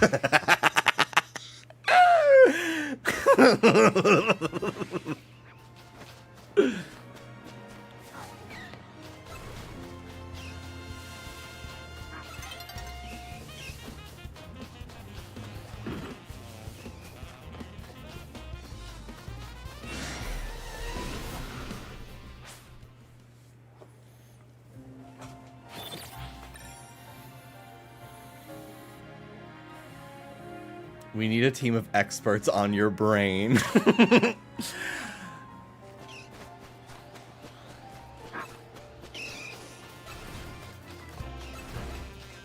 Sometimes having mental illness is a prison, but God, am I funny. Like, I'm just so quirky and silly. My God.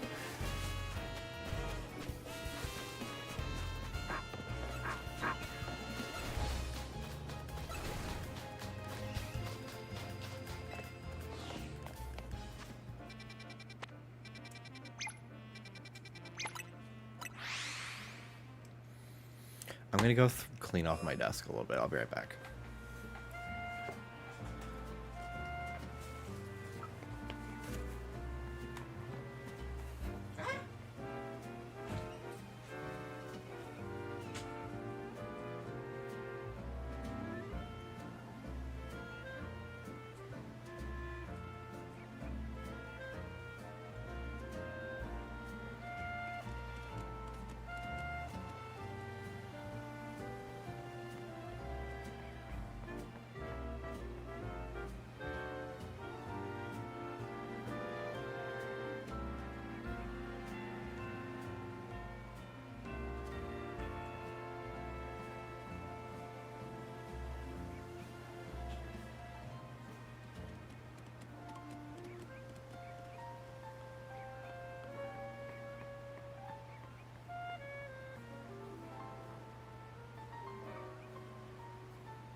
Come on, Tooth.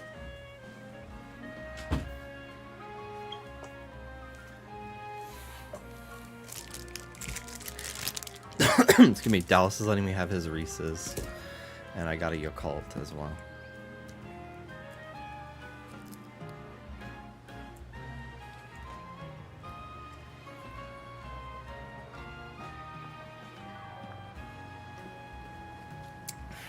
It's a Reese's Fast Break.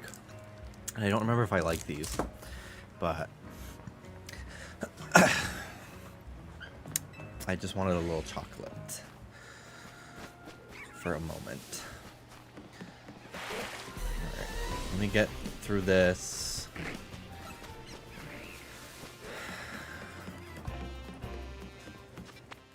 Girl, is that a Yakult? Yes!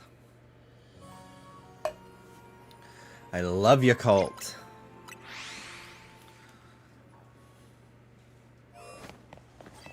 They're so delicious. I could power through an entire fucking case of them.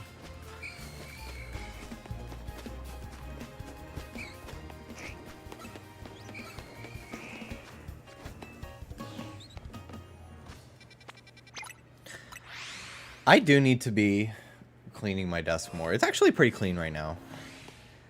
But I really need to do a deep clean in my office. Ruby! Ruby, say hi to everybody before I let you leave. Hi, Tookie girl. Hi, Scuba.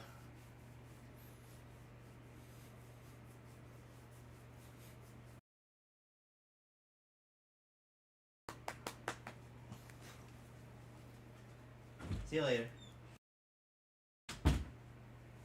No, I did say that. I did want to clean my desk a little bit. I had an empty Stouffer's lasagna tray on my desk and a napkin that I wanted to get rid of.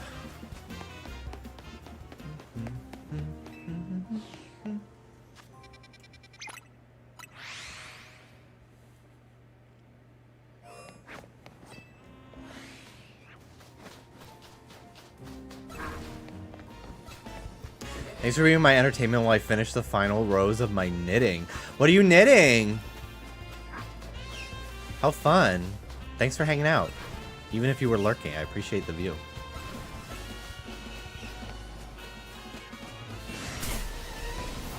I wish I said hi, I'm a longtime subscriber. I didn't know Trisha's Jimmy was you until way later. I was talking about this yesterday. That is my favorite thing that has come from editing the podcast.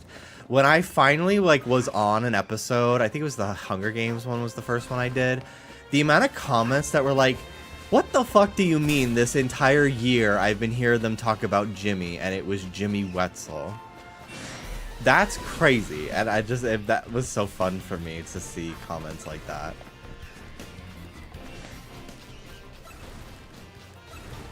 Because I always just think of everything in so separate online, but like I watch all sorts of people, so I'm sure people are the same way with the podcast.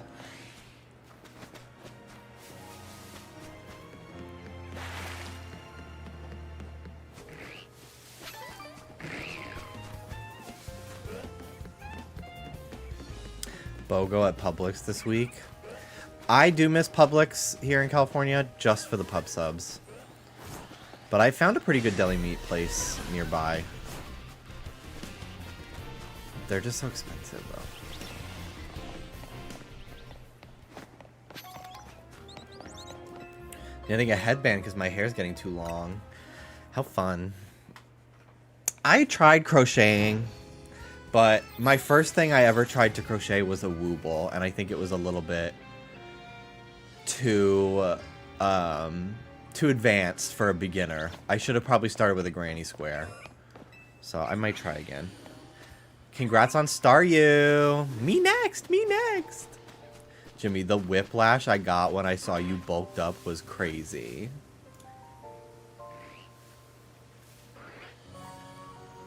Me? Thank you very much, Komeka. I'm Raichu. Hi, Raichu. Nice to meet you.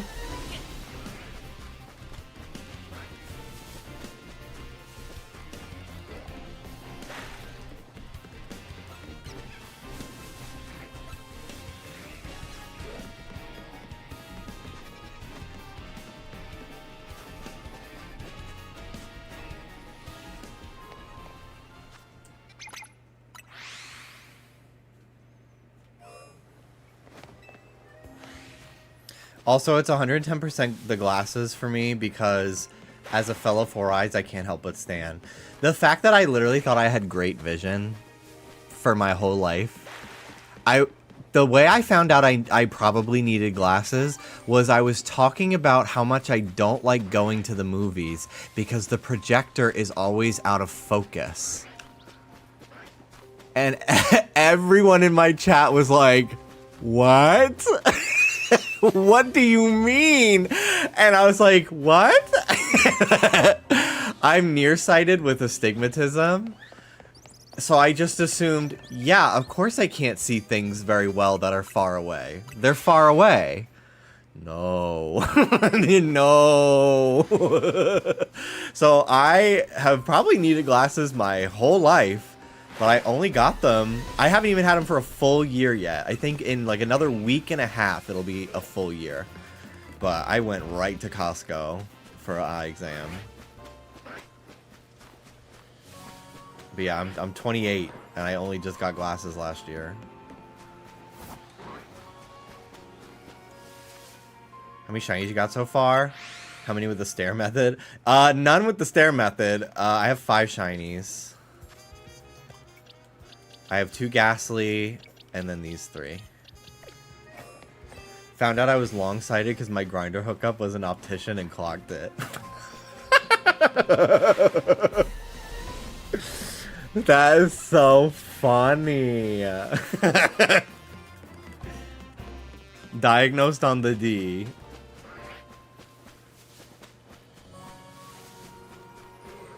He will come back. He always does. Me? Me? Gongaga? Me? Me? Gongaga. You probably would have found out sooner if you got your license. True. Oh my god, me trying to drive. Me thinking I could learn to drive when I was in Florida. And the lights literally looked like fucking parallel lines.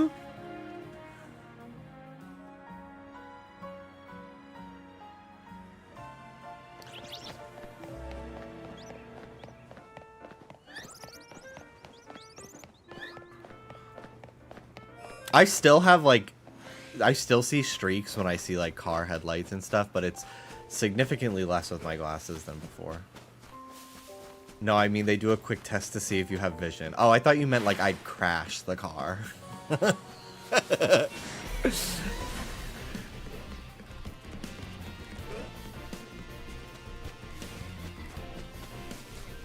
We should make you take a colorblind test. Okay, no, I am not colorblind, and I was I was on Skype with a bunch of friends back in the day during the dress, the blue and black, white and gold thing, and my friends were all convinced it was white and gold, and they were all fucking being so mean to me and forcing me to take like 10 different colorblind tests, which all came back as not colorblind. And then when it ended up, the actual dress was brought on stage on Ellen, and it was blue and black. I've never felt more vindicated in my fucking life.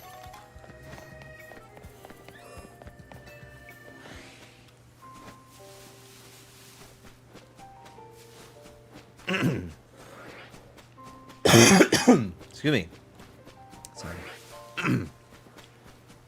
I've been talking a lot lately from streaming these games, and my voice is not as used to as it used to be.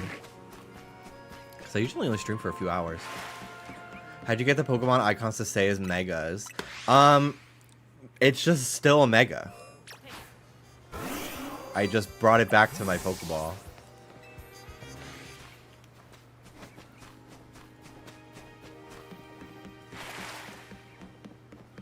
What's your shiny hunting method? Check everything, fly away. Check everything, fly away.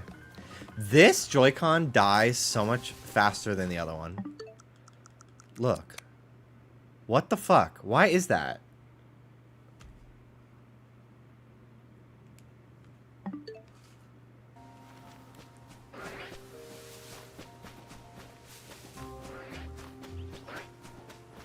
I found out I was red, green colorblind from playing Uno in a basement. In high school one time, this guy who I had such a crush on, and he used to like squeeze my ass and slap my ass and tell me he wanted to fuck me and tell me how sexy I was. It's a long story. He was straight though, I guess. One time we were in class and I was wearing a black sweater and the kid next to me was wearing a red sweater. And the teacher calls on him and goes like, "Do you know the answer?" And he goes, I actually just wanted to raise my hand and point out that Jimmy and Franco are wearing the same exact sweater." And the entire class was like, what? Also, like, why? And then we were all like, no. And he was like, "Oh, I'm colorblind." What the fuck? It was so weird. Thank you, Cassie. Love you too. It's giving gay or European. I don't know what that was. Whoa, when did Jimmy get buff? Happy to see you around. Thank you very much. Yesterday. Just kidding. Thank you very much. I appreciate that.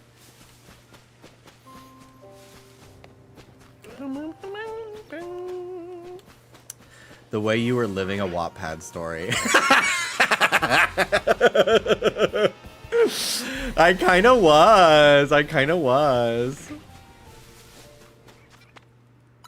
Are you gonna watch Sabrina on SNL in 8 minutes? No. I am not. I wouldn't even be able to. I don't have cable. Although I do have access to Danny's Peacock, so I guess I could, but No. I don't remember the last time I've watched a full episode of SNL. I just watch on YouTube. And even then, like, I maybe watch a clip like once every 6 months. If it's like a particularly viral one, you know?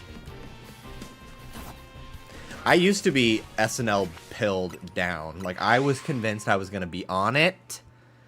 When I was a junior and senior in high school, I literally was like binging old seasons wherever I could find them online. I was gonna sign up for classes, improv classes at the Upright Citizens Brigade. Amy Poehler, like, she started that improv school. I was gonna get into the New York comedy system.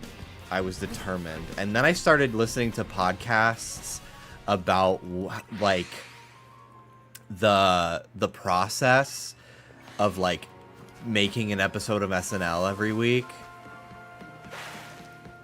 and how one exhausting that is, and two, the fact that like even once you get the show, it still feels like you have to like prove your worth every week. It's almost like each week you're like still auditioning to keep your spot. And I'm like, I literally, like, I could never. Absolutely not. Nope. No way.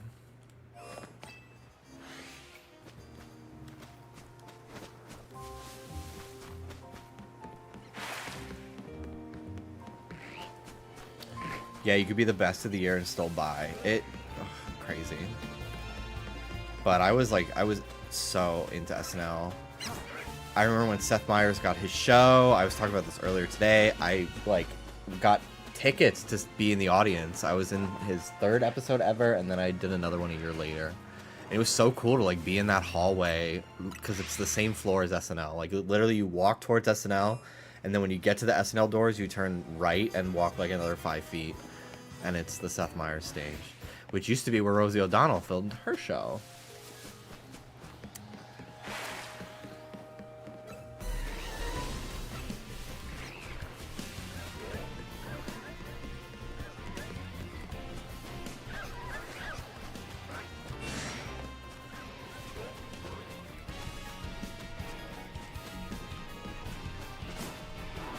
Congrats on the Litlio.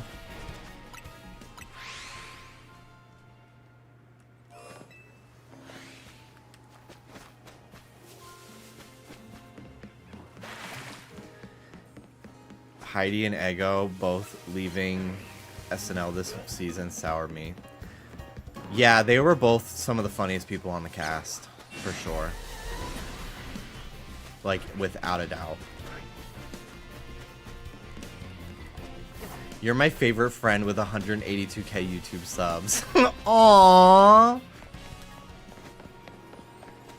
Ego left, Heidi was let go. Gag. That's crazy. Just tuning in, any shinies yet? Nothing today. But I popped off yesterday and the day before. So. The monkey's paw curls.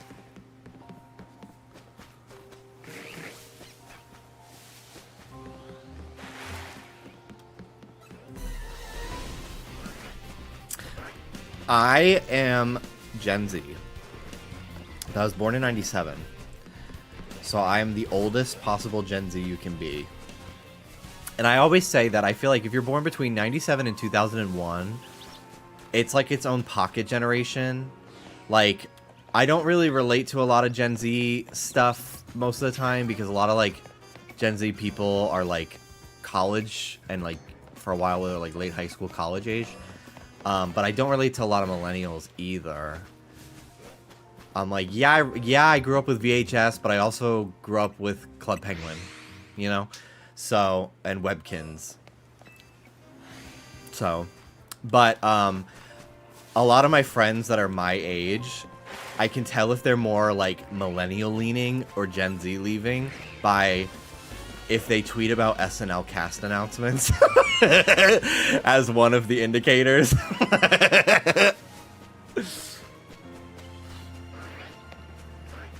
Thank you, Ryan. I appreciate that. Thank you so much. I'm trying. I'm doing my damn best. Today was my off day from the gym, but I'm there a lot and for usually almost 2 hours.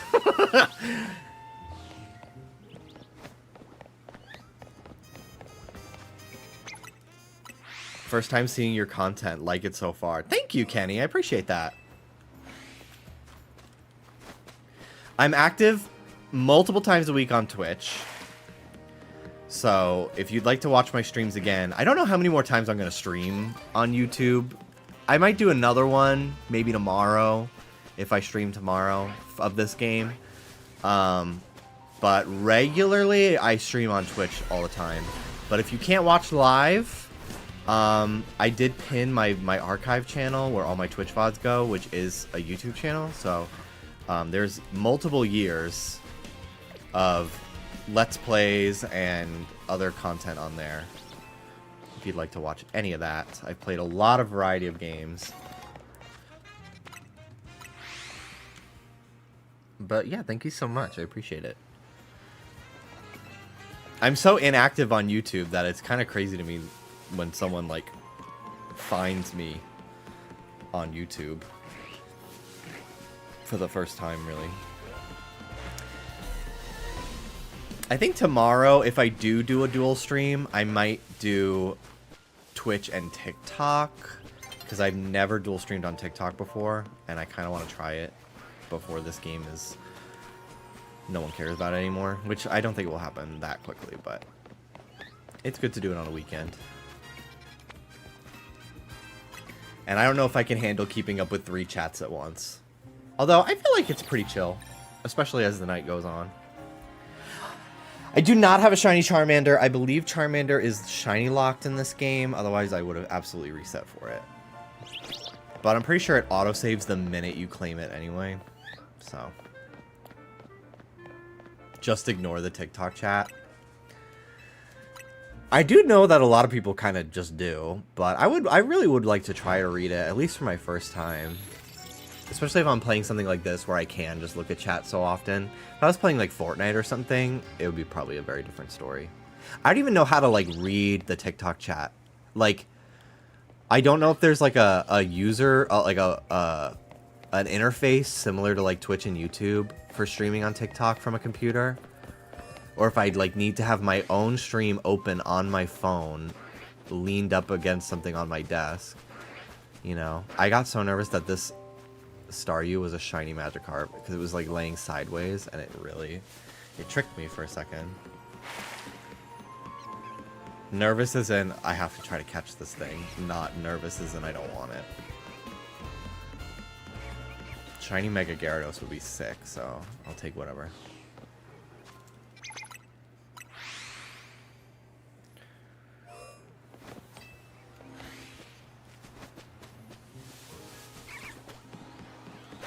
TikTok Live is weird. There was one that said click full screen to view the movie, and it actually popped up. Like how? What?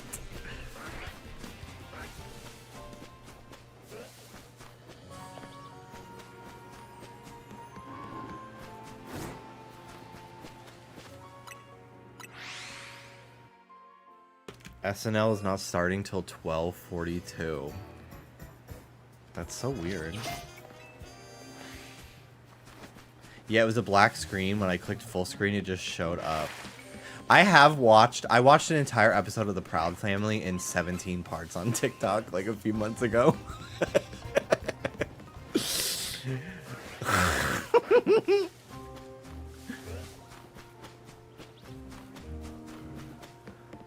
I love when people just upload shit. And it like it definitely had like a mobile game above it as well. Like, it was 2 different media at the same time. I've done that with George Lopez on TikTok. Yeah, and it's always like slightly high pitched because they sped it up just a little bit to avoid copyright. Ridiculous. People who upload whole movies to Twitter. Literally, there was a Sandy Cheeks movie like a year ago that leaked on Twitter like a year in advance, fully done, and I watched almost the entire thing on Twitter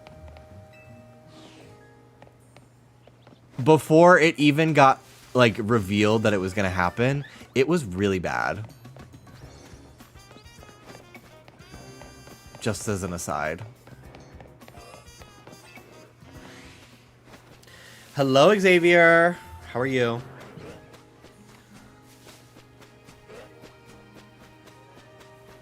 I remember I watched an old Alvin and the Chipmunks movie on YouTube, on the YouTube app on my dad's iPod Touch. This was like right before YouTube got like super copyright strict.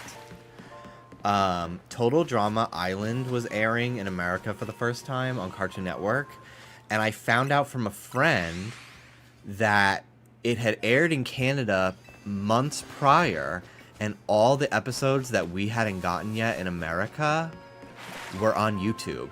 So I watched the entire season on YouTube one day. And I like knew the whole season before it like aired in America. Like I watched like the first few episodes and then I got to like binge the whole thing. Stoned and deck building. Are you building a Pokemon deck?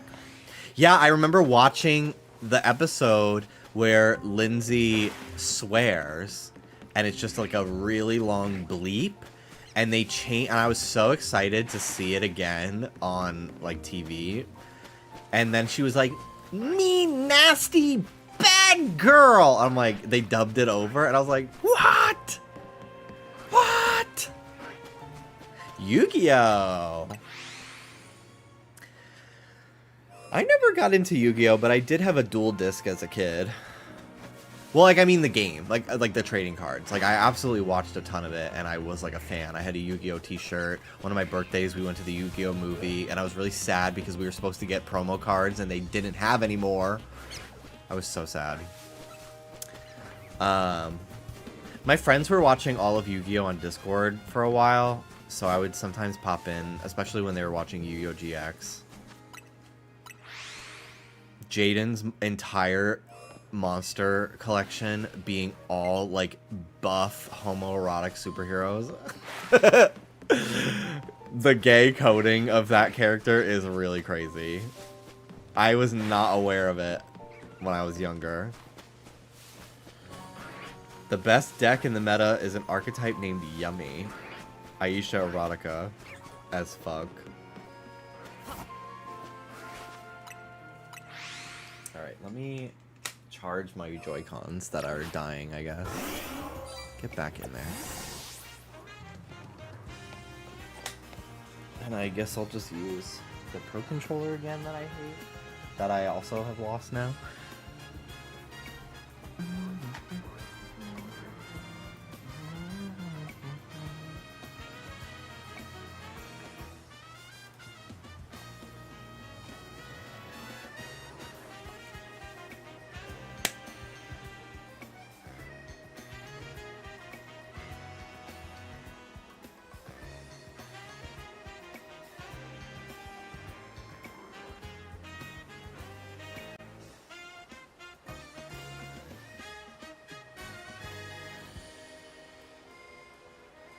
I found it. Did you get the new Pro Controller? No. Although, if I don't find my Switch 1 Pro Controller soon, I might just get it. But no, honestly, I have really played pretty much every Switch 2 game with detached Joy-Cons. Because they're bigger now, and I do have long fingers, so they're much more comfortable.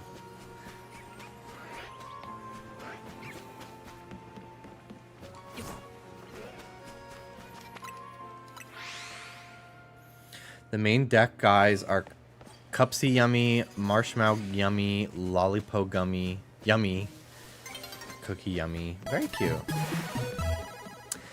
Gavy, thank you very much for the 3 months in advance. 25 months. Thank you, thank you.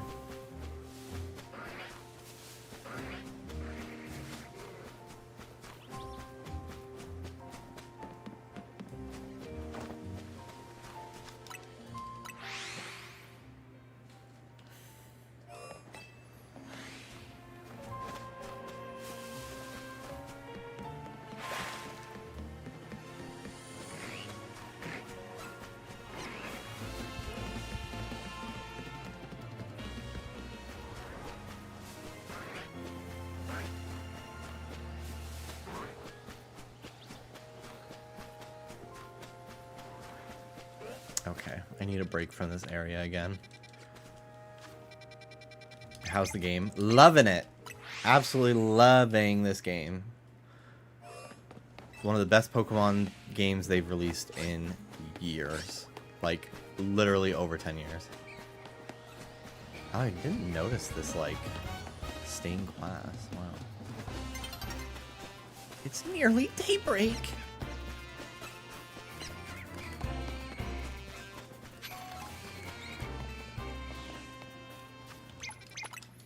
I don't want to risk getting another Ghastly again, but this is my lucky spot, and I just want to hear that sparkle, dude. Getting that Alpha Spinarak would be sick, though. I could get a Living Dex. I wish Shiny Locks weren't used so much. Me too. I wish they did not exist at all. Very annoying. How do you feel about Mega Starmie? I personally really like it. I totally understand that it's not what a lot of people wanted. But I think it's funny as hell. And it manages to add personality to something without a face, which I think is very cool. Good luck on the hunt, Kenny.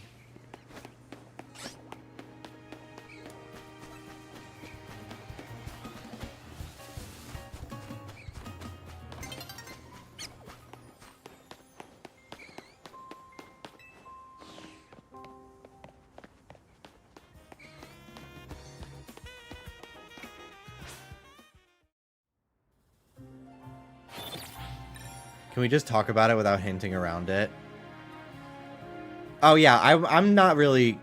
I'm gonna just start talking about the megas. If people like mention it, I'm just gonna talk about it. I probably won't bring them up unless I catch one, but yeah, the long legs are crazy.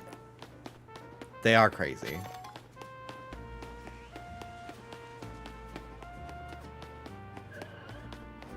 Okay, because I was expecting actual human legs. Yeah, the leaks really made it seem a lot more cursed than it actually is.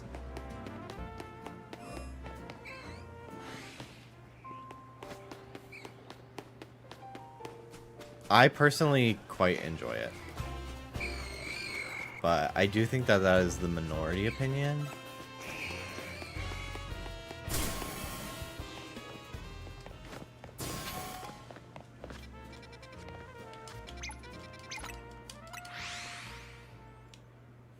We need more silly Pokemon, and not Pokemon for people who say aura farming too much.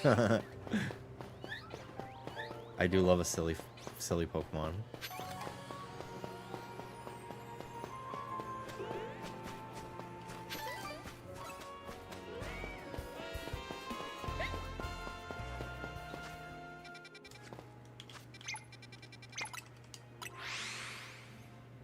It does look like they added Starmie to Fortnite.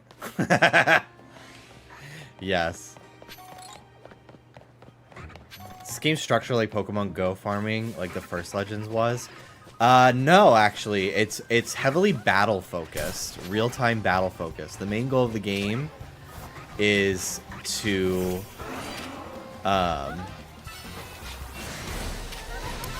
reach rank A in the ZA Royale.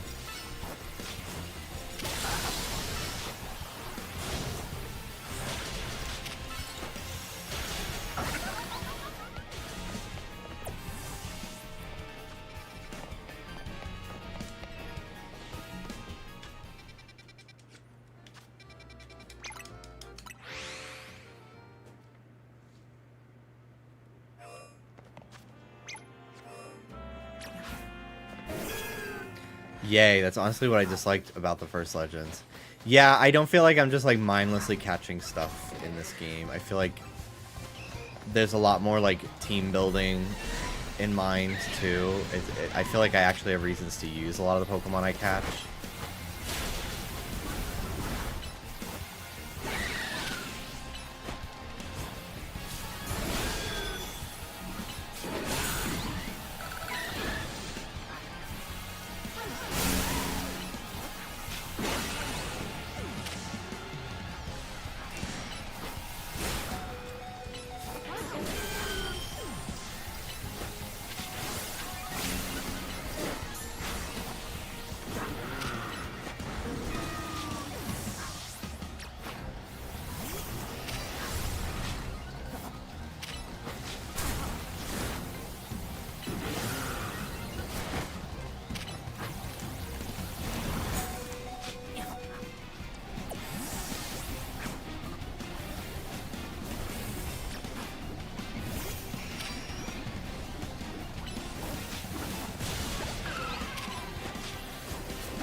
Where's the alpha?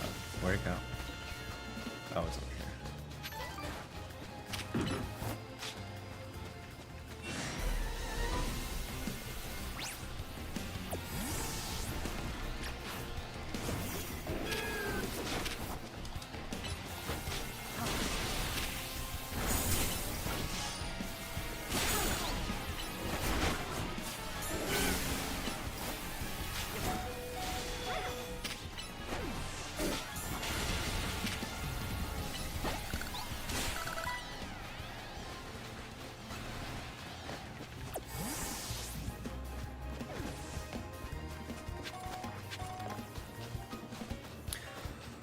Whew.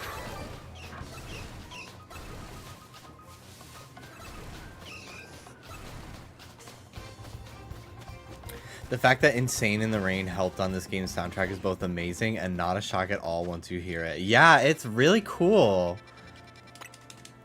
I'm not super familiar with like a lot of their work, but I loved seeing someone who was a YouTube person in such a cool spot, you know?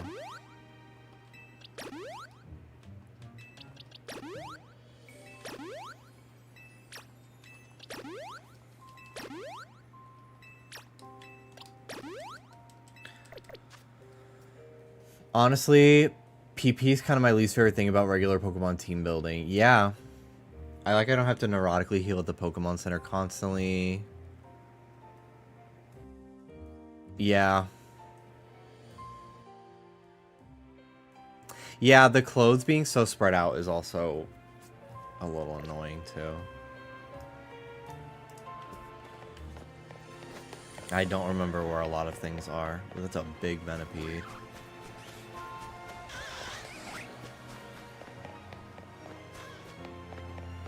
Cool.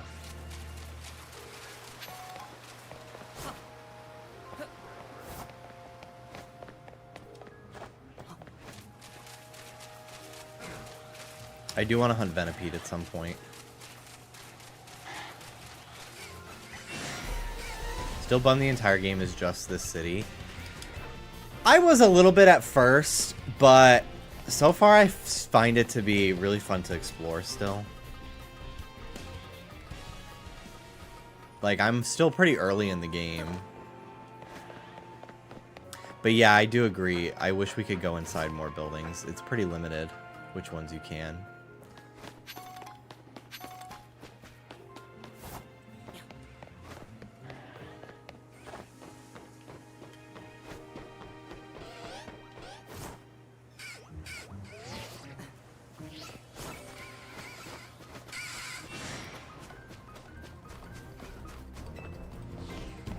Without spoiling too much, Lumiose does change pretty drastically. That's good.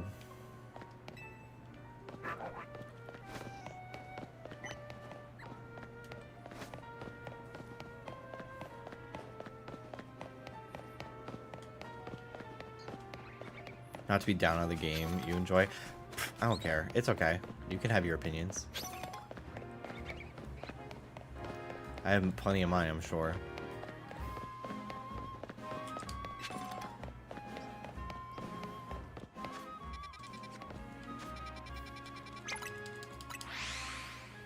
Not to be Kingdom Hearts pilled, but it's like Twilight Town to me, and I never wanted to leave Twilight Town. Yeah!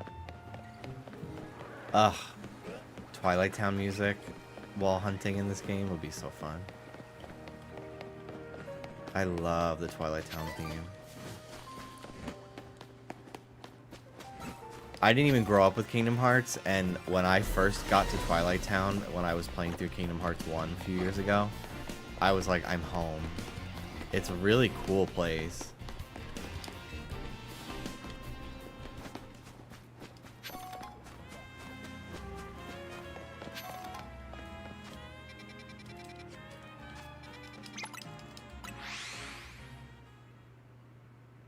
They should have let you skateboard. I'm surprised we didn't at least get roller skates like X and Y.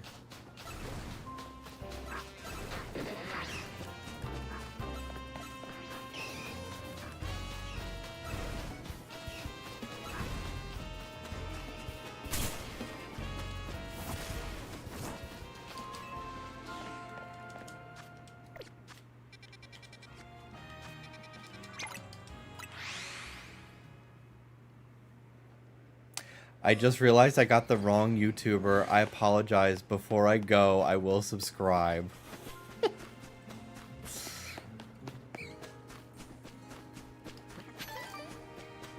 Thanks.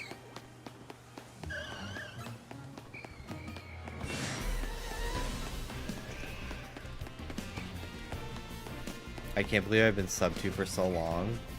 I know, I'm 28. I started YouTube when I was 14. At least this channel. I did a lot of other ones about like Sonic and Webkins beforehand.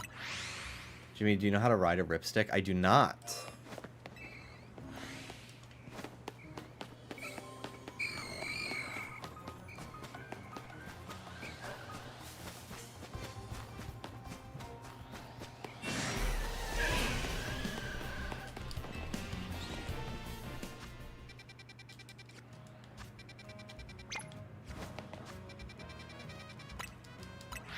I haven't really explored this zone at all. Because in order to even get to any spawns, you have to climb a ladder. And I don't want to do that every time.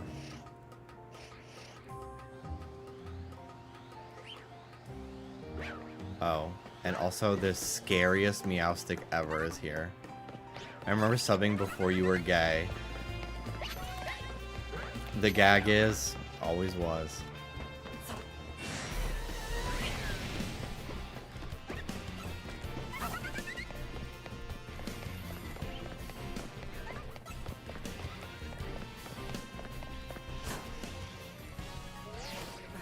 What turned you gay? Danny Phantom's evil older self in that one movie. And,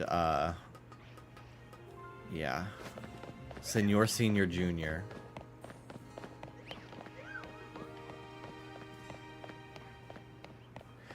I remember one of the first times I ever, like, really felt my gay oats. Like, so strongly that I wasn't even aware of, like, how gay I was feeling. And then, like, I snapped out of it. Was when in Captain America 1, where he comes out of the pod and he's really muscly and oily, and he like just got turned buff. That I watched that scene on repeat for like maybe an hour and a half in the darkness of my bedroom.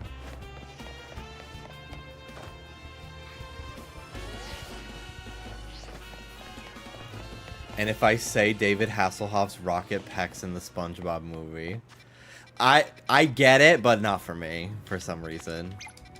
But that is hilarious. Johnny Bravo. Ugh, yeah.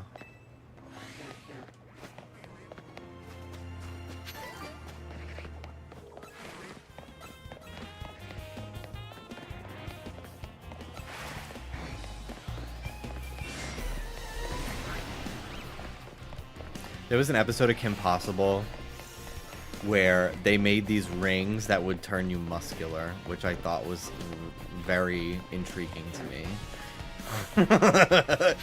And I didn't know why. But you put a ring on your finger and then suddenly you were muscular.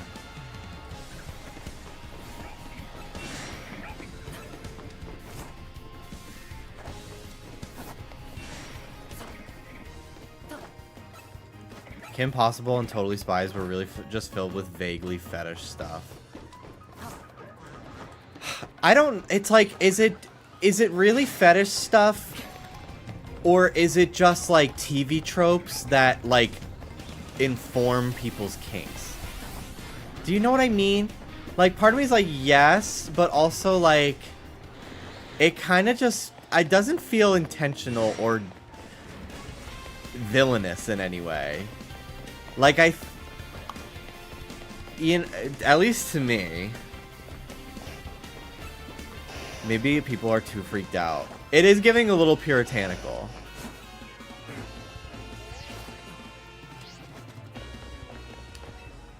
I think it's just, how do we write an episodic fucking cartoon for kids, every trope in the book.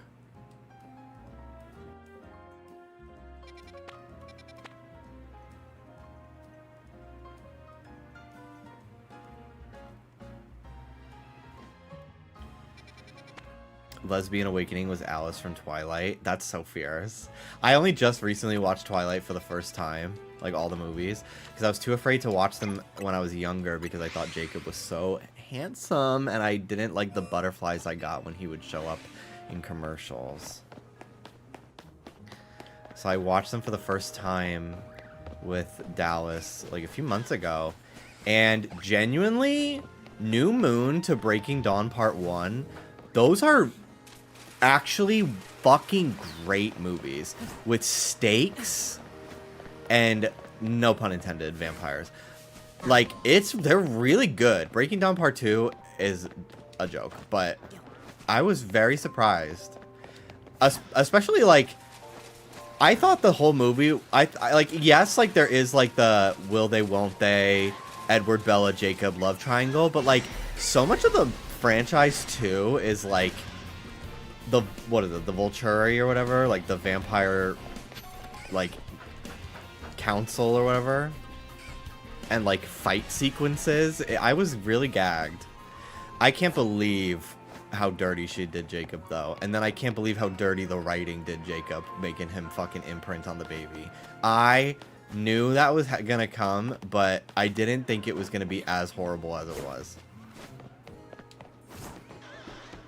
I've never seen George of the Jungle. I think my friend Mel wants me to watch that movie with them.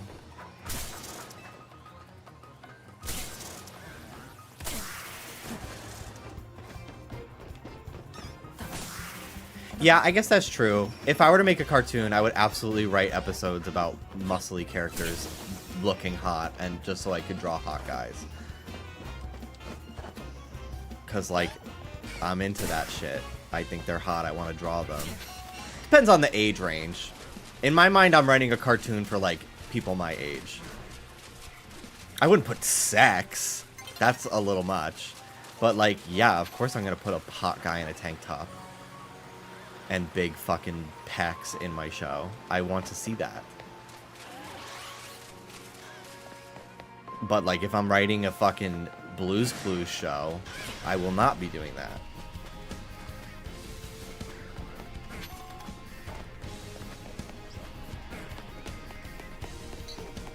I never really watched Dave the Barbarian, honestly. It was, like, not really ever on when I was watching Disney Channel for some reason. Same with Brandy and Mr. Whiskers. Like, I knew they existed. I watched, like, 1 or 2 episodes of both.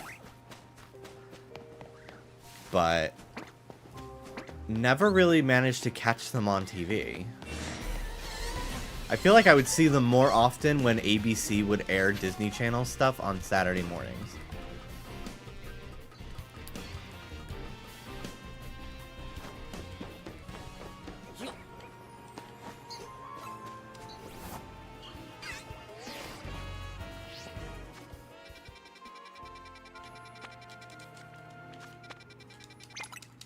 Hi, Hannah. Hi, Squidward.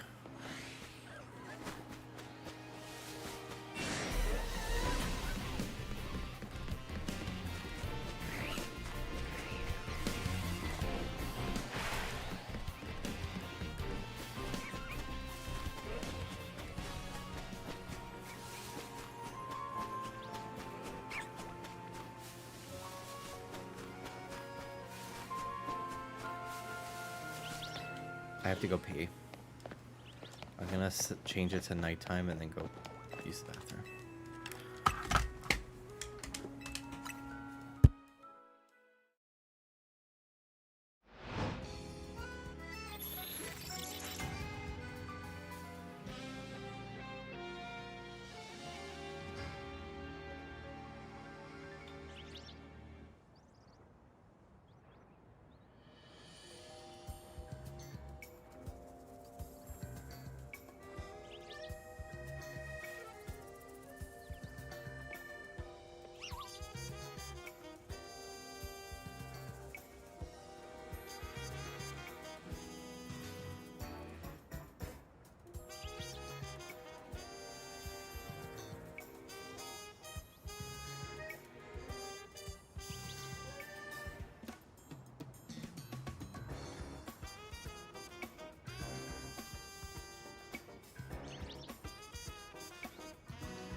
Oh, thank you.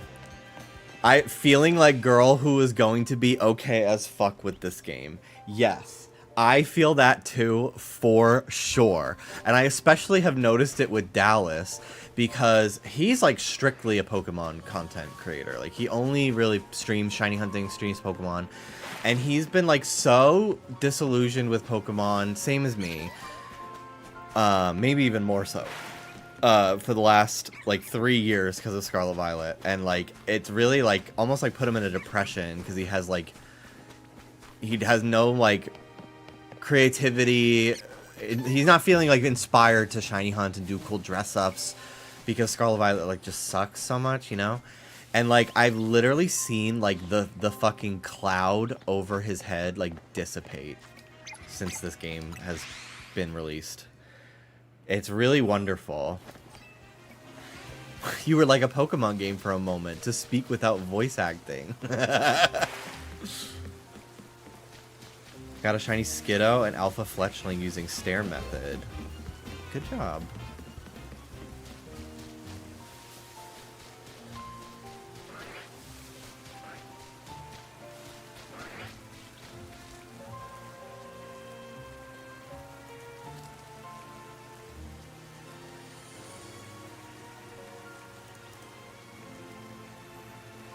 Bisexual Italian boy from Florida who's going to be okay. So true.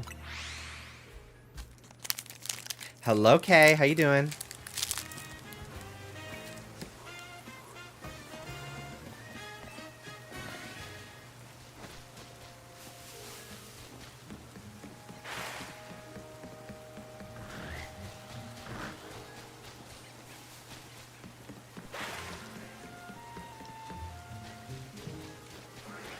Have you done Stare Method? I have not. I'm sure I will at some point.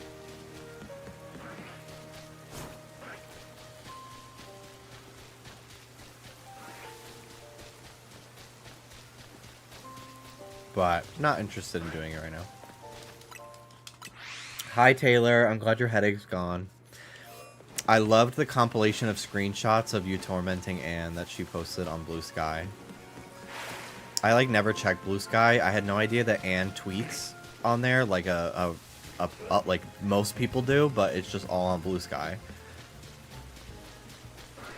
Have a good night, Xavier. What the fuck? I'm out. Okay. Goodbye. Which ones? The one where you posted the Pokemon Unite release date really got me. That was diabolical.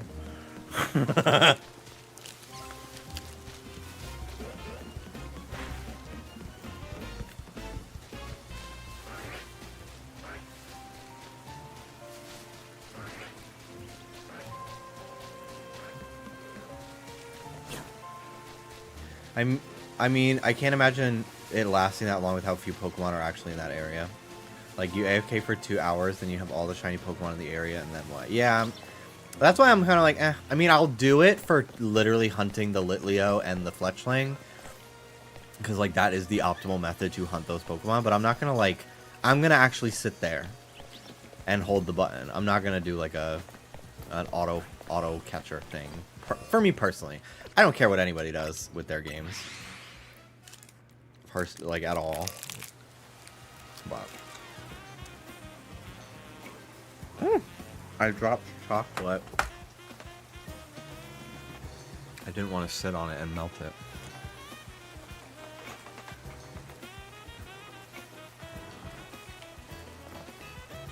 I'm annoyed nothing I want is by those stupid stairs. Mawile, move to the stairs.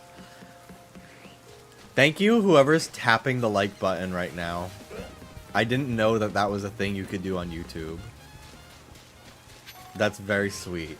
I see the hearts. I thought that was a TikTok only thing.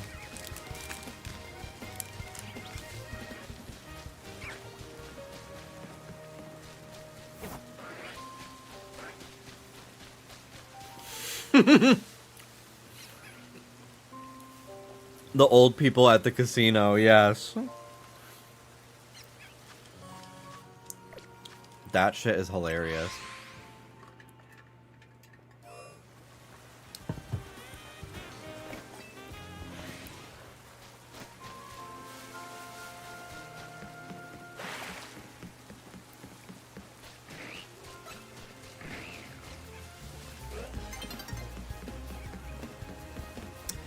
I don't think this game has mass outbreaks, but I do see them doing, like, events where it's like, whoa, Area 2's been taken over by so-and-so Pokemon.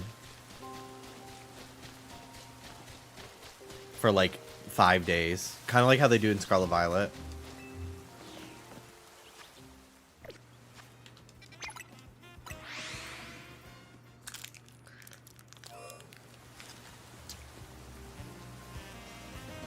No rat Pokemon in a city, kind of crazy. That is crazy. I guess Patrat is the closest thing, but they got paid by Big France. Yeah, that honestly.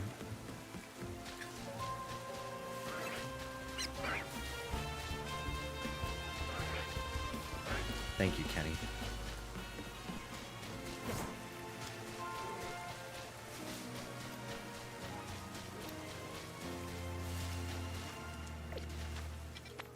Game Freak hasn't watched Ratatouille. I love Ratatouille.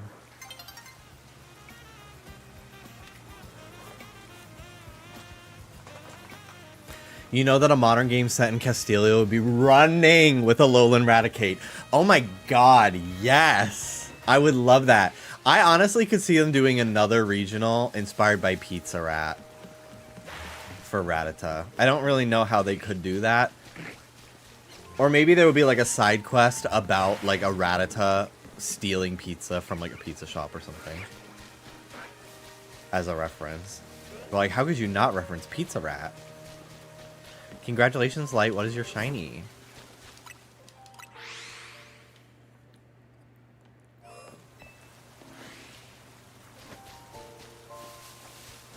Scatterbug. Spupa is a very good shiny. I have one in my X and Y badge quest. Cheese Run in Pokemon. I need that game.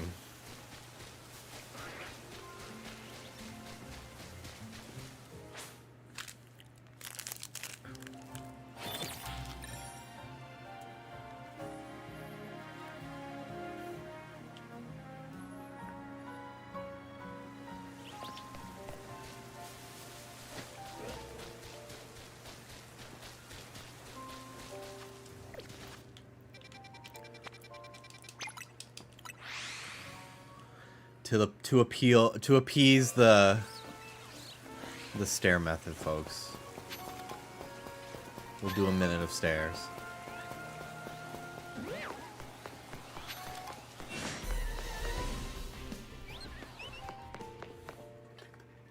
I'm gonna start the clock.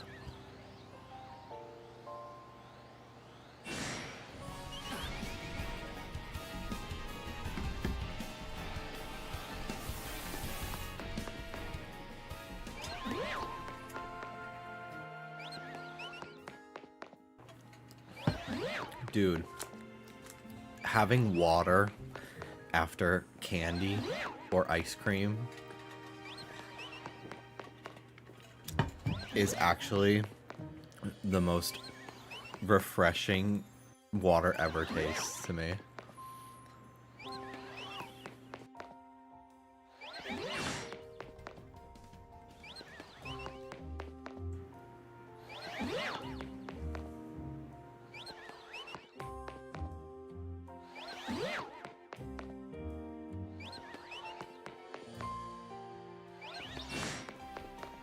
As a child, would you dip lollipops in water? I'm gonna be so honest. I don't remember ever drinking water ever as a child. I'm being so fucking serious.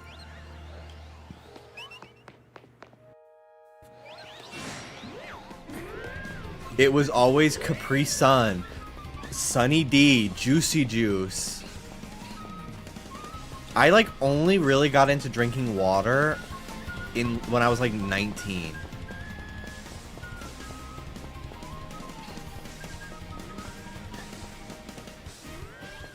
Maybe that's why you got less teeth.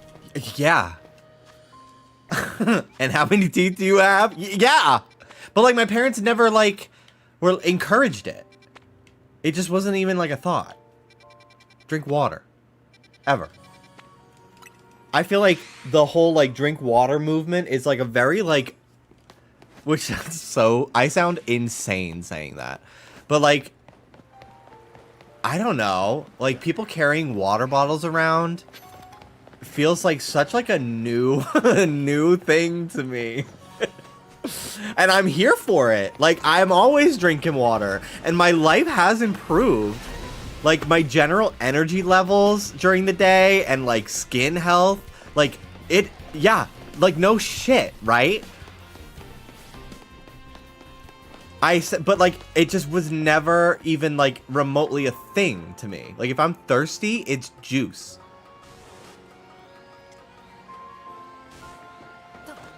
Did you never not have the shared experience of frantically drinking from a public drinking fountain as a child? I mean, yeah, of course I like did. Like I drank water. Like I remember the mini Poland Spring, like tiny water bottles that would like someone would bring to like the basketball game or soccer or whatever in the trunk of their car. Like I definitely drank water. But like I probably drank more water this week than I did like in an entire year of my childhood. I'm not even trying to be silly. Like it was just never my choice.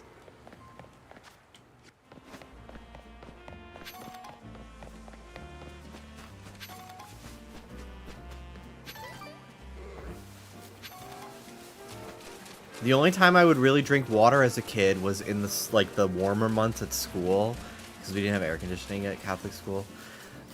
We were only allowed water. We weren't allowed like Gatorade or anything. So I would bring water then, because they didn't want us like spilling it, and then it was the desks and the floor would get all sticky. Like if it was water, it's just water. You wipe it up with a paper towel. That's the reason why. My teacher would always say no Gatorade. That's how she pronounced it, which I don't really know why, but. I literally didn't understand that pee should not be like caramel yellow. Like I didn't know that like you should really have like relatively clear pee. Like, you know?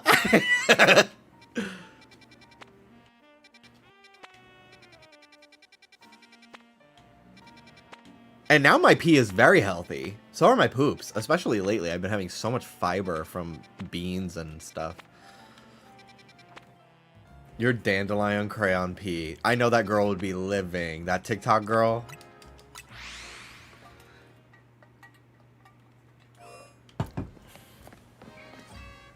A good poop is so healing for the soul. The other day, I had a poop that was so long and healthy and didn't break apart at all. I literally said, Dallas, come look at this. And then he did, and he was like, wow.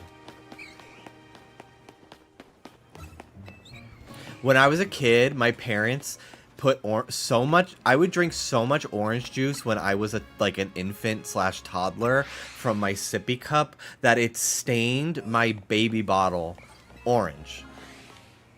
My friend Lauren was the same way, because we were the same age and our parents were friends from like childhood. So we like grew up together. Which is crazy because I eventually stopped liking orange juice for a really long time. I think because one time I had orange juice with pulp for the first time.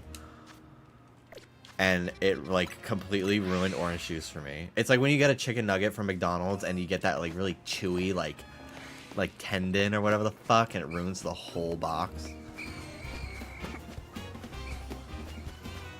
Ooh, love Nesquik. Snapple. You're not wrong. Back in the day, it was all about soda, coffee, juice, iced sweet tea. It only became more prominent in the last 20 years or so. Like, literally, like, the idea of, like, always, like, staying hydrated seems like such a new thing to me. You really have no concept of TMI. No. That's why I'm successful. I literally come from like the Trisha Paytas school of talking about things on the internet. Like, yeah. And now I've not only graduated from that school, I've returned to the academy as a teacher. Thank you, Nate. Happy to be here tonight. I stream very regularly on Twitch, multiple times a week, and I have for like almost 10 years now. But almost never on YouTube. So it's been really fun to have people pop in here and there today and say hello. I literally talked about putting a brown Sharpie up my ass multiple times when I was a teenager. Like, why are we acting like this is a new thing for me, sharing these details? The brown Sharpie monologue will win for best spoken word at the Grammys this year. I'm not going to TwitchCon. Maybe someday, but not really interested right now.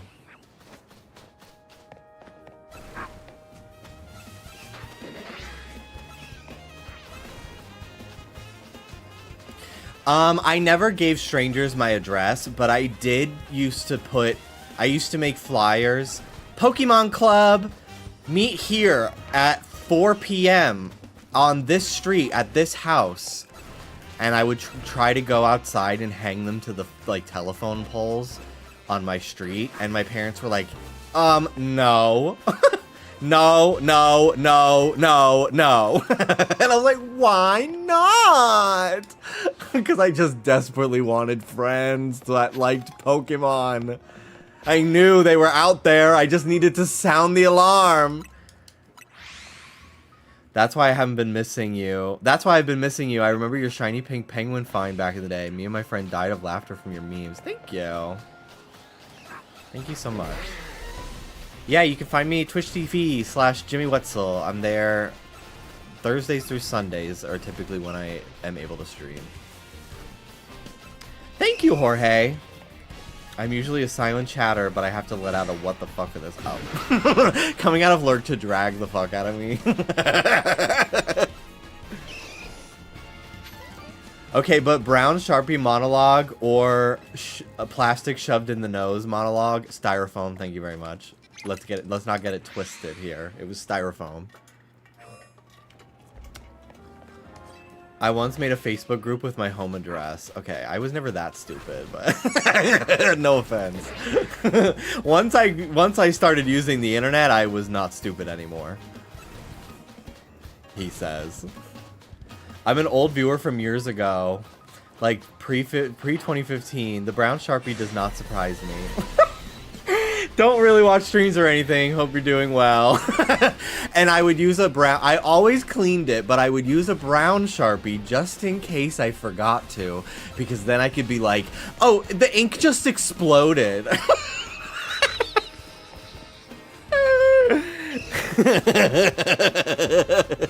I had a plan. I always thought multiple steps ahead.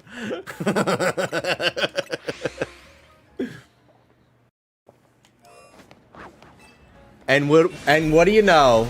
When I went home to my dad's house a few weeks ago, guess what I found in my room? It's her. I forgot I brought her to California with me.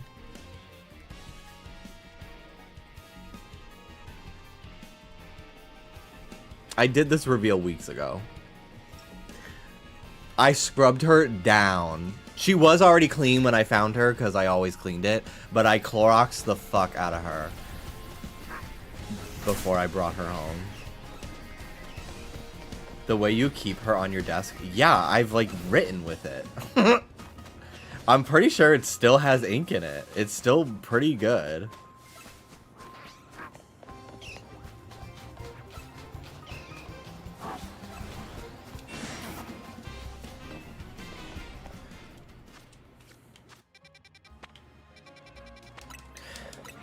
After I moved, my dad was like cleaning out my childhood room because he was like, he's preparing to sell the house, and he found my drawer of butt plugs that I really never really used, but they were in there. And he was like, I'm not, I remember he told me, he was like, I'm not going to go through your room anymore, by the way. I was like, why? He goes, well, I know you don't have a part-time job as a plumber. And I was like, I'm going to kill myself. I'm going to kill myself. Thank you. My dad is the definition of a straight male diva. I've never met a person more fucking dramatic than me in my entire life. One time my sister, she was underage drinking and she came home drunk as fuck, and she tried to pretend that she was not drunk, and my dad just like let her just fucking pretend or whatever. And then the next day we were all sitting around the table and my sister was like, Dad, did you know I was drunk as fuck last night? He was like, yeah. I was like, oh, let me wipe the afterbirth off my fucking head, because you clearly think I was born yesterday. And that is the hardest line I've ever heard in my entire life. And I still think about it. I don't know. No comedy writer could write something that funny. Like, what an insane sentence to just come up with on the fly. That's the perks of getting older. You just come up with so much funny shit to say. I'm so much funnier now at 28 than I ever was at 18. And I was pretty funny then. I think it's because my life was really horrible for a long time. Which we know. Well, we could tell.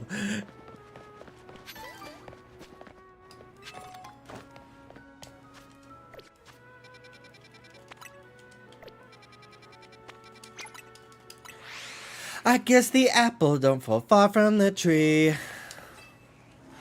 Yeah.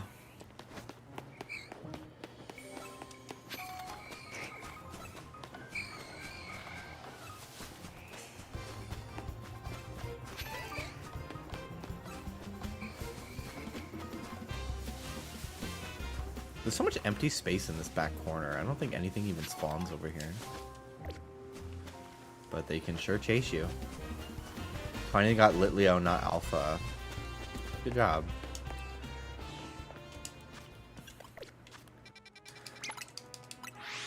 I would like to hunt that Litleo, because... Spoiler warning!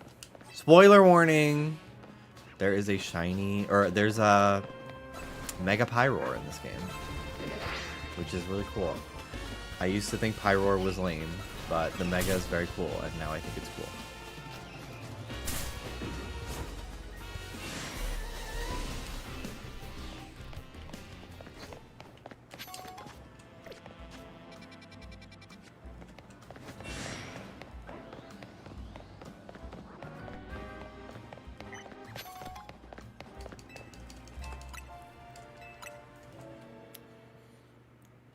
I don't give a fuck about Pyroar, but Litleo's always been that girl. No. Disagree.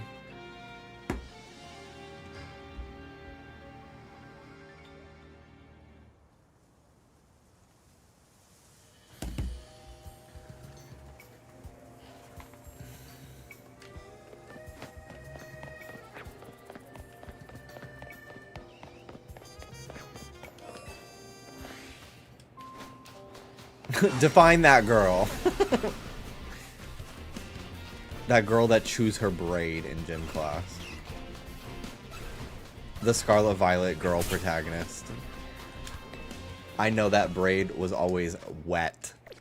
She was always chewing that shit. She gives fucking, like, barks at you in gym class vibes. Define that girl instead of name a woman.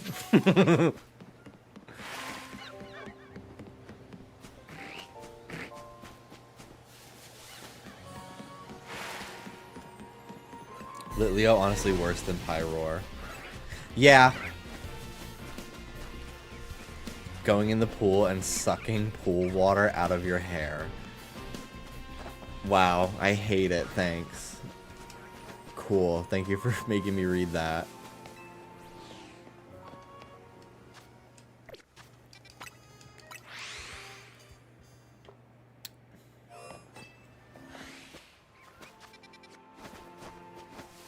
I had a girl roar at me like a lion in gym class once. Oh, I knew many of those.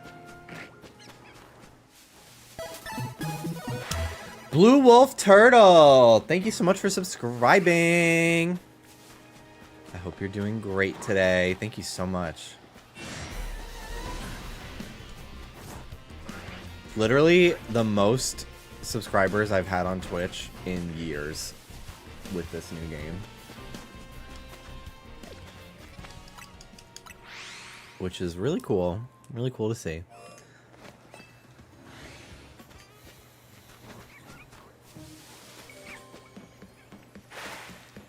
If you're watching on YouTube and you do use Twitch sometimes, highly recommend the Twitch experience over here.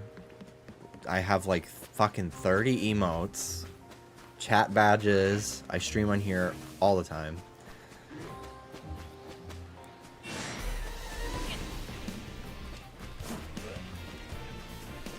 The vibes are rancid in the best way possible. We experienced many things in this chat, yeah. Not all positive. You'll probably get a gift sub from somebody who wants the Tepig badge, yeah. Right now, if you gift a sub or are a new sub to somebody in the Legends category, Pokemon Legends category, you get a little Tepig badge next to your name.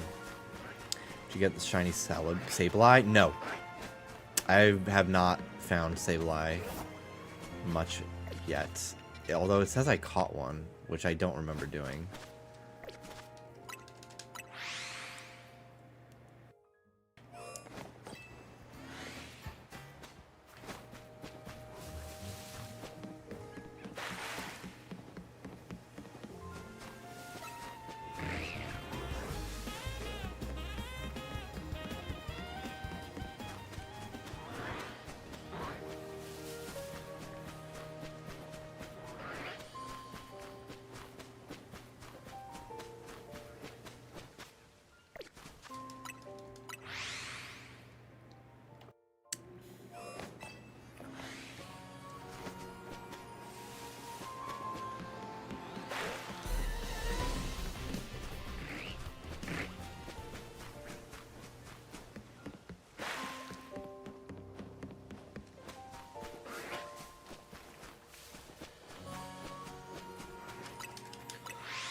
Damn, I've been fucking putting in the work today for this Staryu, man.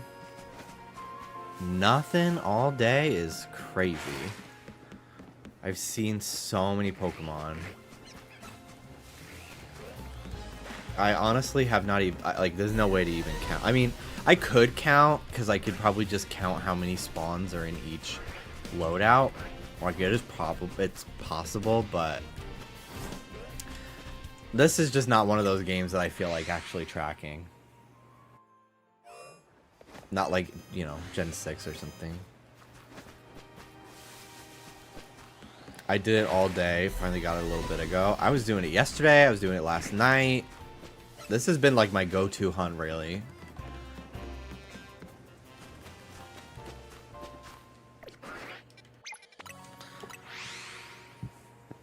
After Spinarak, which I will return to, but I really just need to find something else before I potentially get another Ghastly.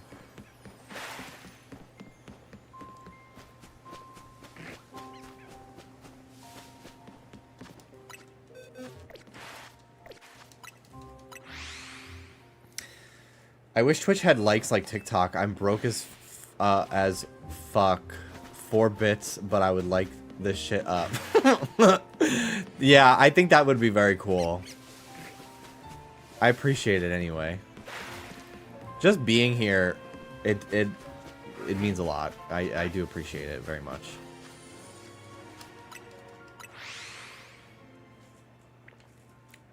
The shiny Alpha Staryu, 3 Oscars. Literally, I don't blame you. Does Meryl Streep only have 3 Oscars? No way.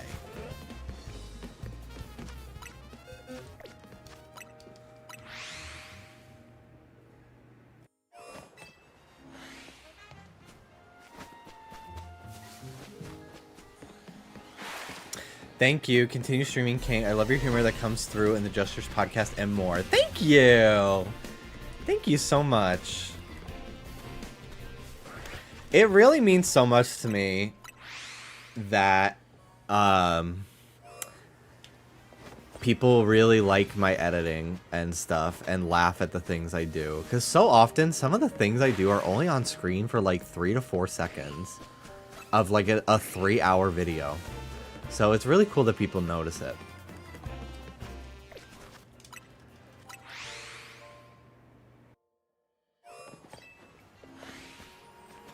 Who the new shiny?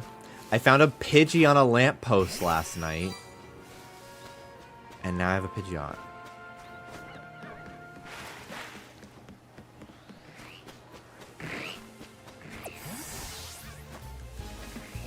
Yellow. Yeah, I would love to get its Mega Stone. So far, I only have, I do have for Gengar.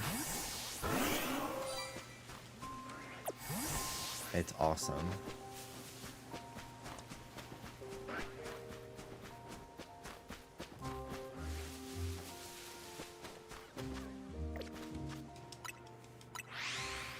I want shiny Swablu. Yeah, Mega Altaria shiny is probably gorgeous.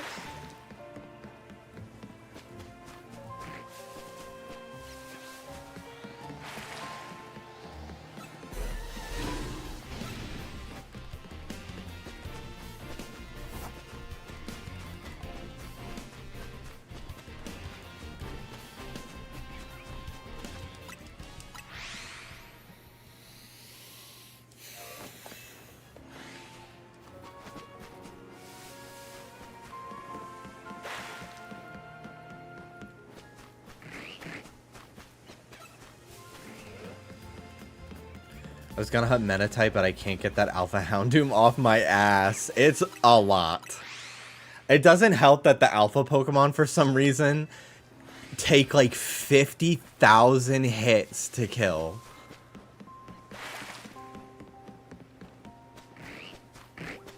Even if they're like lower level than you, they still are really tough.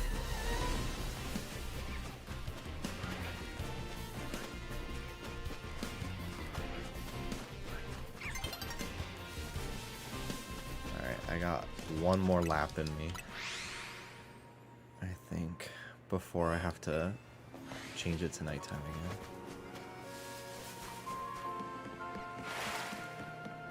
I throw a Pokeball at them and run away. Yeah, it's a good strat.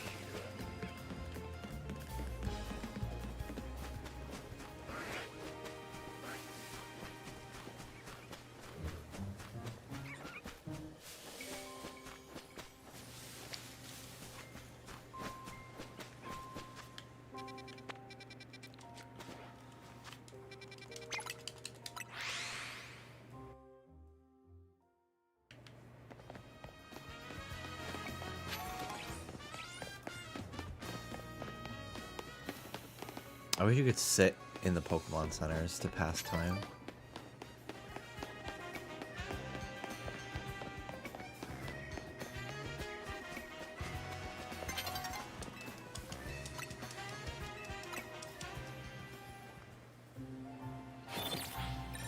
Not having weird ears fuck ass makes alphas actually scary. Yeah, they can really get up to you.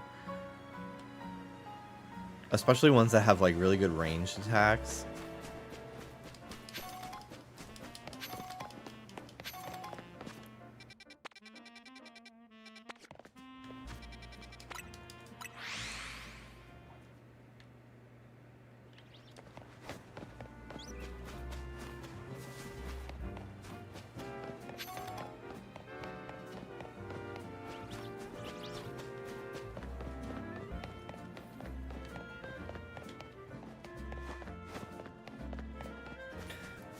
Yesterday I was just running around exploring alleyways, and there was a tiny corner hidden away, and there was a sleeping Weedle on the ground. I was like, oh, his little hiding spot.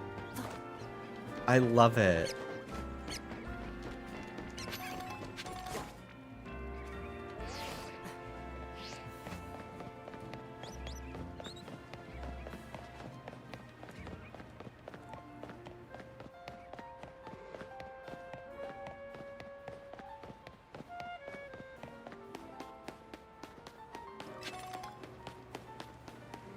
Hi, Squirtle.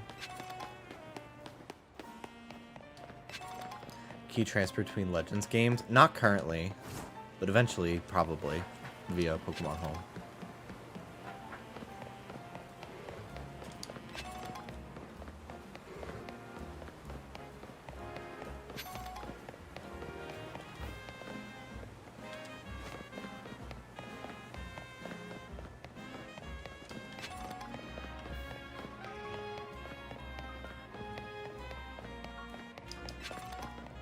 I want to go train in the wild. Stupid wild zones don't count. She's so real. I want to fucking explore all of Kalos.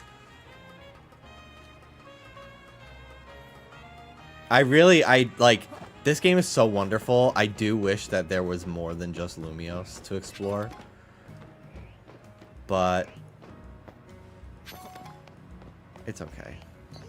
Look at them eating!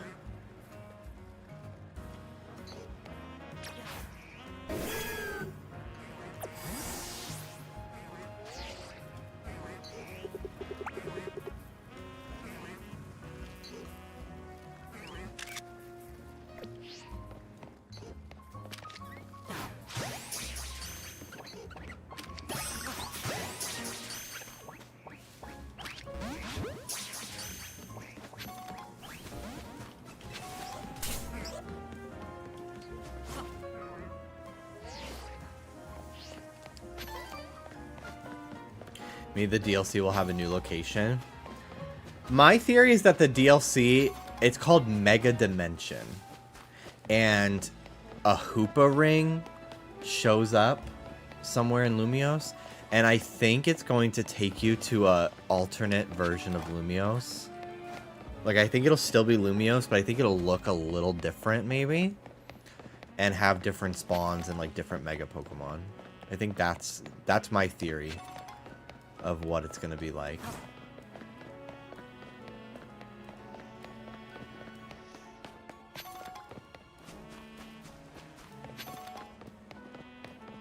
Hoopla! Hoopla! Yeah, I need more hairstyles, personally. Them all being long hair, except for, like, this one. Like, what the fuck? So weird. I looked so non-binary last night. I was scared. I couldn't change it.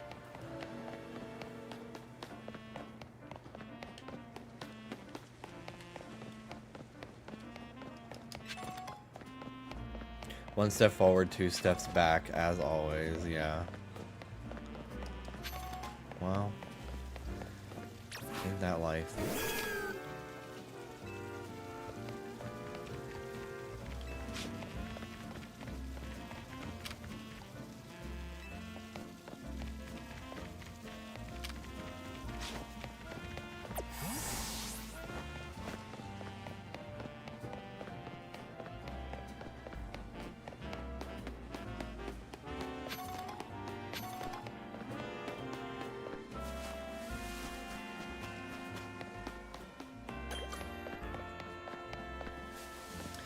I appreciate more long hairstyles than just one as someone with long hair.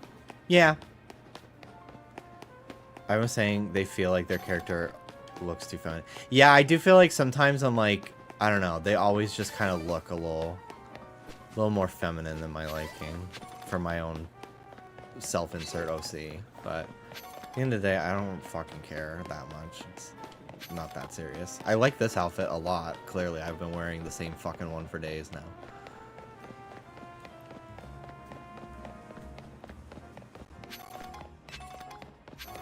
I think it's because it's all colors I would wear in real life.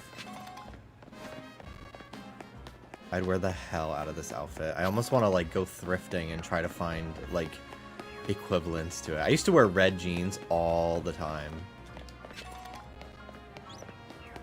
Back when I was a twink. I had a pair of red jeans from Express that I loved.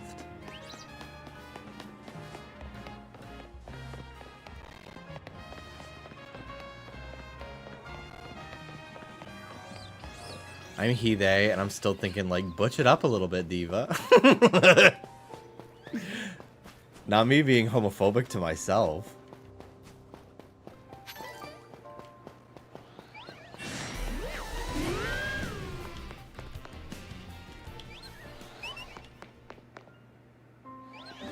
We'll do another minute of stairs. Just to feel something.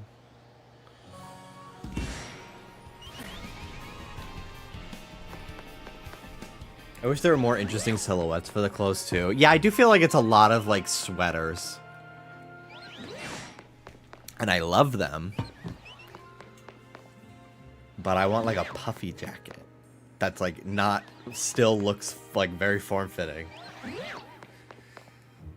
I want like Splatoon level like cool clothes, but you know, eventually we'll get there.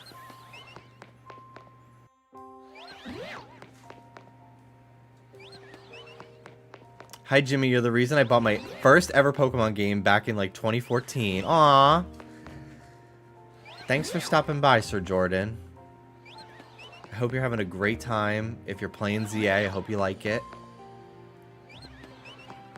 I remember hunting like this in Let's Go. Yeah, Dallas showed me how to do it. And I got a Voltorb and an Electrode this way.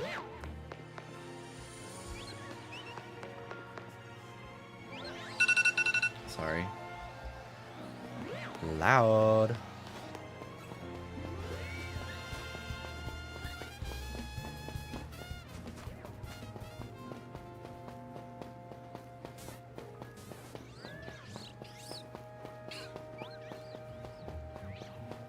Yeah, that fuck-ass alarm sound. Sorry.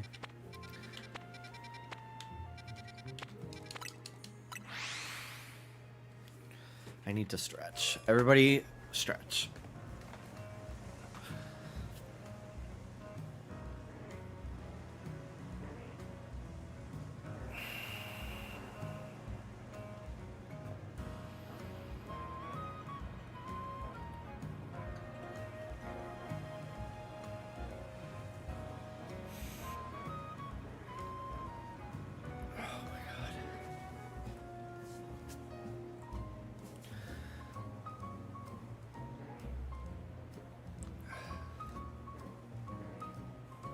I thought this was a Speedo. No, it's gym shorts.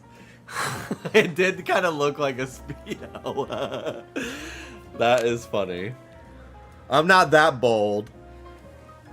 I only just started wearing crop tops like a year ago.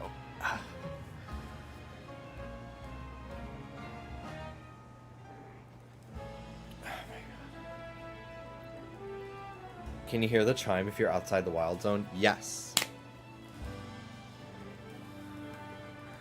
Shiny Alpha Crocorock, congratulations. Love the top. Thank you. What is your shirt? It is Satan. Don't be shy. Bring back that one slutty stringer tank. Maybe. It's been a little chilly lately, so I don't know. Even this, I'm like a little bit like, ooh. But maybe. I have some cute ones that I never wore on stream. Explain the giant Labubu. Okay, so that is Zmomo, the king of the Labubu. It is not perspective. It is actually enormous.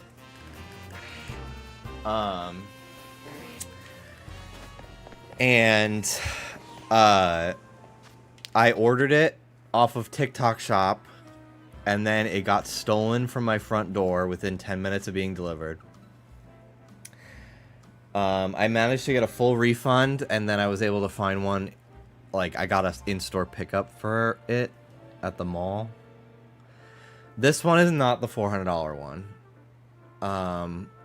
The $300 one, I think, is the most expensive one right now, and it's the white Angel Zmomo. But yeah, the Labubu bug bit me and Dallas hard. I love Labubu. I really, really, really love them very much.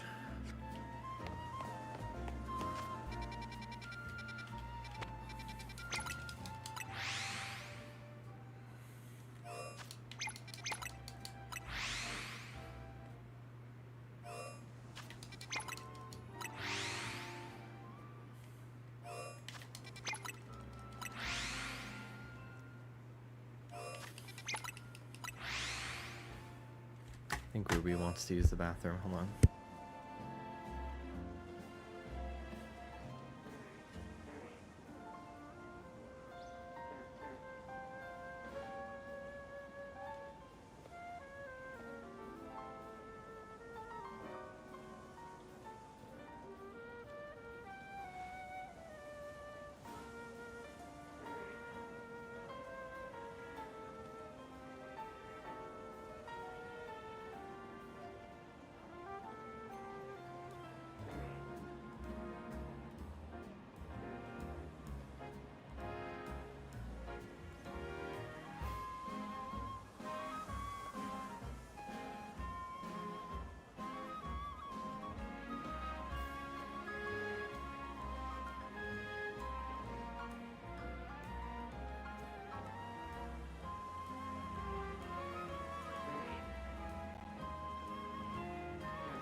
I have returned.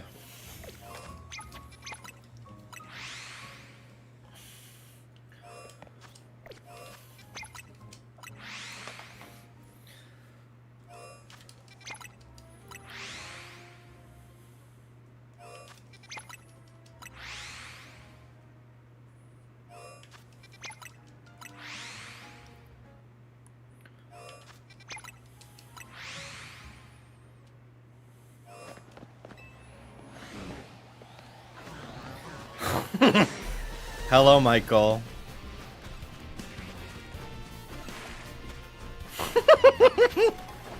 I forgot that your profile picture was that picture of Pichu.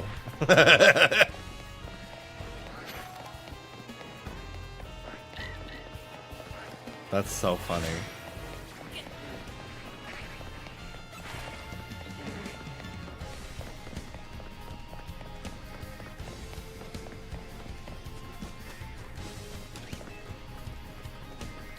Michael 55671.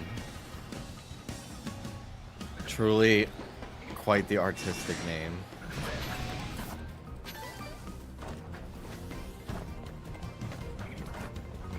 Can you tell Michael I'm not speaking to him right now? Alex says she's not speaking to you right now. Why aren't you speaking to him? What's the drama? He knows what he did. Gag.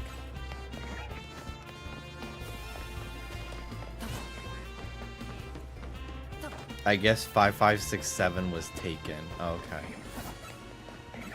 I just don't like him. T.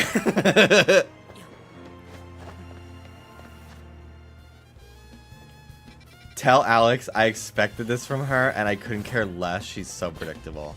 Okay, Michael says he expected this from you and he couldn't care less because you're so predictable.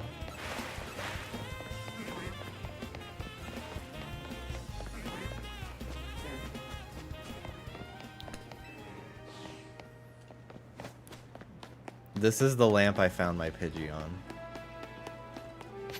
Up here. Girl, tell Michael he's rude AF. Alex says you're rude AF.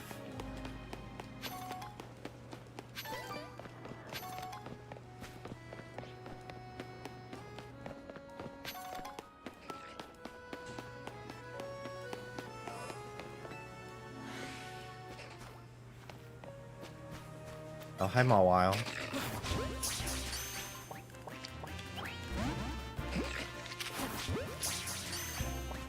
Why, when I fly here, I don't come to this part?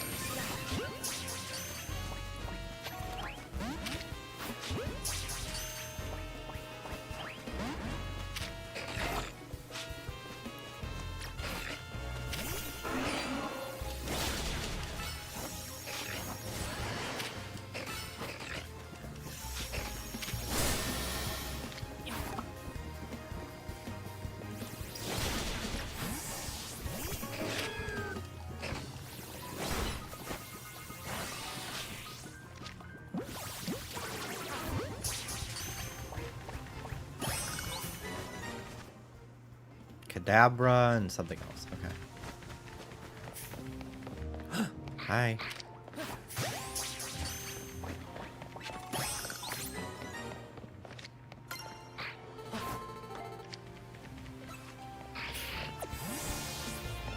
Forgot how gaggy Mega Gengar was. Yeah. It's a great shiny.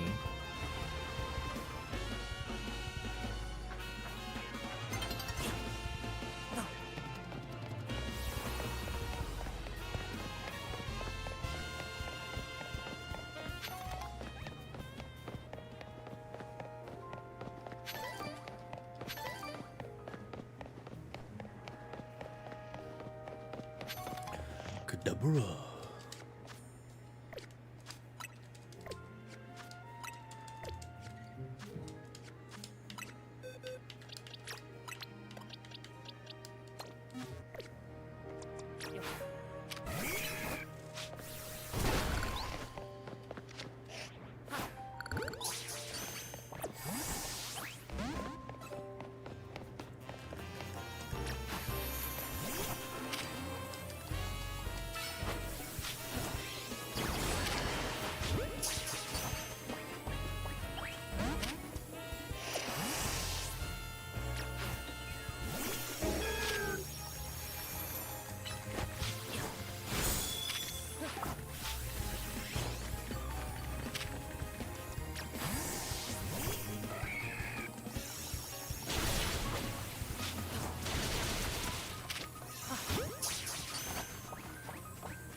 Meganium kind of gives Elephant from Sing. Take it back. Take it back. And you know what? Let's go there, because Chikorita fans want to body shame Tepig, but your fave don't stay all that small.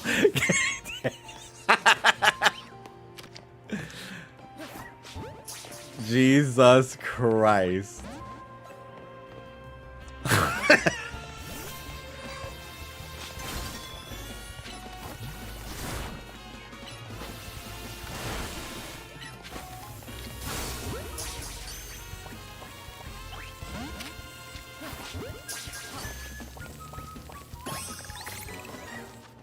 Yay, complete.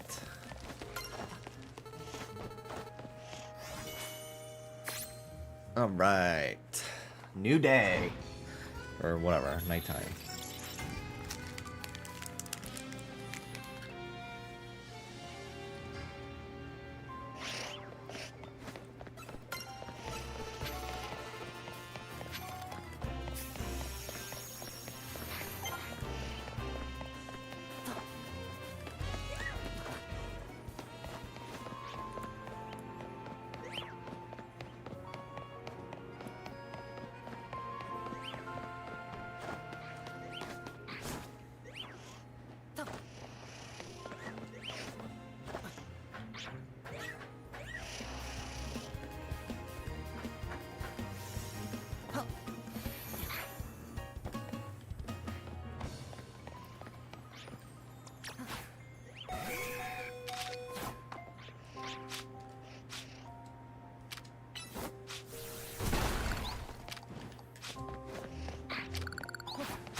Currently trying to find the female Eevee in the wild in Black and White 2. Good luck.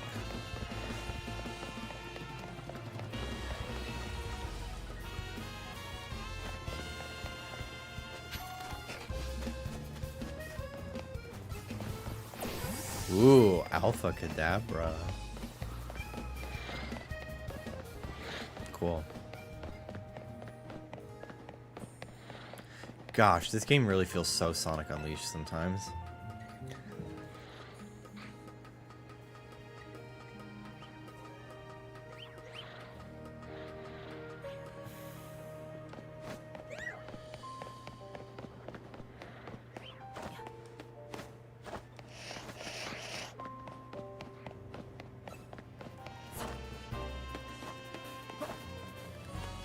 Alpha Kadabra, Alpha Unana.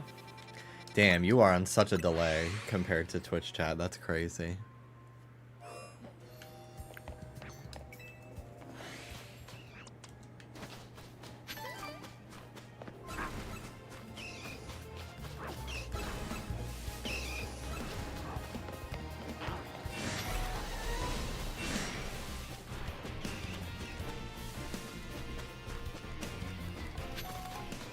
Yeah, you just responded to that.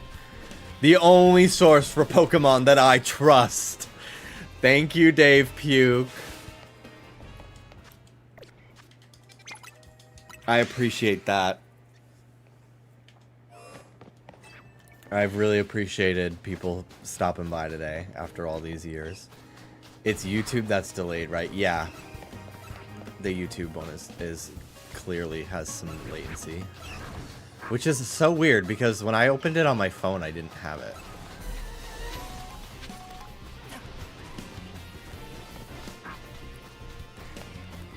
Sometimes I take that long not because of delay but because of my broken ass keyboard.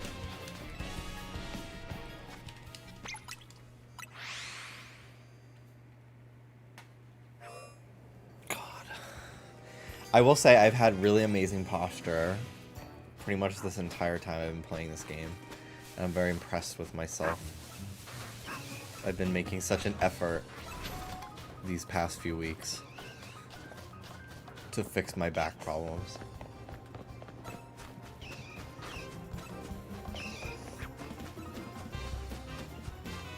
Girl, it takes me so long to come up with a joke. I'll be sitting on it for hours without putting it in chat, and the combo has moved on. You gotta go to the Alex school of saying whatever the fuck. What are we hunting? My main target today has been Staryu.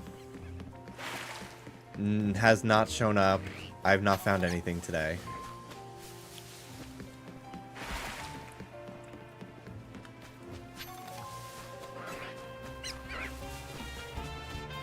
I like when there's an alpha on the ground. In the ground, you can see the eyes through the dirt. Yeah, me too.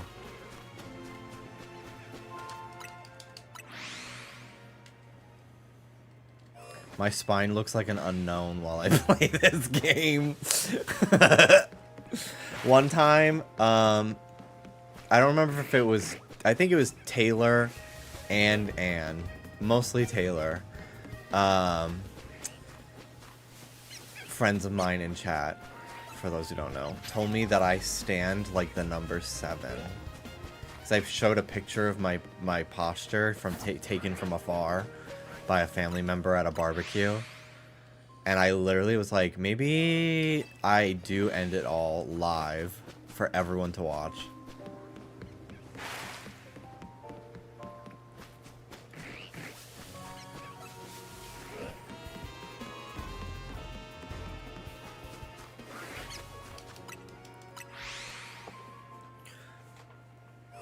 You dropping names. Oh, that's shady.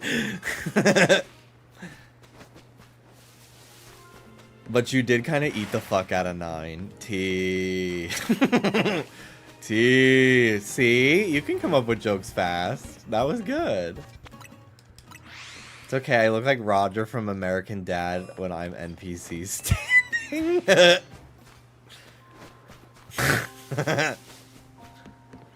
Might be the new meta after Twitch childbirth. That shit was crazy. I did hear about the Twitch childbirth, which, like, honestly, work, bitch, work. I love falling asleep in the late afternoon, then showing up 6 hours into a stream. Welcome in, Ellen.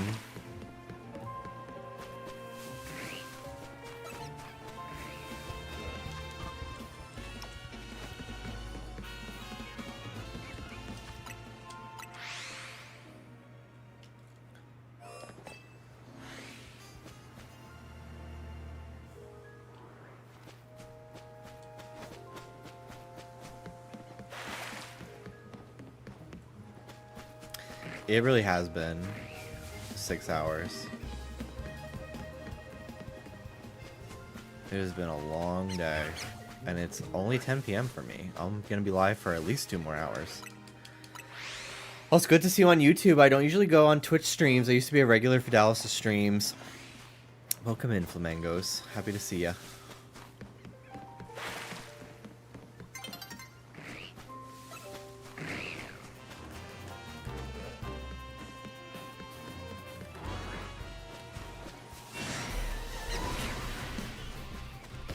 And in the morning, I'm making waffles. God. Now I want to watch Shrek.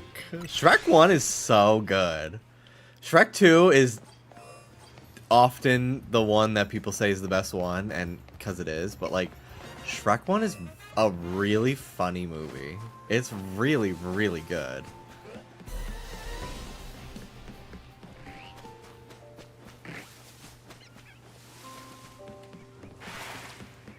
I would like to get a professional massage within the next few weeks. I think it would fix me. I also want to try acupuncture. I don't really have anything I need acupuncture to fix. I just want to feel it.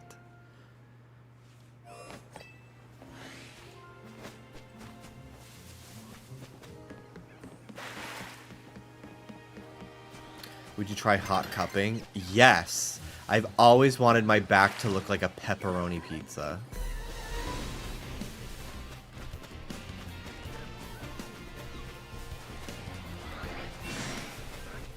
I've been wanting to take swimming back up again. Like renting a lane at a pool once a week or something. I miss it so much. I think I would be so good at it now that I'm strong. Because I was pretty good even when I was a skinny little child.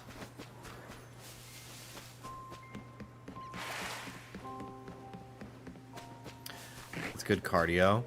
Yeah, and I hate doing cardio so much. I find running horrible. I don't mind walking to like a good playlist on an up tempo. But like swimming, I really, it resonates with me a lot. I loved it as a kid. Honestly, like, the only reason why I didn't win medals was because I hadn't hit puberty. I was like, when you're in like the 12 to 14 bracket, you're really like racing against like men. Like, it's crazy the difference. I remember like literally guys on my team like having full beards and they were like 14. And they were just smoking me because they were like teenagers at that point, and I was just, 12.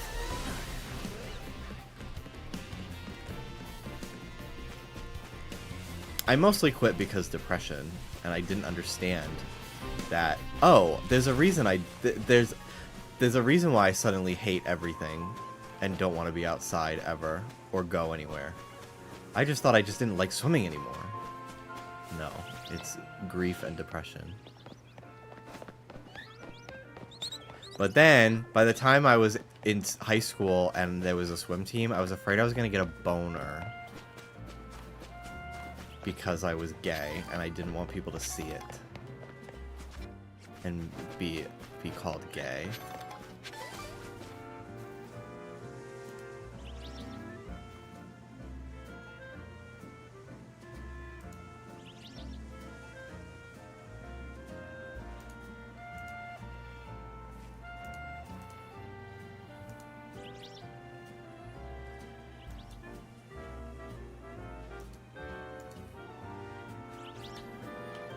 I handled it.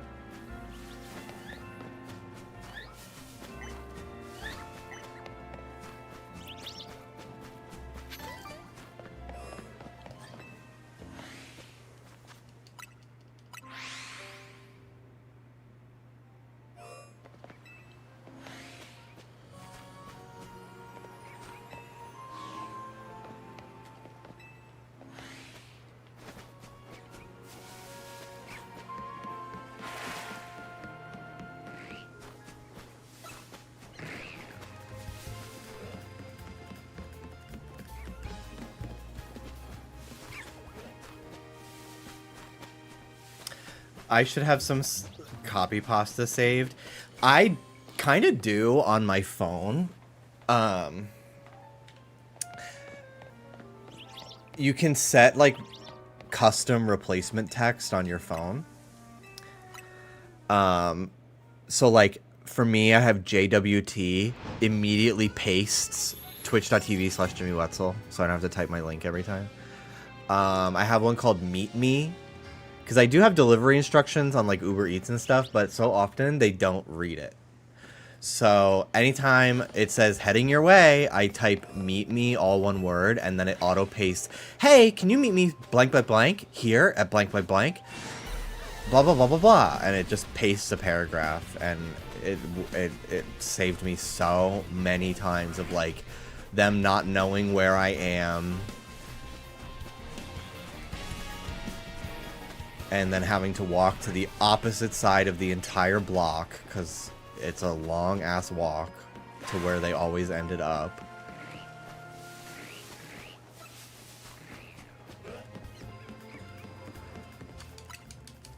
So I paste that, and then I see that they read it. And now I never have issues anymore. But I was like, I'm typing the same thing every time. I literally just need to have like a paste.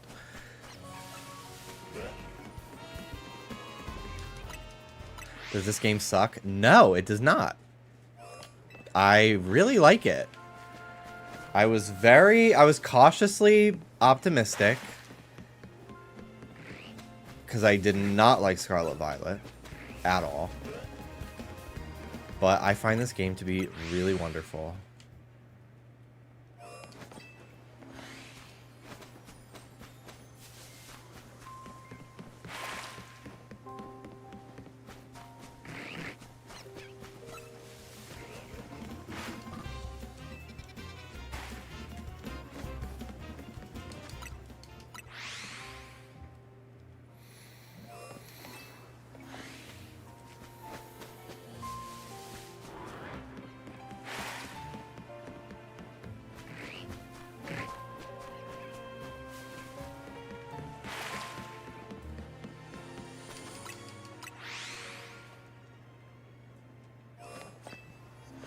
Mind you, they used AI to make this game. I do fear for the day that they do use AI on a Pokemon game. Like generative AI. I unfortunately actually think that it could happen. Sadly. I don't think Nintendo proper will, because they've already put out a statement that they find it pointless. But I don't know about Game Freak.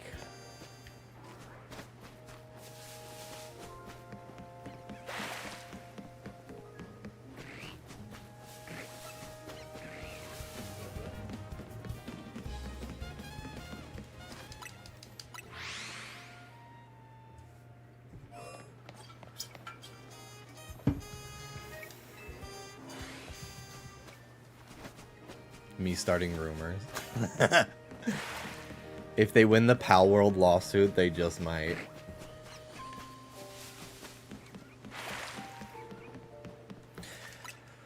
The gag for Pal World is, honestly, if people were not so preachy about how obviously bad it was, that I do think that game is ethically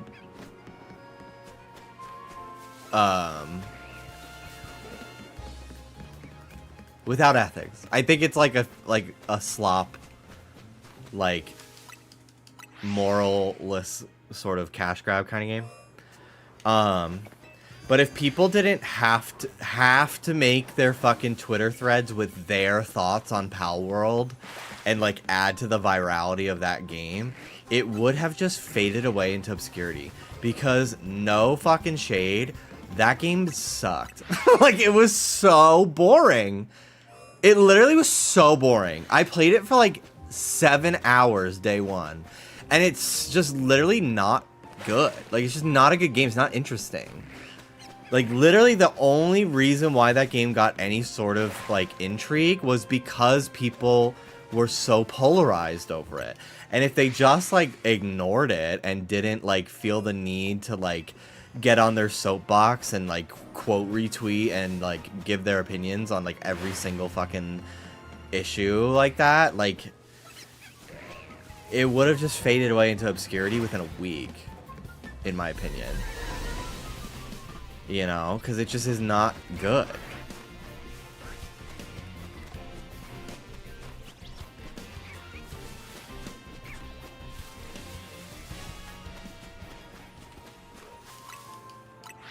And yeah, there are many designs that are literally like, let's just add feathers to this already existing Pokemon, like so blatantly. But they made their money. They knew that going into it. Like the whole point for them was to potentially get sued, because that's good PR for them. It gets it, like any press is good press to them, it feels like. So like it just like everyone just did exactly what they wanted. But yeah, I don't know a single person that actually played Pal World for the game itself. And I think anyone who genuinely is like, I love Pal World, fuck Pokemon, is like trying so hard performatively. And don't get me wrong, I've been very critical about Pokemon myself for the last several generations at this point, with increasingly so. Not trying to dick ride for Pokemon in any way, trust me. But it's like, okay, like be serious. Like Pal World, that is really like, it speaks to you so much that you are still playing it. You love that world so much. I just don't believe it. I don't believe it to be true.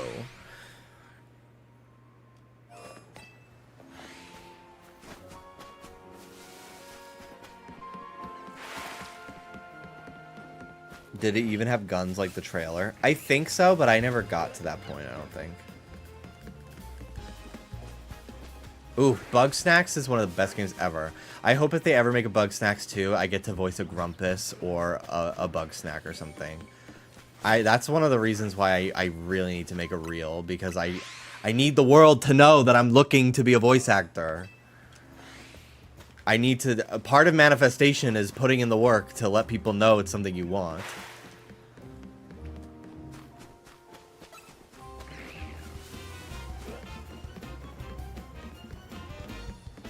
I am currently looking for a shiny Staryu. Low-key dropping hints, I want to be a voice actor. I want to be a voice actor. Ruby wants to say hi.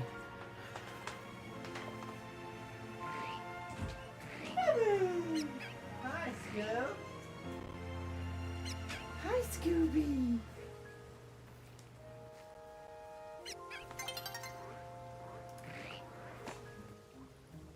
Hi. Hi, Tuki. My good girl. How's it going, Rube? Hi, baby girl. You burp? Nice burp, Rube. Hello. I have not seen Soda, my other dog, for those who don't know him on YouTube, all day. He's just in the bedroom with Dallas in our bedroom, because Dallas streams from there. So he's just sleeping on the bed all day. Hi, Rube. Hi, baby. You came to pay me a visit? That's so sweet. That's so sweet, Ruby. What a baby. What a baby.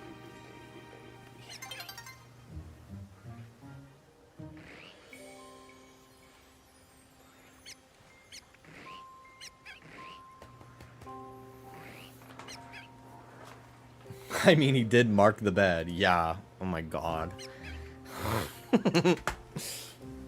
I put him to bed last night, and I was like making the bed with like the clean sheets and everything. And I was just like, everything is your fault today. Cuz it was. I still love him though, but like it really literally was.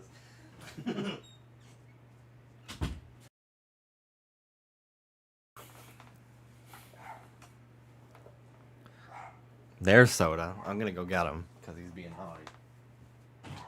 Soda! Hey, buddy. No blocking.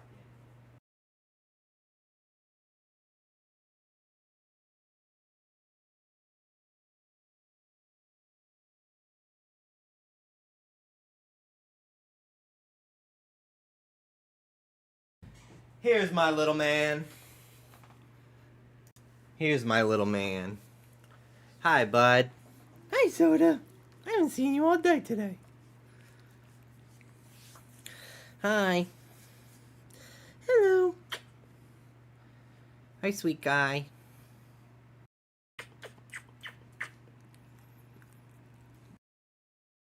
Hi, buddy.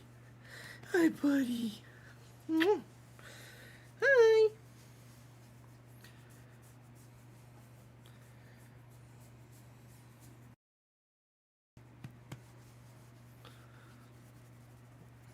Hi. What's up?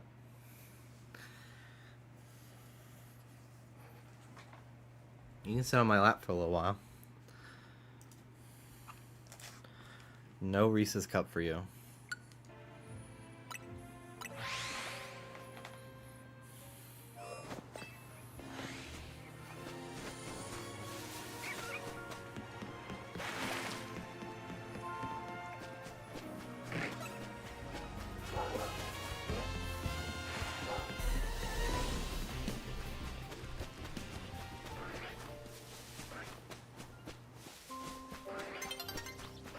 A new day's dawning. Okay.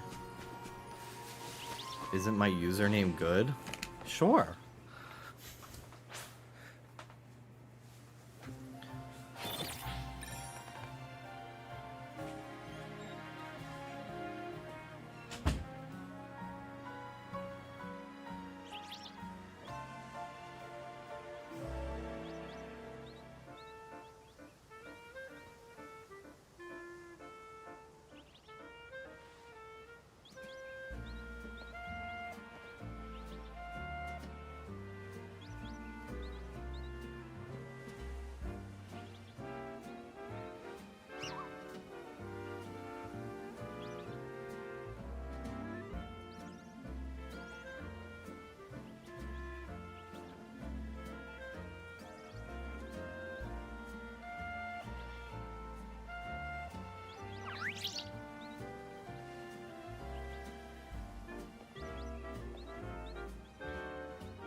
Thank you for waiting. Hi, Flababy. Smack. Damn, I didn't know she was turned around. That was brutal. That hurt, I bet.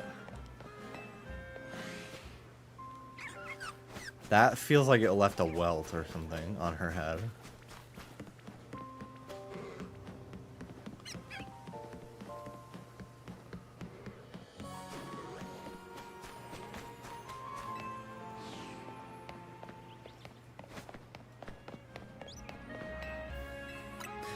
Yeah, before it was wooden Pokeballs, now it's fully metal, you know is doing some damage. Mm-hmm.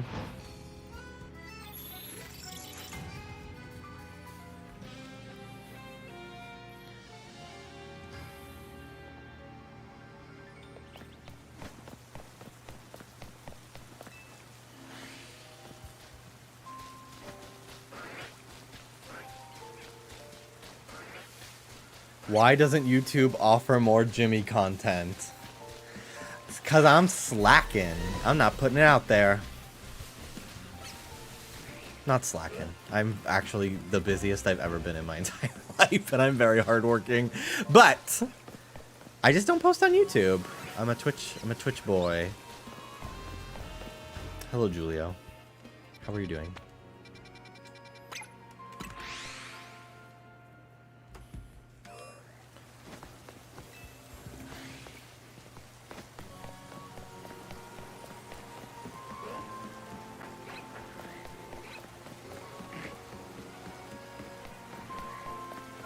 Congrats on the Bunnelby.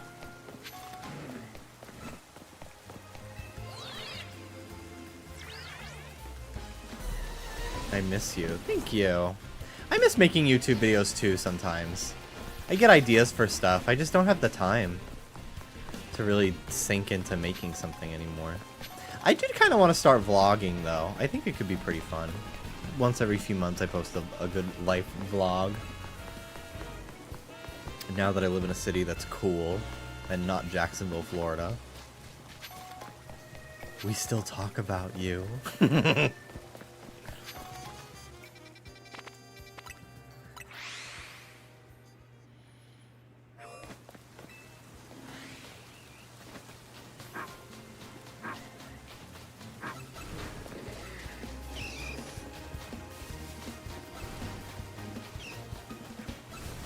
Because of you that I'm obsessed with Sebastian. The gag of me not even being obsessed with him anymore. I've moved on to Shane and Alex.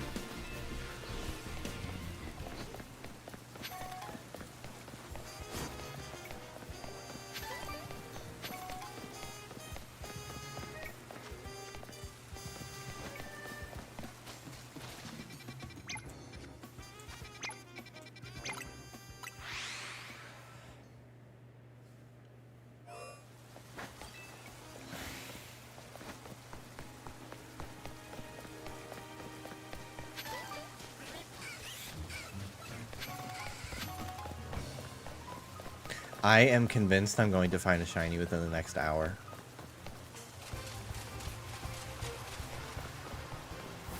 I like really feel it in my mind's eye.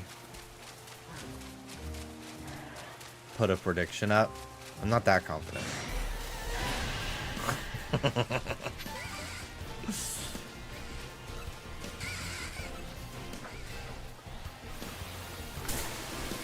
I also just don't feel like it. I don't want to type. I don't want to type right now. Are you kidding me?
Anytime it rains, I just go Hungumi.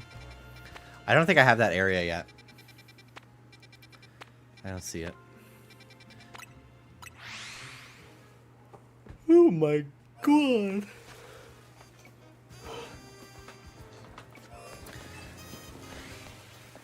What an endurance challenge new Pokemon game releases are, huh? I've been doing at minimum 6-hour days. By Restaurant Lana? Oh.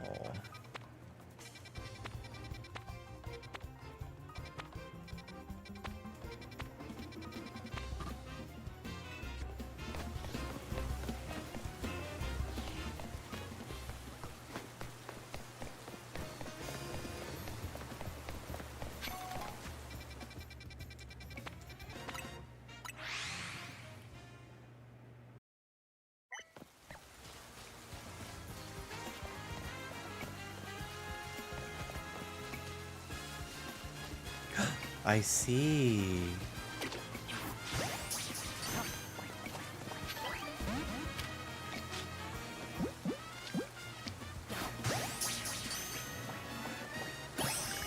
Woo. I want to continue the story, but I refuse to do so until I get all available shinies I want for my team. I'm kind of like that too. I'm like, I don't want to rush through the game, really. Because... the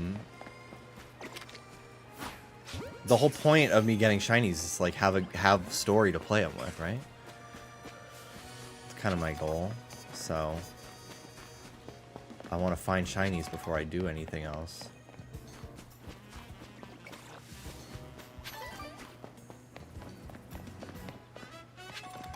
I just feel compelled to rush the story Pokemon games because of social media. Yeah. I get that. I used to be like that. I took a really long time to beat Scarlet and Violet, though. Arceus 2, I didn't really rush through that one. I probably won't rush through this one either. And I need to be using social media less anyway. So, if me not wanting to get spoiled means I'm not doom scrolling on Twitter, so be it. I'm happy with that.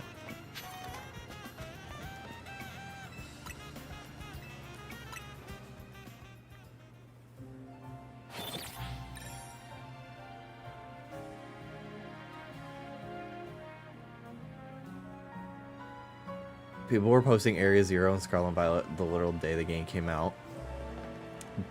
Scarlet Violet was so crazy because we had leaks of that game like 6 months in advance. Like someone had a build of it. Like Screamtail and Brute Bonnet, like we knew about them for a really long time because of leaks.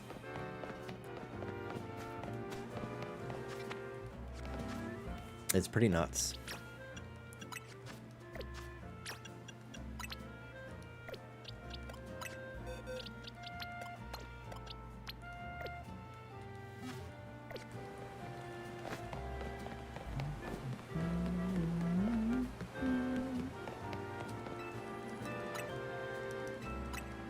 Not inspired by your Diva OC, but you posting her did give me motivation to work on mine again. Cool.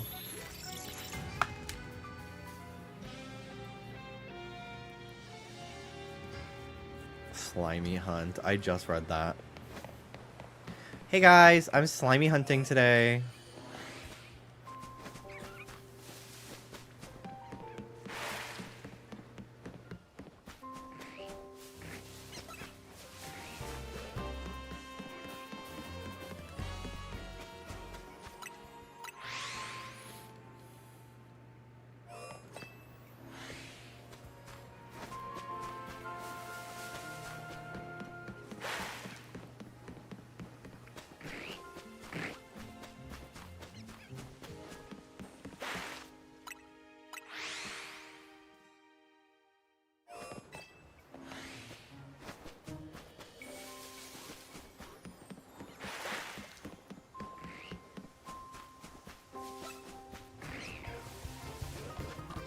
Do we know who the director for this game is?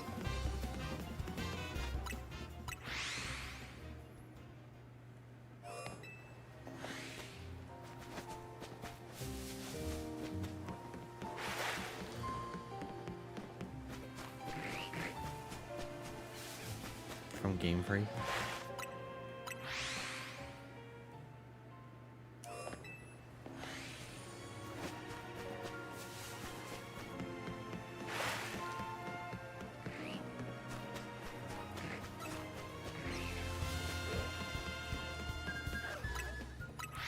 Big Badoo.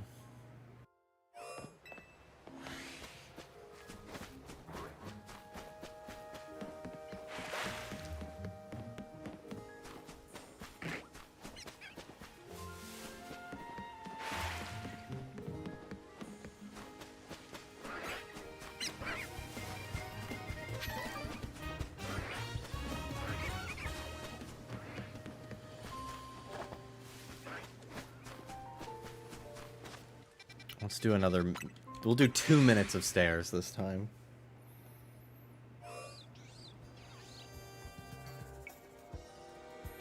We'll do 3. 3 minutes of stairs. Yumi, I hope you know I would have bought a Ghosty shirt if Amazon would let you sell me in Canada. He's my favorite of your OCs. Oh, thank you very much. Yeah, I don't really know why they don't have that, but I really wish they did.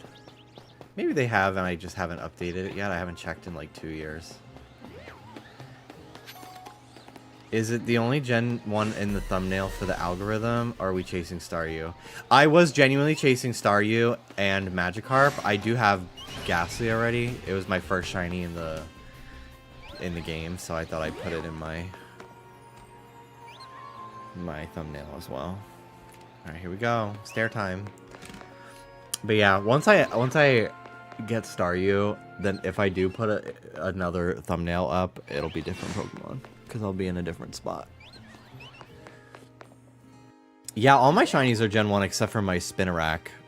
That'll probably be my next thumbnail, the Alpha Spinarak. I really want that one. Even though I have the regular.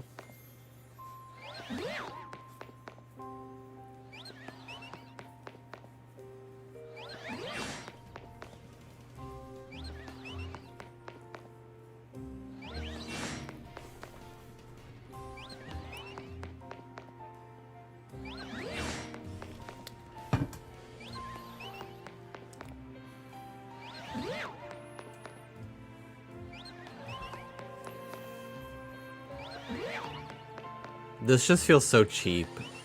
I don't know. I don't blame people for doing it because like shinies mean different things to different people. But I don't know. I feel like I'm fucking cheating.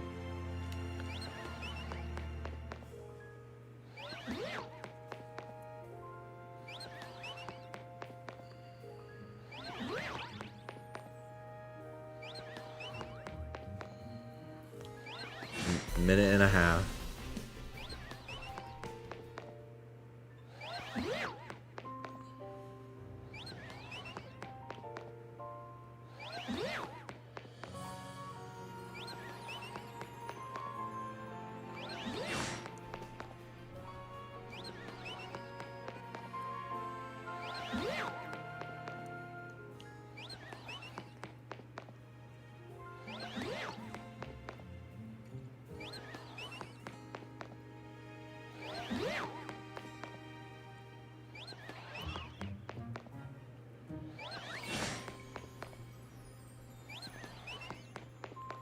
Alpha Larvitar. Cool. Yeah, I kind of want to advance the story just a little bit more to unlock a few more wild zones. But I literally have only found shinies in the graveyard and then that one rooftop Pidgey. So I'm kind of like, you know what? Let me just keep trying for the shinies in areas that I already have. Before I get like so many areas and I get almost overwhelmed.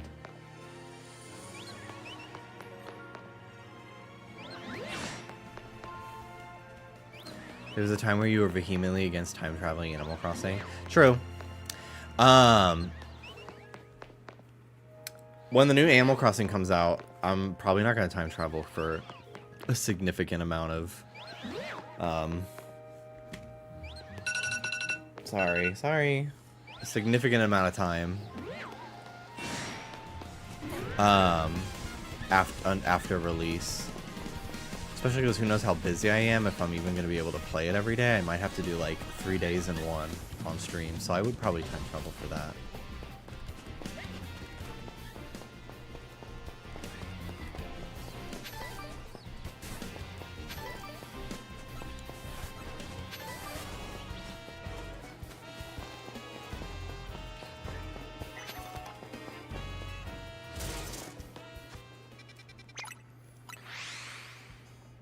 Nothing.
Love your content, by the way. Been subscribed since you used to review games. Thanks for being an inspiration for all us hyperfixating gays. That's so sweet. Thank you so much, Random Toyo. That is so kind. Thank you so much. It means a lot to hear that. Especially, I like hearing that from everybody, but especially when it's a gay person who used to watch me. Because I used to feel like I was the only gay person in the world. And I wasn't even out, and like, so it's cool to know that like there were gay people watching me too. I always just felt like my audience was, for a while, was straight people who didn't even like me. It wasn't really until I did Game Grumps that I started to feel like, oh, I have people that watch me that are actually interested in what I do and like me. Because that's when people started to find me. For the most part. Like, obviously, there were always people from the beginning that liked me, but I don't know. I have a feeling this will probably be a wild zone at some point. Because, damn, it is empty.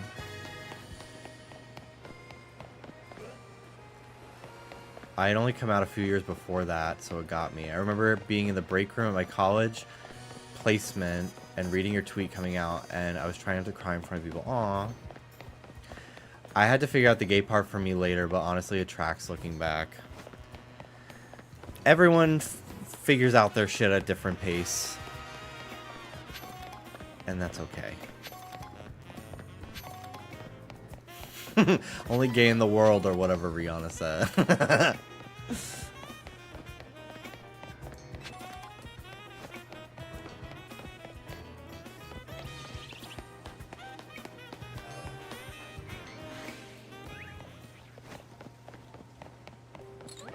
Ooh, big vanilla. Cool.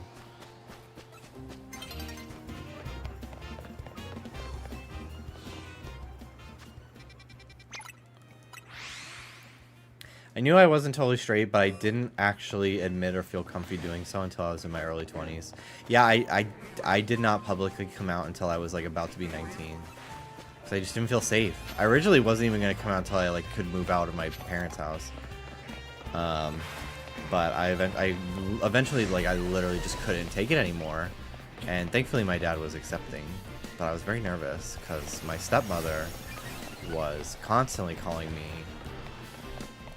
your faggot son. I would hear in earshot her calling me my dad's faggot son because she hated me so much.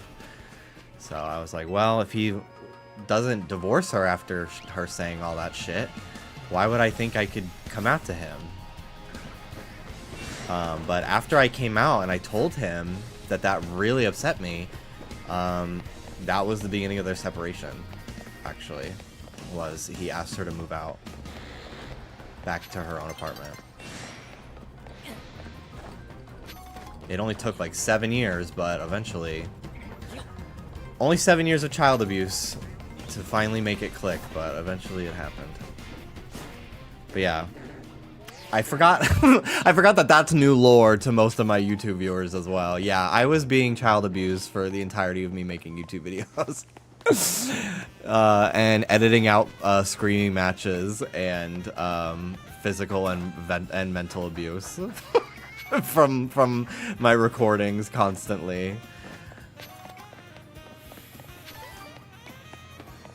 My mom died, and then a literal fucking narcissistic abuser fucking put her talons into my family and didn't leave for like 7 years, and it was crazy!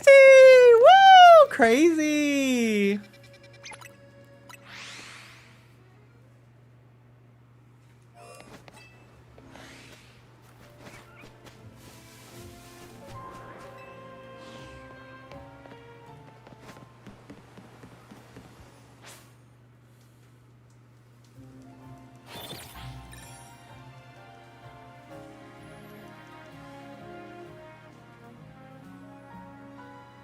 That's so awful. I'm sorry that happened to you, Jimmy. It's okay. I mean, it's not, but I've made peace with it. Sometimes I get triggered, but for the most part, I've really found a way to make peace with it over the years.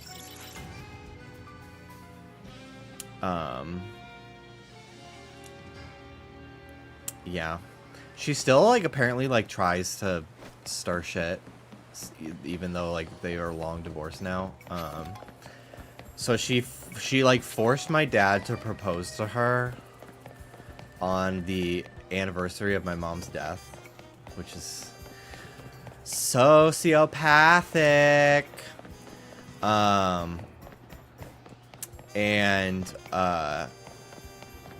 I blocked her number when I was in high school, because, like, in high school, for graduation, you would, like, sit on... They had the graduation in, like, the basketball court of the school. And all the students were to sit in chairs on the basketball court next to their parents. And I, for months, was telling my dad, like, I don't want her there. I do not want you two fighting, because you, like, fight on airplanes. Because they just hated each other, but we're still married. It's whatever. I was like, I don't want her there, because I know you guys will start fighting with each other, and I also don't want people to think she's my mother, because she's not. She's never wanted to be. No. So I told my dad for months, like, you need to tell her she's not coming. And then he just wouldn't do it. So day of, I see her getting ready. I'm like, he didn't fucking tell her. So I was like, you need to go upstairs and tell her now she's not coming. He's like, Jim, you want to be a fucking man? Go do it yourself. I was like, okay. So I went upstairs and I said, hey, I see you're getting ready. I don't really know why you're doing that, because you are a savant and I don't want you there. So don't come. Bye. Like, I did not care. I was constantly fucking fighting with her and screaming with her and clapping back. I was dragging... The library was open every fucking day, bitch. I like don't even feel comfortable repeating some of the mean shit that I fucking said in response. It was always provoked. And, like, also, I was the child, so who fucking cares? She was a 40-something-year-old woman abusing a child, so I don't care. But yeah, she, so that, like, set her off, and she, like, kept sending, like, threatening texts saying that, I'm gonna get what's coming to me, and that her fucking, like, 50-year-old brother's gonna fucking do something about it. I'm like, is she threatening to have me killed? Like, what? Yeah, she used to, like, send texts of her fucking wedding ring stuffed into her fucking hairy sausage fingers. The most disgusting knuckles I've ever seen. Not to knuckle shame. Like, she just would, like, so much crazy shit. For years, she would, take pictures of my mom out of the frame and scratch her face out with her car keys, and my face as well, and put them back into the frames. Keep in mind, like, I'm at the oldest during all this, like, 17. By the end of it, it all started when I was, like, 14. Maybe even 13. But yeah, and then... So yeah, so after they got divorced, I blocked her number because I was tired of her, like, sending me her fucking wedding ring. And, like, she would like, sext my dad, but, like, accidentally send it to me to, like, remind me, like, I'm his fucking wife. You're a fucking loser. I'm his fucking wife. Fuck you. I never saw, like, porn or anything, but, like, she would, like, flirt with my dad via text and be like, oops, I accidentally sent it to your son. Like, shit like that. So there was that. But yeah, so she was sending so much shit that I eventually just, like, blocked her phone number.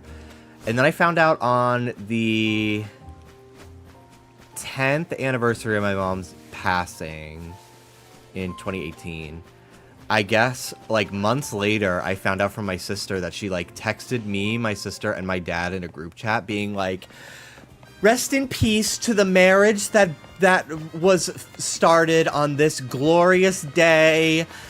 I'll never forgive those fucking horrible demon children for ruining my beautiful marriage, blah, blah, blah. Like, she sent it on, like, the 10th anniversary of my mom's death. Because, again, she forced him to propose to her on the day she died. Like, on a, like, another year, obviously. But she was, like, it was crazy. And I didn't even know about that text for months because I had her number blocked. My sister told me, oh, my God. Like... really crazy, really crazy stuff. So yeah, that's my lore. That is, like, there's just so much like that I don't like. I've honestly forgotten a lot of it at this point because it has thankfully been a really long time. But like I like can't express enough that it was like literally like every day for multiple years on end, like every day. And my body was so stressed out from like being closeted and my own mental illness and like the literal child abuse I was experiencing that I literally developed autoimmune disease. Like, I have vitiligo on my face and legs and elbows and fingers and stuff. Yeah, it's just crazy. It's just really so crazy. So yeah, that's kind of like why I didn't say that part years ago when I was like, here's why I quit YouTube. My mental health got really bad. It's kind of because I literally was abused for like I literally had like a traumatic event of my mom dying, and then for the next like 7 years I was child abused. So I had basically like a complete and utter mental breakdown and called the suicide hotline like 3 times in like a 2-month span in 2018. So I was like, yeah, I don't really feel like posting on YouTube where I'm getting death threats from Yokai Watch fans. I don't really feel like entertaining that right now. Not interested, actually. Not interested.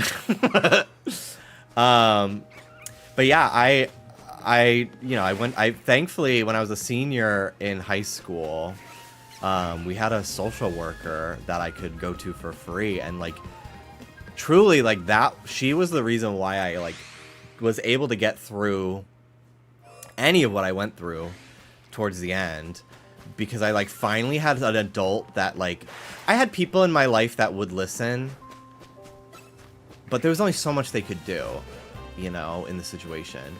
And like, it just helped to have somebody like completely non-biased in the situation really see that I was being abused. And there was one time where like her and my dad like started couples therapy, and I guess they had brought me up a lot as like a cause of the problem a bunch of times or something. So they asked me to like come in and talk to the therapist, which I was originally very skeptical of doing, but my social worker was like, you should do it, and give him my phone number so we can talk about you if you give me your permission, and I can fill him in on your side of everything. So I met with him, and like I maybe talked to him for like 20 minutes about everything that was going on, and like he like watched like me get like yelled at and shit and right in front of it. Like it was pretty crazy. And like I just remember like I never saw him again, but I remember hearing from my social worker that she was like, yeah, he even agrees you're not the problem at all. And like that felt really good to hear as well. That like, wow, they really tried to fucking get me. They really tried to fucking get me. And they had yet another fucking professional prove that it was not me. I'm the child in the situation. So it was really crazy shit. But yeah, I've been really good the last several years. I have not had a thought like that since I like 2018 when I started Zoloft, and now I'm on Lexapro. But my OCD can still be pretty bad. That really makes me troubled, but I'm really grateful for like the hotline and my therapist that I used to see and everything, and I'm in a really good place now. I live in the city I've always wanted to live in since I was in high school. Shout out Los Angeles. I have an amazing job working on Just Trish, and very rewarding opportunities throughout my entire life. So there's a lot of good. But yeah, I like was completely private about like all the shit I was going through during all of it. And just like, hey guys, time for another Pokemon trivia video. And like, meanwhile, like, I like know specific days that like I filmed videos that like shit was going down. And I like I just can't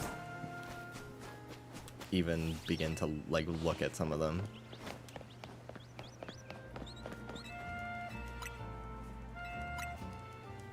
But yeah, it was rough. It was pretty rough.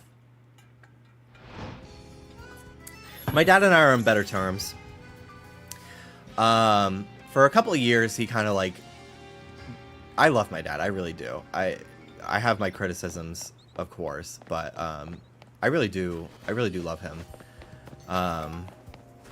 Despite everything. And like... As frustrating as it was to like feel like betrayed, that like he's like, you say that me and my sister are like the best things that ever happened to you, but like you literally are allowing this person to abuse us to such an extent every day. But I also am like, I get the confusion that he probably felt, like losing my mom and everything. Like it's tough. Doesn't make it okay, but like I understand it more.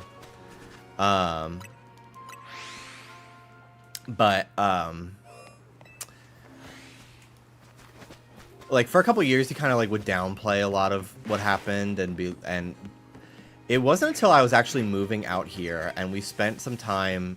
He dropped everything to drive the U-Haul across country for us. We found out within like 2 days notice that we had to like get here before New Year's, or else we would have to pay like $700 more on our rent to get like a holiday signing bonus or something. So we had to like pack and move our entire Jacksonville apartment within like 3 days, and also buy a U-Haul and then drive like a 5-day drive across the country. And we didn't know how we were going to do it, and we couldn't afford movers.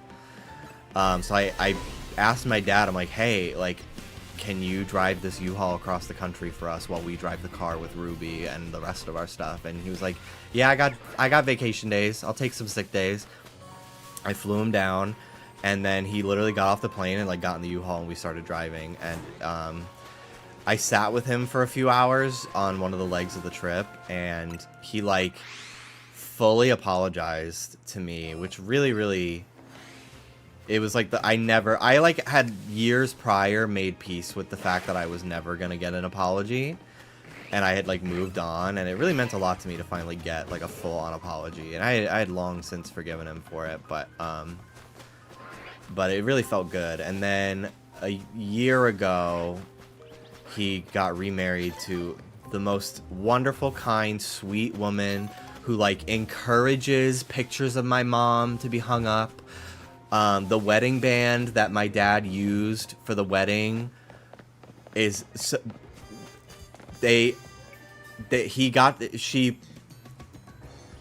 instead of him getting a new wedding band, they decided for the ceremony to like reuse the wedding band that my mom gave to him, so that way he only had to wear one ring and he didn't have to like stop wearing the ring from my mom. It's it's like so crazy that like to be gagged at the bare minimum of like a decent human being. Like she encourages pictures of her to be hung up around their house, and just it's really night and day. It's actually fucking insane. And I made a speech at their wedding, and I was like, I didn't get obviously into the details because why ruin a good day with like bad memories, but I literally said, I'm like, everyone in this room knows for the most part that things were not like this before, and I just wanted to like really thank her for being such an amazing person, because like I've known the literal opposite too well, you know. And then the night before his wedding, my dad and I had like a long heart-to-heart conversation where he started crying about my mom and like hoping that she's okay and apologizing again, and then I started fucking crying, and it was the first time I had cried in like 3 years because I'm on such good Lexapro, I guess. I don't know, I've been through so much shit in my life that I literally just like do not cry anymore. Like it's pretty crazy, but yeah, I'm like feeling very healed, and I'm drinking water. But yeah, I'm in a lot better place now in 2025 than I was in 2015. Like, truly. Next year is the 10-year anniversary, April 8th, 2026, of me coming out, which is really great. I'm actually very excited for that day. Not planning to do anything, but just for a mental milestone. Because I never thought I really would as a kid that I would come out, so. And now I love being gay, and honestly, being gay makes me so much hotter than I could ever be as a straight person. Like, I love it. I love being gay, I love being hot and gay, and loving life, and it's great. Being gay has given me so much confidence that I never had before. It's one of my favorite things about myself.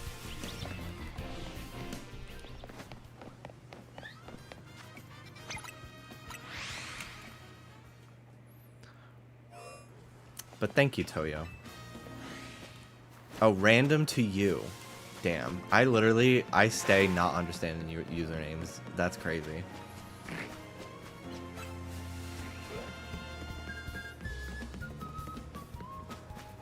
I'm like, is that a Danganronpa character I have not met yet?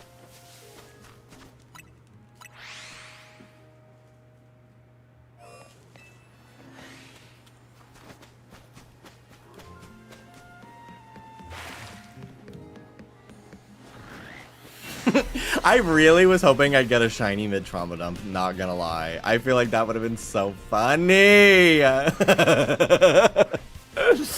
Like, God, please. I think I saw you at Pokemon Worlds. I wasn't sure because I thought you quit YouTube. I was at Pokemon Worlds this year, and I'm gonna go again to San Francisco. I'm very excited. But yes, that was me. I do look a little different now. I have a mustache. I work out. So I get it. V-A-G-I-N.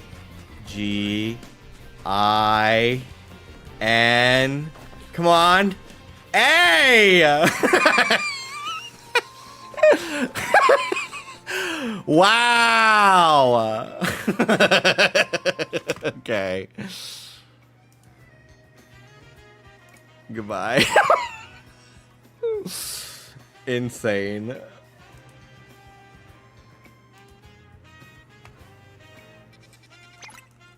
Yeah, you're so jacked. Thanks. Thank you. Love to hear it.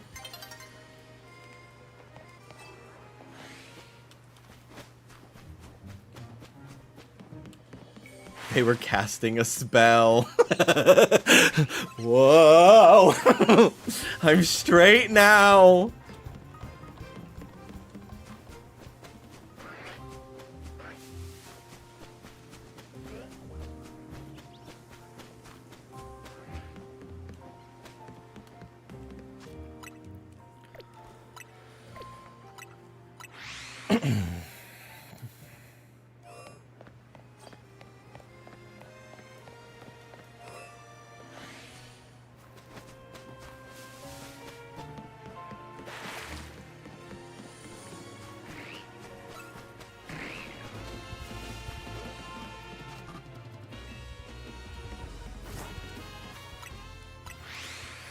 Penis to vagina.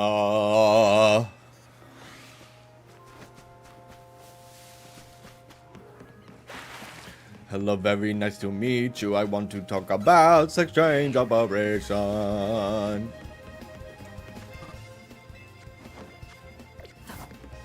They were summoning a spirit. That literally did feel like I was playing on a Ouija board. I see.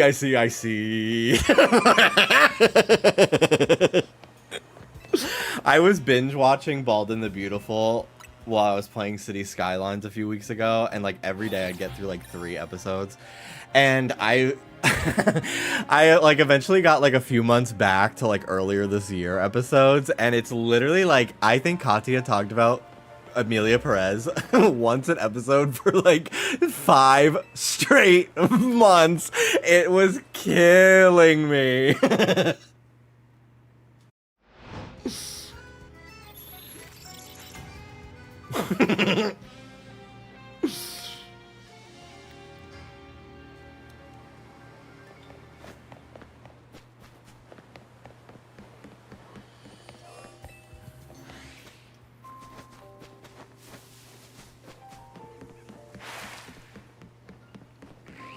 I refuse to believe Amelia Perez wasn't made as some elaborate joke. Didn't it have like AI too? Didn't they use AI for it or something?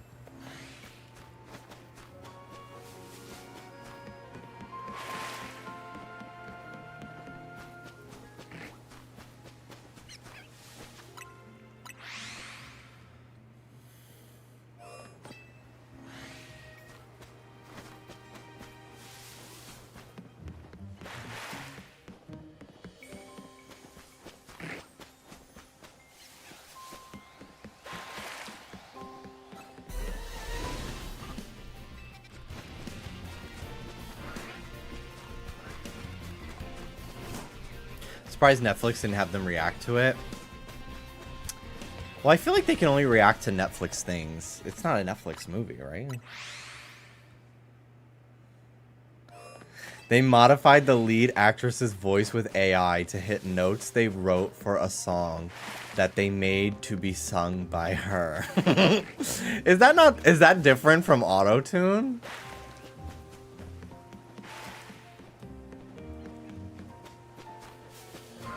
I will say, I'm a big anti-AI person, but on the list of things that I dislike about AI, I don't know if that's as crazy as, like, I don't know. Like we said earlier, that Drag Race YouTube channel video that's like Jinx and Plasma, and it's fully generative AI.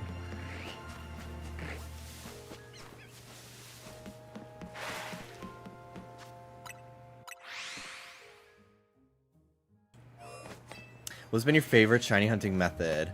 I actually only... I did do some... I really liked Horde battles. I did a lot of SOS and Alola. But nowadays I do full odds. I don't really concern myself with shiny hunting methods nowadays. I find full odds to be more rewarding for me personally. But yeah, I've been a full odds hunter since like Gen... I did have Shiny Charm and Sword and Shield, but I started playing older Pokemon games full odds around then. For like Safari Week and stuff. And yeah, I don't get Charm anymore.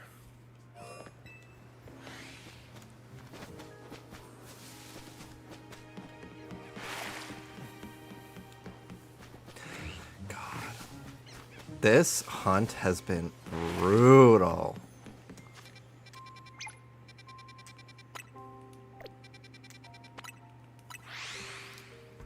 I see.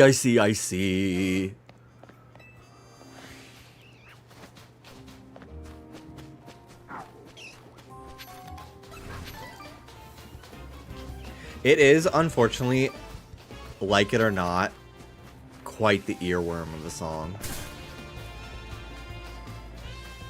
Now that you're in a better space, do you ever think about doing review content again or visiting some sort of mainstream side of YouTube or even collaborating with newer names? Yes and no. I have ideas. I don't know about collaborating. I've never been a big fan of collaborating, really. I didn't do many collabs back in the day. Because I honestly just don't really watch gaming videos, typically. But currently, I am the full-time editor of Trisha Paytas's 2 podcasts, Just Trish and Not Loveline. And that's like a huge creative outlet for me, editing those podcasts. I've been a co-host on a few episodes and made guest appearances and stuff. And I've been doing that for almost 2 years now. And that's been really fun. But that takes up like a good 5 to 6 days of my week. And the rest of my free time I spend streaming, because I love streaming. I love like the live format and conversational format for like as my like creative outlet. The link I will get for you. It's on YouTube though. Just Trish. But yeah, if you go back to one of the episodes in May, I think, you can watch my episode. It was like 3 hours. But yeah, I love this podcast. I love Trisha. She's the best fucking boss that I could ever ask for. She's a really cool person.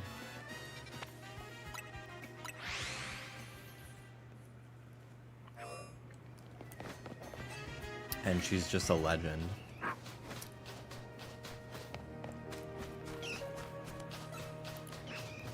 Thank you very much, of course. But yeah, I edit that twice a week. Does a YouTube upload, and then I do Not Loveline as well, which is her show with Tana Mojo. And that goes up on Mondays. And then they have Patreon uploads as well. So I'm a very busy bee. And then I gotta go to the gym. I go to the gym like 4 to 5 times a week. And I'm usually there for an hour and a half. And I'm streaming. And I'm trying to draw more lately. So I don't really have the time to edit anymore. Anything that's not work. Like when I have my free time, I don't want to, I don't really want to be editing something.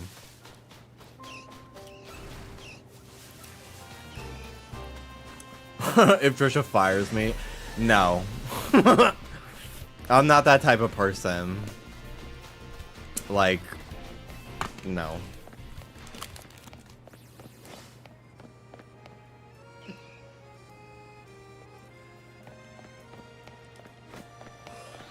I could never. Absolutely not. I also like...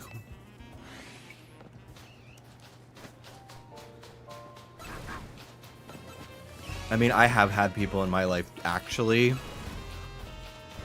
like be deserving of something like that, and I didn't even do that, so. But no, absolutely not.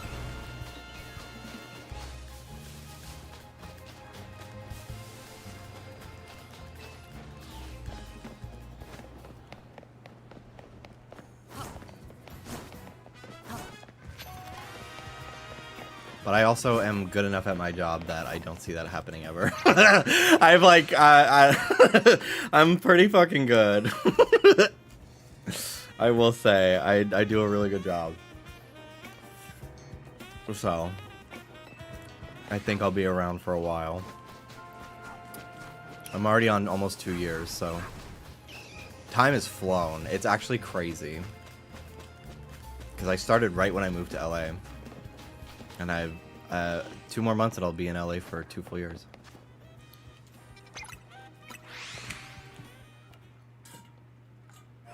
Is it weird editing yourself? Honestly, no. When I did that episode, it honestly was not, because I had done it for so long on like my YouTube videos or anything. If anything, I was kind of gagging. I was like, damn, I'm actually so funny off the cuff. I was really like, wait a damn minute. I'm good at talking. Gag.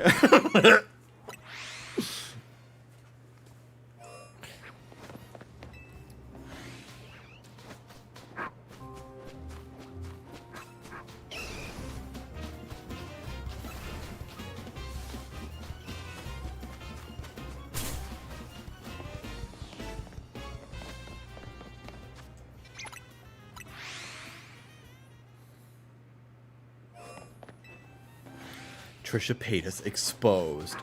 Yeah, she always paid me on time, and she gave me a raise within the first month of working for her. And she bought me Lady Gaga tickets for my birthday. Yeah, exposed as a really good person. Super nice and caring. During the fires, offered to let me stay at her house, which I declined because I have 2 dogs and I was not going to stress her out with that. But no, I have nothing. I literally, the Game Grumps, love them all. I mean, I haven't talked to a lot of them in a really long time, except for Ross.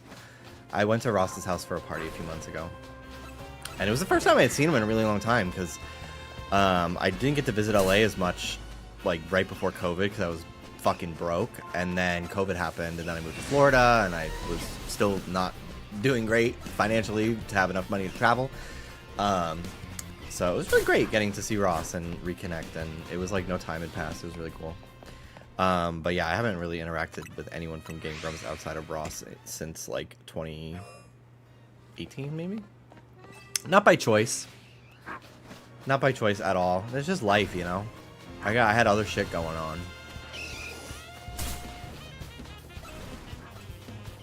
Same for like Hidden Block. Like, I just don't... You know, we didn't really have that much in common anyway. I still care about those guys as people. But they were all so much older than me. So there was only so much we could connect on. And I ended up making closer friends with other people over time. But we did like a little reunion over Zoom for Caddy's like DVD bonus extras or some shit. And that was really fun. We talked for like an hour or two for the video, and then we just stayed on call for like 4 more hours afterwards, just catching up, which was cool. But that was literally like already 3 years ago now. That's the last time I talked to any of those guys. Jeff sometimes tweets me, which is nice. But again, also like, I weirdly, not like, they didn't do anything, but I feel almost like weirdly like triggered sometimes talking to those guys, just because like so many of them knew me as like a child and like a closeted person, that like I almost like don't feel like I'm like so different. I could not be more different of a person than when they first met me in like 2012, you know. So it's just like I don't know, I like feel weird, like it's like I know them but they don't know me. It makes, I don't know, I feel odd, but they don't make me feel uncomfortable in any way. That's for sure.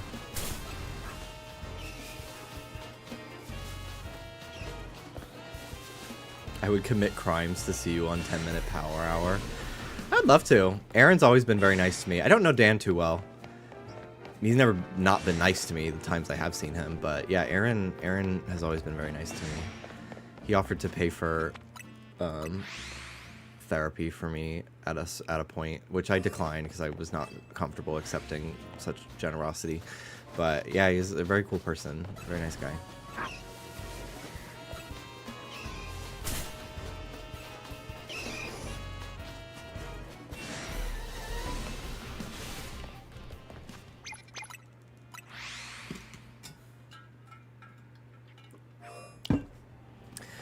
I imagine they all probably see you as like a little brother, which isn't bad, but I'm definitely not as close to my brothers.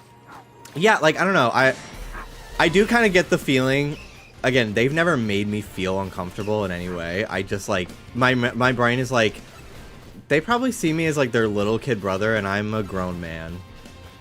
I'm almost 30, you know? Like, I just feel like they have no idea the true complexities of who I am today, and that's not their fault. We all live very separate lives. But it's just like, I don't know. It's like, it feels like going to like a high school reunion. Like, I'm like, oh yeah, we did have math together, and it was really fun when we would talk, but like, you know. If Hidden Block ever restarted, I would respectfully decline. I will say. Because I do not really I've never really done well mentally being a part of a big ensemble thing like that, confidence-wise, I will say. Although Just Trish feels like a good ensemble crew, and I feel very, very appreciated and loved. But I don't know. I think I had a couple bad experiences with people who like were using Hidden Block forums back in the day, where like I really felt like I was like, wow, I'm everyone's sixth favorite person on this group of 6 people. Like they really only fuck with me because they like the people I'm friends with. Like that's why I always credit like doing Game Grumps as like really truly establishing like an audience of people that genuinely like me, because before that I just felt like people just watched my stuff because they liked the people I was friends with more, and like were kind of like not nice to me like in my comments and stuff and at conventions and things. It was very weird.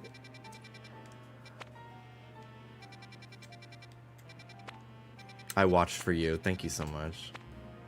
Hello, how are you? I'm doing wonderful, Planet Monkey. How are you? It's understandable. Feels like you knew them as a whole different person, an era of your life. Exactly. Yeah, like it has nothing to do with them or me. It's just, you know, I'm a man. Now that we're men. Alyssa, what is your secret? How are you connected to Game Grumps? I did Pizza Man. I did Pepsi Man on Grumpcade with Ross. And then the following year in we did that in 2016, and then in 2017 we did Miitopia, and that was really a very successful series. And that was really how I really established an audience from that collaboration, for sure. You want to battle or trade? No, thank you. But I hope you enjoy the game.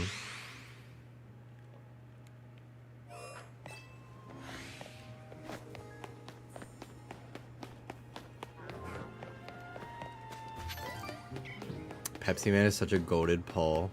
That game is so fucking hard for no reason. I like really was gagged that I beat it. That was the beginning of, wow, I'm actually incredible at video games. That was my, I actually derived so much satisfaction from beating super bosses and things. Okay, wait a minute.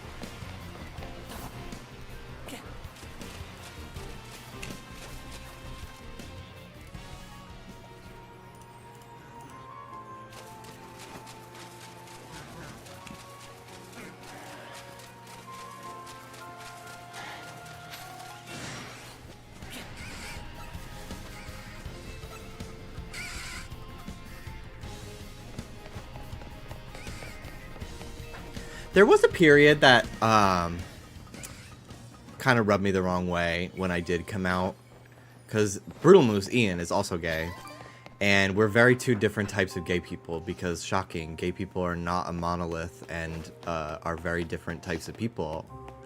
And I remember there were a lot of people that, because I'm definitely like more, I guess, effeminate and like flamboyant and expressive, I remember there were a lot of people that were like, why can't you be more of a gay person like him? And I was like, okay, that is not something I'm interested in interacting with at all.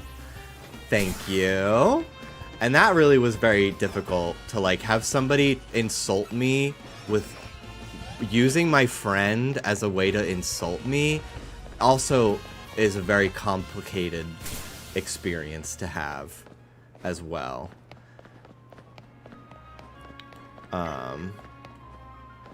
So that also, I'm like, I just...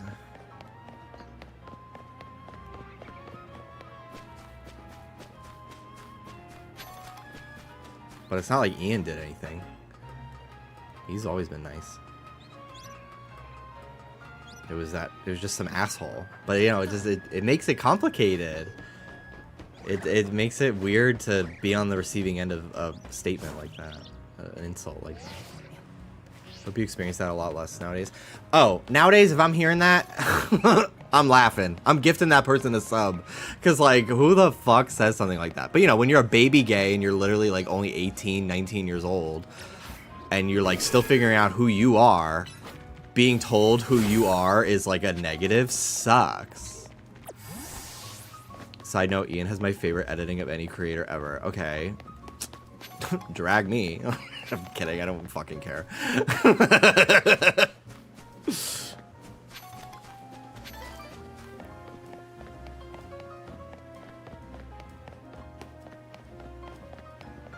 I personally really enjoy streamer Jimmy. Thank you, me too. When I started streaming in 2016, that was like another like real like, oh wow, like it's live, so I don't have any time to second guess my mannerisms and my voice and the things I say.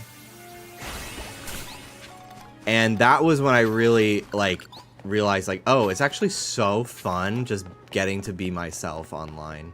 And not feeling like I have to manicure everything I say to be palatable by, like, a straight viewer. Like, fuck that. Like, if you're straight watching me, like, work, thanks for your allyship. But, like, I know pretty much most of the people that watch me are, like, girls and gays and theys. Like, and that is all I want, really.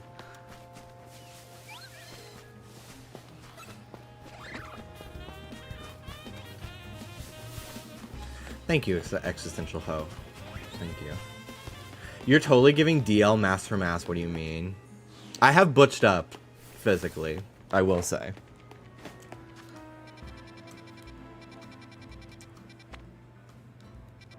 But mama, the fruit is caking.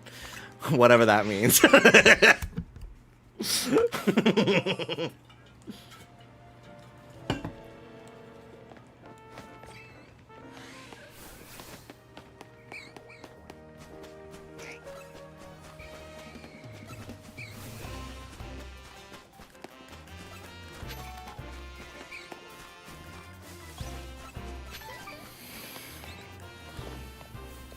But yeah, if you're watching me on YouTube, I don't plan to really be dual streaming too often, just because I don't feel like annoying people by spamming sub boxes. But I'm on Twitch multiple days a week for the last 10 years and will continue to do so.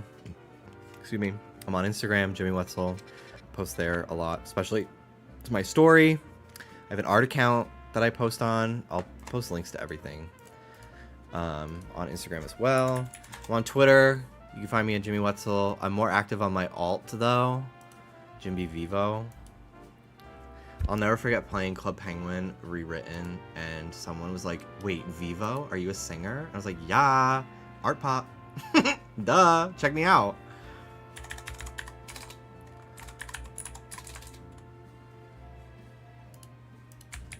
All right, here's my Instagram. Here's my art Instagram. Here is my Twitter.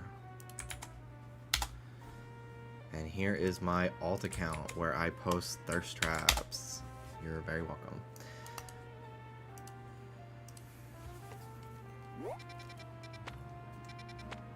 Hello, Max. Welcome in. Thank you so much for stopping by today. Appreciate it.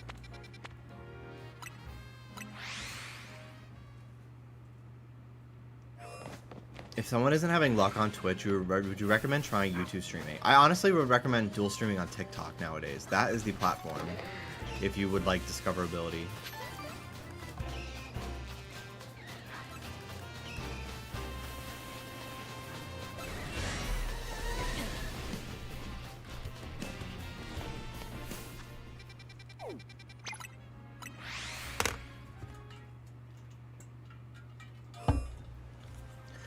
I actually do have Blue Sky. I'm Jimmy Wetzel on Blue Sky as well. But I don't know how to link Blue Sky, so. But I am on there.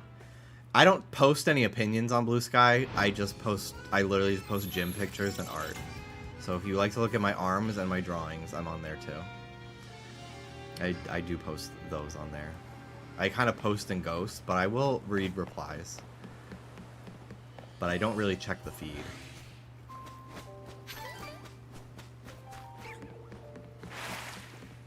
Too much social media.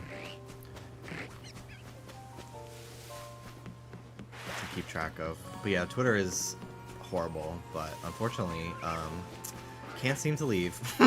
Can't seem to fucking leave. Because sadly, despite all the horrors, people on Twitter are so funny. Like, the funniest people are still on Twitter, I will say.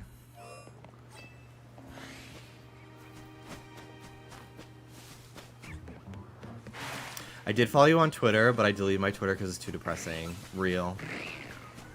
Real. I literally hate it. It's why I only post, like, selfies and art now.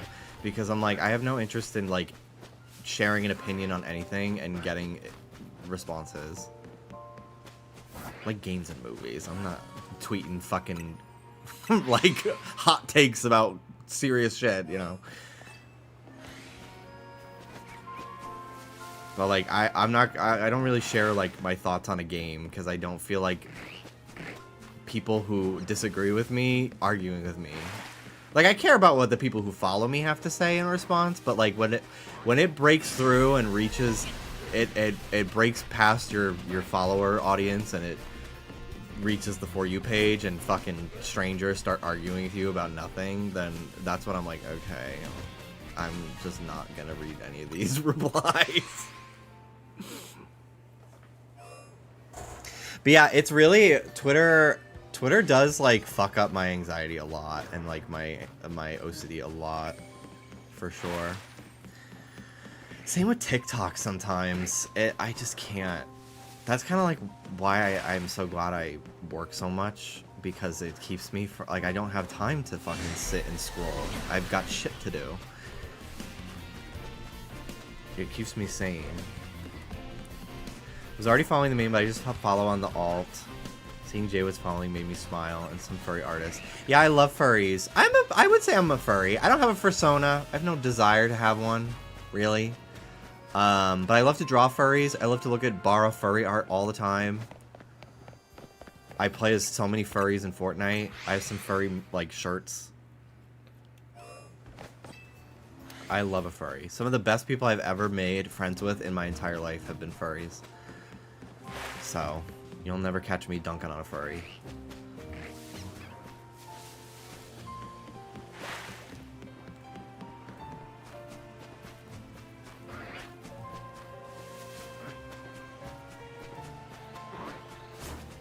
I have no idea what's been going on in the world for the first time in, like, days because of this game.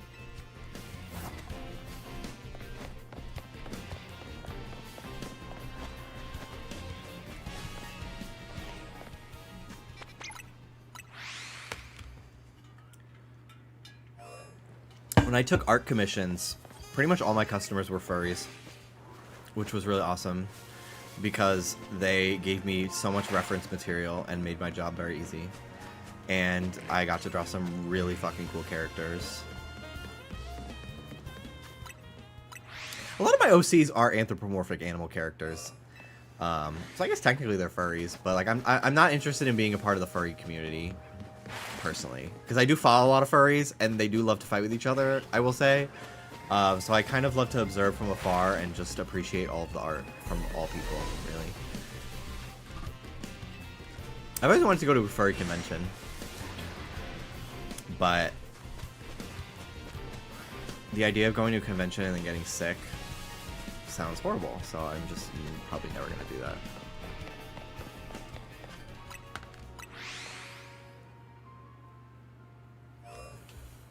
Tifika is a furry. Tifika is a triangle, but close. Thank you. I am not mask for mask. I have muscles, but honey, no. I am not mask for mask. Far from it.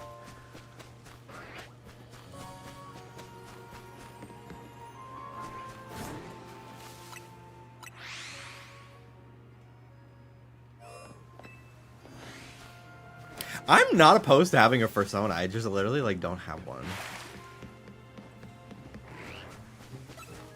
My Sona is like a blue alien guy. If you go to my art account, you can see it. Like I do have a Sona, but it's not a furry. He's an alien. He's blue.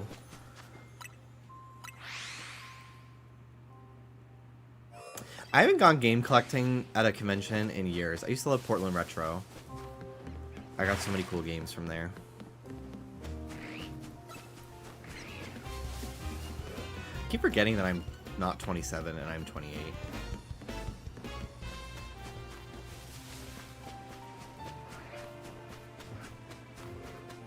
Also, yeah, I am neurodivergent. I've only been diagnosed for sure with ADHD, but after consulting with the Autism Council of my entire friend group, most of them were like, oh, we thought you knew you were autistic. Like, we thought you already knew that. So... But yeah, I definitely am.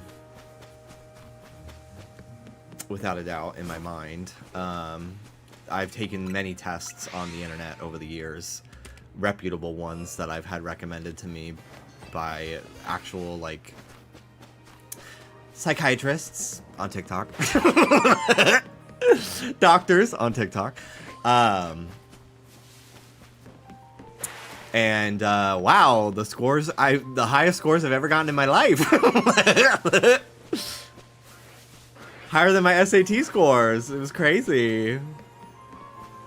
Honestly, living with someone that isn't my family has also made me realize a lot of my, like, my things that I just thought were my quirks are actually I'm autistic as well. I'm so quirky. No. It's deeper, honey. And I love it, actually. That's another thing I love about myself. Only realizing you're autistic in your 20s is a crazy experience. I feel like it's actually real, like, super common. It's like super common for people in my generation. Like, my parents never thought to test for it, but like, it's crazy. It's absolutely crazy. Do you have any content creators you enjoy or would like to shout out if they missed the reviewer Jimmy era? I love Weedle. I do love Weedle. I don't know. I haven't seen. I don't know. I have not seen them in my sub box for a long time. Maybe I unsubscribed to avoid spoilers or something. I don't know. But I think Weedle's hilarious. Stick your finger in my ass. That was a verbal stim for me for far too long. Love Weedle. I don't really. I don't really watch like gaming creators, to be quite honest. Part of it is kind of like I watch their videos and I'm like, I should be doing this. Not like I could do it better. Like, I'm neglecting my own channel. Like, it stresses me out. So I don't really watch gaming videos. I follow some cool like gaming accounts on TikTok, but also like so many of the gaming YouTube space, as far as I'm aware, is still so like straight guy dominated, and you could not pay me to watch a straight man. I just do not care. I just do not fucking care what they have to say about anything. Ever. At all. Unless you're here. Love you. But yeah, like, no. Just Trish. Go watch Just Trish. It is the funniest show on YouTube. And I'm a little biased because I edit it, but Trish and Oscar and Moses are some of the funniest people I've ever fucking met and watched ever. They're so funny. So yeah, shout out to Just Trish podcast. If you want 2.5 hours twice a week, so like 5 or 6 hours of just funniness and gay kikiing every week, boy do I got a show for you. Who else do I watch? My friend Kira is an amazing YouTuber. She's a vlogger in Japan. Ginger Gaiden. I've been friends with her since I was 14. We both did YouTube together, and she's still doing it and killing it. I love her vlogs. Who else do I watch? Again, I mostly spend a lot of my time editing. I don't really watch a lot of stuff. My friend Lauren is an amazing streamer. If you like Kingdom Hearts, My friends Mel and Hannah have an amazing Kingdom Hearts theory and lore podcast called Shedding Starlight. They won an award for it at a Kingdom Hearts convention recently. They're currently discussing Birth by Sleep. I'll link that in both chats.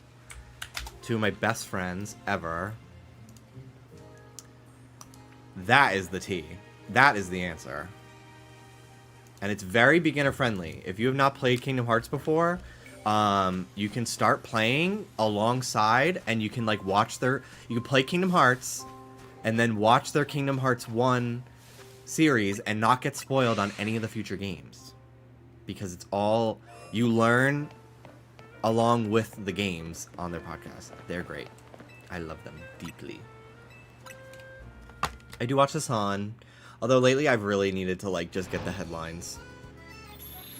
Because my OCD has been like pretty bad here and there, and I can't just like rot on Twitch for hours and just be fucking depressed. So I get the Spark Notes for the last few weeks.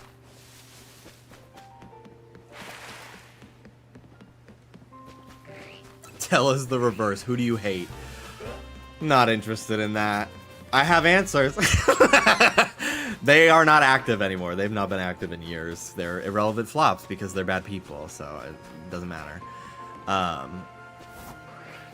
And so I will not be naming names, but boy do I have answers. People who are not kind to me. That's really all it takes. I like a lot of people very easily. But if you are not kind to me, I will never forget that. Ever. I may forgive, but I will never forget. Especially in person. The audacity of some of these fucking gamer dudes. My god. I wish I had the fucking body I have now. I would rock their fucking shit. I would get violent. No, I wouldn't. Maybe I'd punch them in the mouth. But that's it. Because they deserved it. But I don't know. I honestly think a lot of these people like really thought they could like be rude and fuck with me because I was like a skinny little twink gay child. Like truly.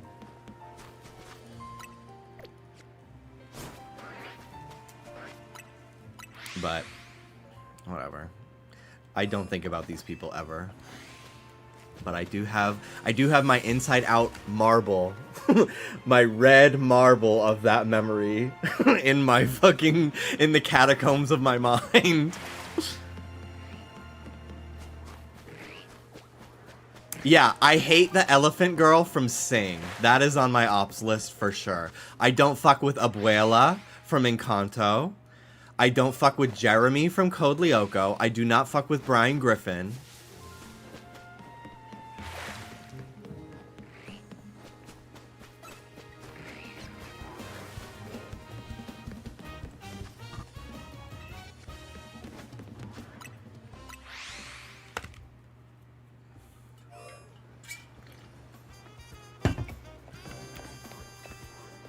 Remember when Quagmire listed all the reasons why Brian sucks? Literally, I've never really cared for Quagmire as a character either, but oh my god, that's one of my favorite scenes in the whole show. Why don't I like you? Well, let me see. For one, you're always trying to sleep with my best friend's wife.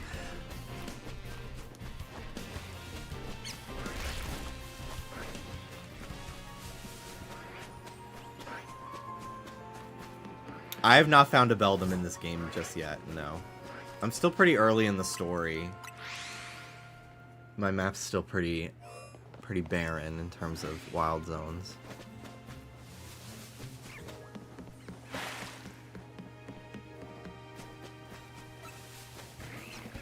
Do you still have beef with Lucha Animal Crossing? Absolutely not. I miss him every day.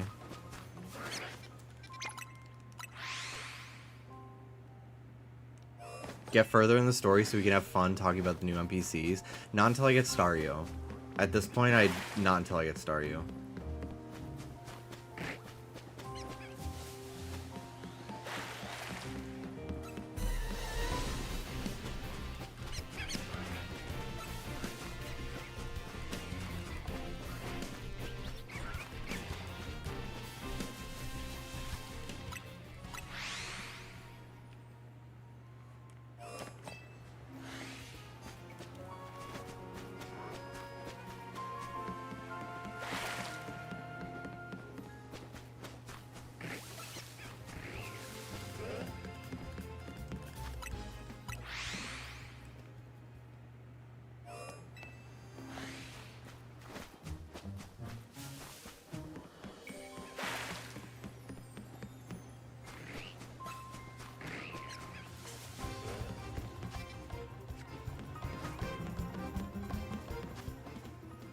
even if by choice, never come back to the front page of YouTube, you should totally write a book.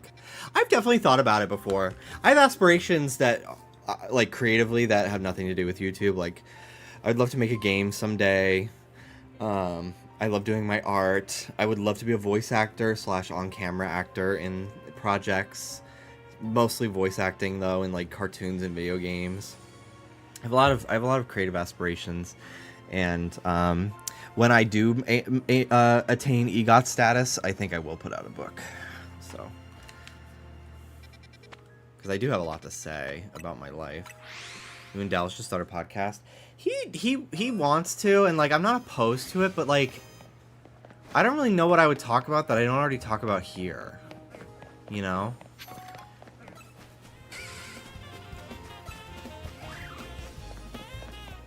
Like, this is kind of my podcast.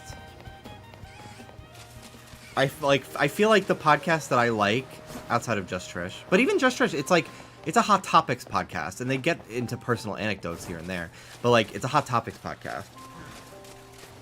You know, like they have a format.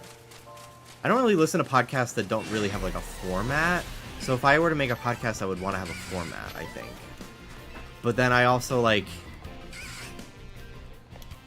I don't have ideas for that. Like, it's just not something I really feel creatively inspired to do. I love editing a podcast. I love putting my little finishing touches on an already amazing show, you know. But I don't really have a drive to like have my own, really. I like my streams. I like the live, like, conversational format more.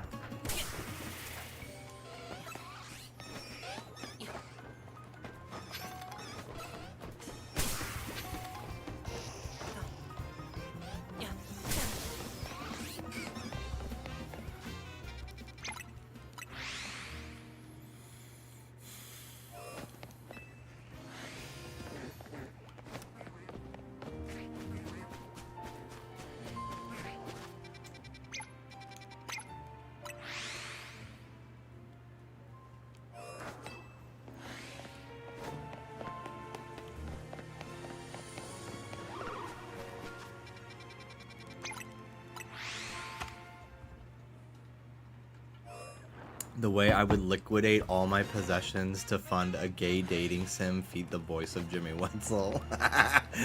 Thank you. If I were to make a game, it would be something relatively like Undertale inspired. If I could really make a game, it would just be a little fucking funny RPG that you just go around and talk to people, and there's actually no game mechanics whatsoever. But I probably would make something that's like a mix between Undertale and Paper Mario. Because I really like the Paper Mario battle system. But I literally, like, I have ideas in my head of, like, NPC dialogue that I think is fucking hilarious that I will never say. Because I want, it really only, like, would work as, like, a video, like, as a video game format. So I'm like, I gotta save it. I don't want somebody to steal it. I think it's so funny. But yeah, I've auditioned for a few things now. I really need to make a demo reel. I did get a role in something in a upcoming, like, in development project. So I can't talk about it, but it's an indie project, so I don't know when it'll come out. They're working on it whenever they can, but I'm excited about that.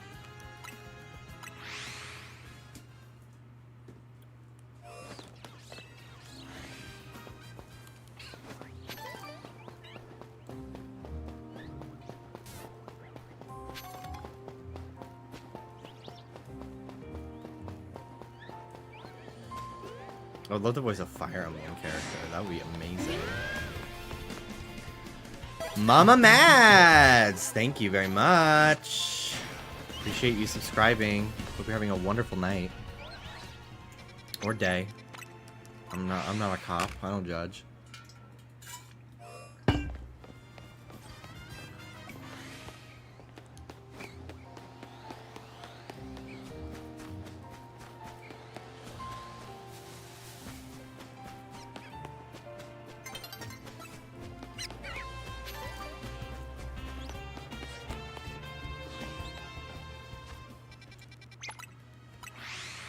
I started to learn how to make games. You're farther ahead than I am.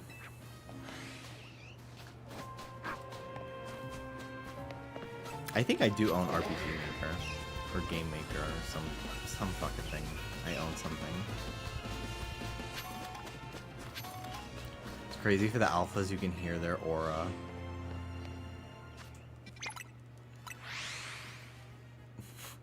Things that also work as Omegaverse tweets.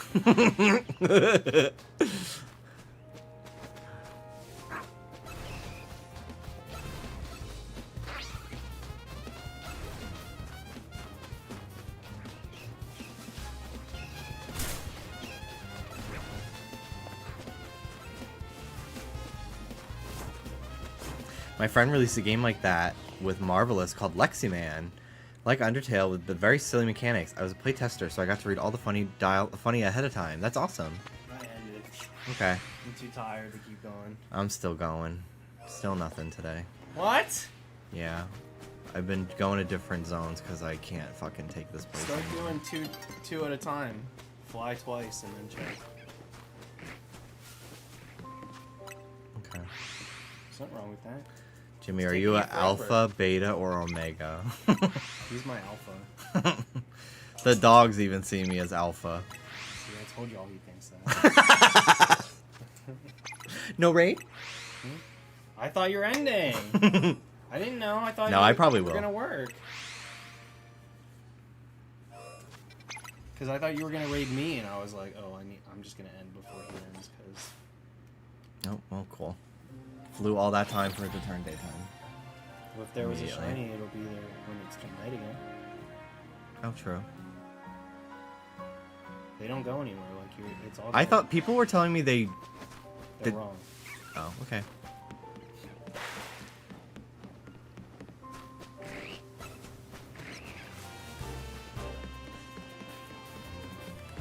It has been nearly 8 hours. Yeah, I will probably go soon then if you're done. At the 8-hour mark. I got 4 more minutes. It's been a wonderful day. A lot of people stopping by onto the YouTube side Hell yeah. to say hello and Did you? call me muscular, which has been wonderful. What? I was gonna say, make a night again and check it. Check it. I am. How many star use are you seeing per run? A lot. Like at least 4 or 5. I got my 9th shiny, and I ended. Wow. I got 2 Flaffy. Oh man. His hair is blowing in the wind. I got 2 Flaffy and a Phalanx. Wow, cool. I want to unlock more areas, but I know. I don't want to until I have Staryu, because like I want to actually be playing through the game with like my targets, not just shit I found. I need to like go through the decks and pick out stuff I want to hunt. Yeah, there are a bunch in the water.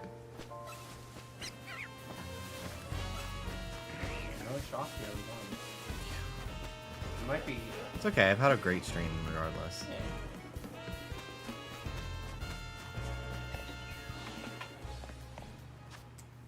Hi everyone. Hello. Alright. Color shiny Starmie. Dark blue, and I think the gem is like orangey. Or no, the gem is like dark purple, and the like metal around it is like orangey, I think. But yeah, it's like a dark blue. It's very pretty. I don't know what the shiny looks like though, or the mega, excuse me, the shiny mega. Are you gonna be working after this, or are you? No. Okay. Okay, cool. Oh, okay.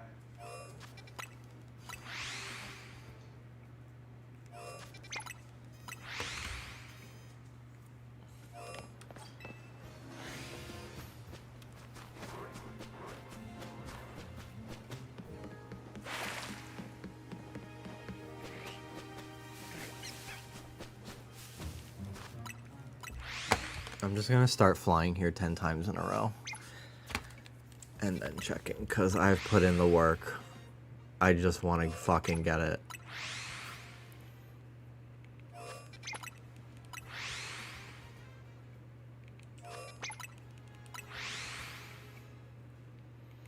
I've seen so much of Mega Starmie. Me too. I love it. It's fucking hilarious.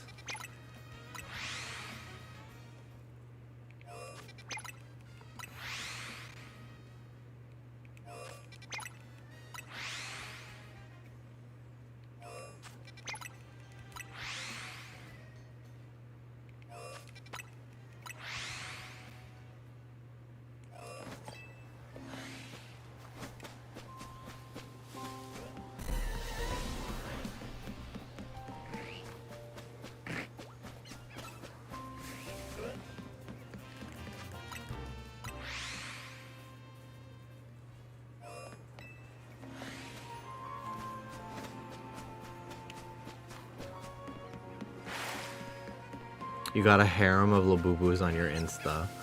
I do have a lot, yes. They were an absolute hyperfixation for me earlier this year. I still like them. The harness one is wild. Oh yes, my gay daddy Labubu. I love him. Questions to gay ones. Who was it for you? Oh my god. Adult Timmy Turner from Fairly Odd Parents Channel Chasers. Senior Junior. Chris Evans, Captain America, coming out of the pod all hot and sweaty and muscular in Captain America 1.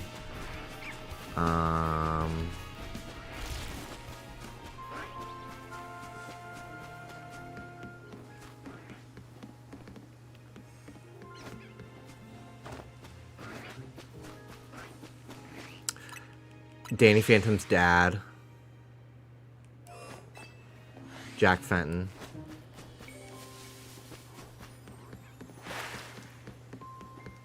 Tim Allen in the Santa Claus.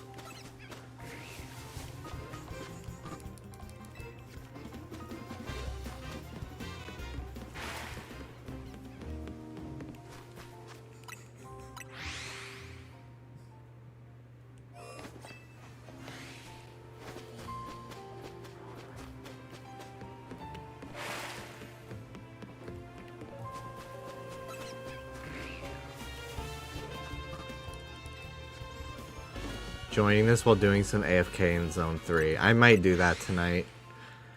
Just for a dopamine hit.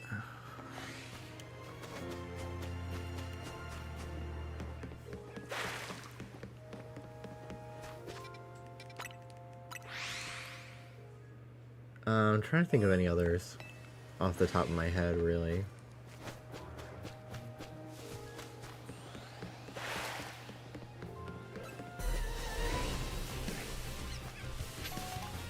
Anyone even remotely muscular or like remotely muscular and chubby in anything from my childhood probably is the good answer. Kevin James from King of Queens is peak male form.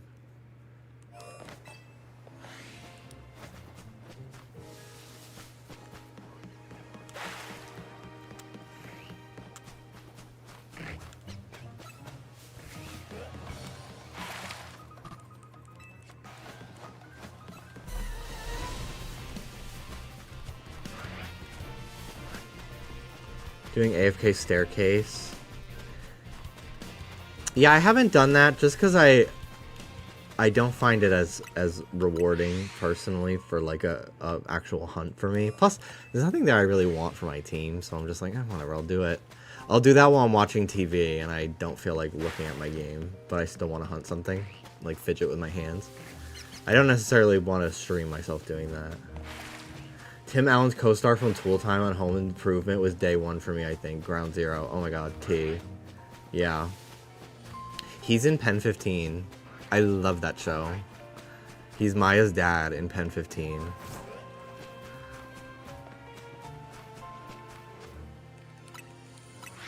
Tim Allen in the Santa Claus shaking his belly altered my brain chemistry for the rest of my life. That was insane. I'm trying to think of anything else. Like movies. I saw some movie with Jake Gyllenhaal, not Brokeback Mountain. I actually still never seen that movie. But I've seen like thousands of videos about that movie and its importance.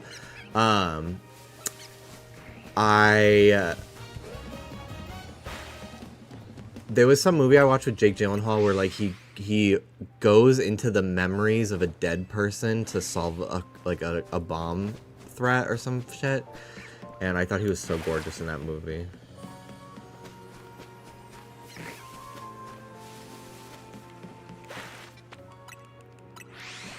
I'm trying to think what else.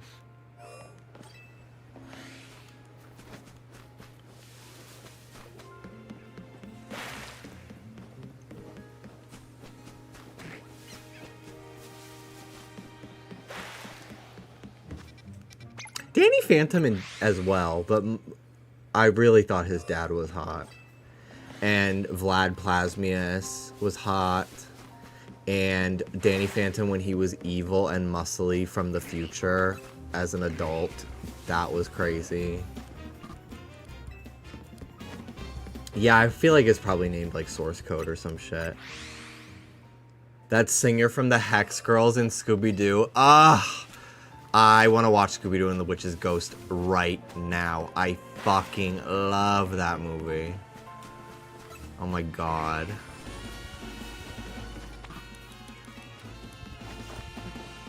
The 13th year. Gender envy from Buttercup Powerpuff Girls. Having gender envy for having no fingers. Crazy. Her name is Thorn. Show respect. T.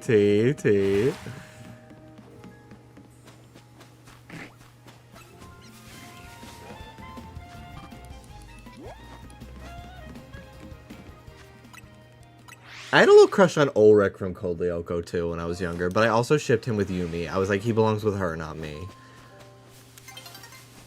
I actually didn't have thoughts like that. I like didn't have like thoughts where I'm like I was like unaware of my gayness for most of my childhood until I started getting called gay, or when I was like in middle school age, really.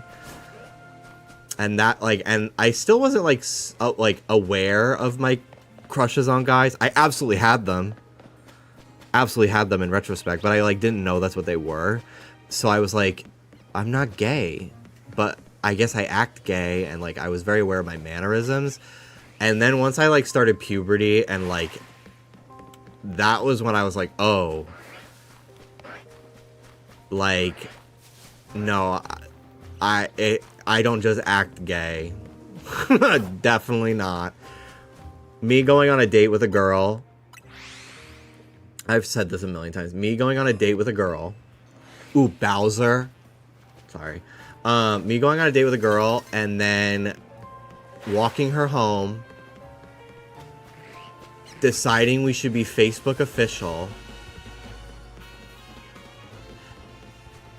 Changing our Facebooks to in a relationship with each other. And then I vigorously jerked off to gay porn. Actually, it wasn't porn. I didn't actually look at dicks until I was like maybe 16 because I was afraid. So I would just look at buff men on Google Images in tight clothes. That was really what I did. And I would read like erotic stories.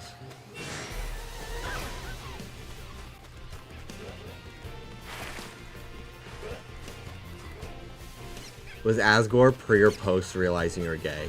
Actually, Asgore came out like Undertale came out like maybe half a year before I like was fully out. But I was like bi. I thought I was bi at least. And like I told some of my friends about it. Any gay or queer positive creators on your radar? Oh my god! I was literally about to say. I can't believe I didn't mention Matt Baum earlier when I was talking about YouTubers, but I'm a new fan and majorly hyperfixated on his videos. Love Matt Baum. I've seen like over half of his videos already, and I've only known about him for like 3 weeks.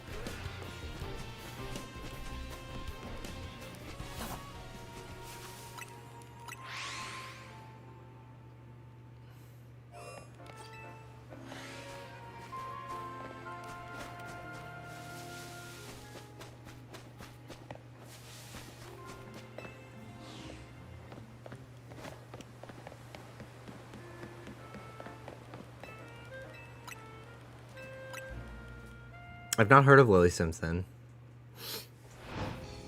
I've been watching a lot of Bailey Sarian lately, her true crime videos. Because she's mostly been talking about cases from like hundreds of years ago. So it doesn't feel as scary hearing her talk about them.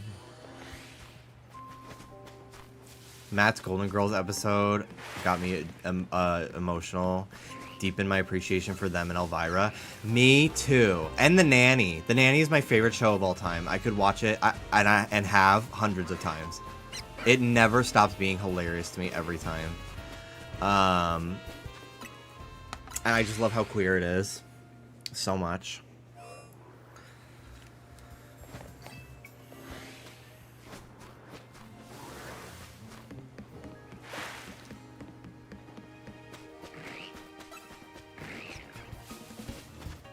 Okay. I'm gonna probably wrap it up now, because I feel like Dallas is just waiting for me to end. He hasn't said anything, but he's done, so. We're gonna do 3 minutes of stairs to end the stream. Never been really into Mr. Sheffield.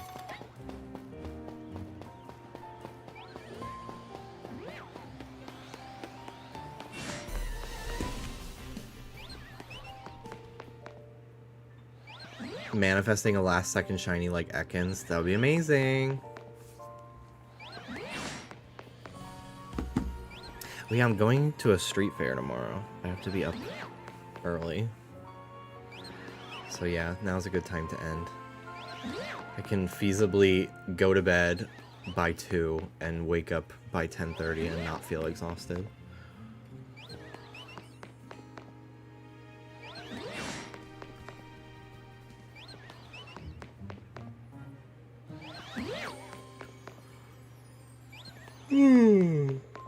Damn, 8-hour stream. Just so casually.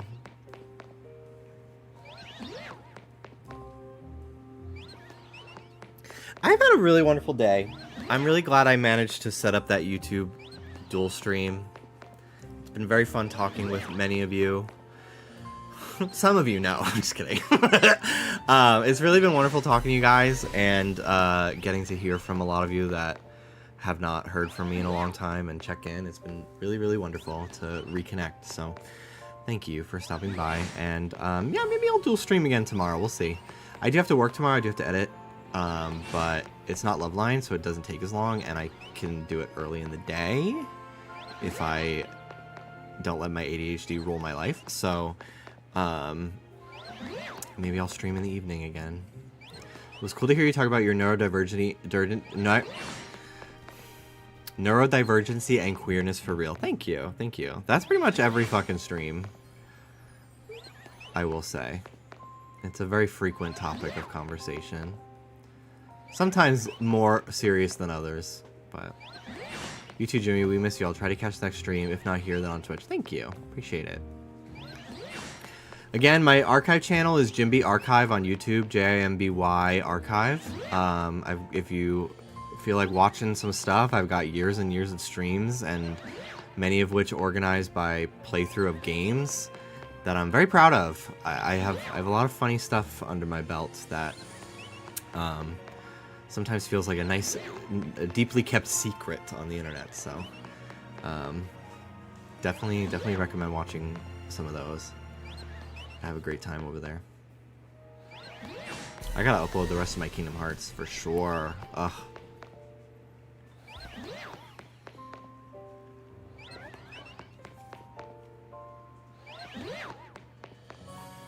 Alright, 20 more seconds and then we're gonna check some spawns. Just a cozy nook of the internet. And I really like that, to be honest. I have no interest in having millions of subscribers and being a Twitter trending topic every time I fucking do anything. It's scary, actually. Not just like people's opinions of me, but also in real life safety concerning. It's so far from something I could ever want nowadays. I like my little corner of people who get me, you know? Alright. That's it. Okay, everyone. Thank you so much for watching my stream today. I will hopefully see some of you guys tomorrow.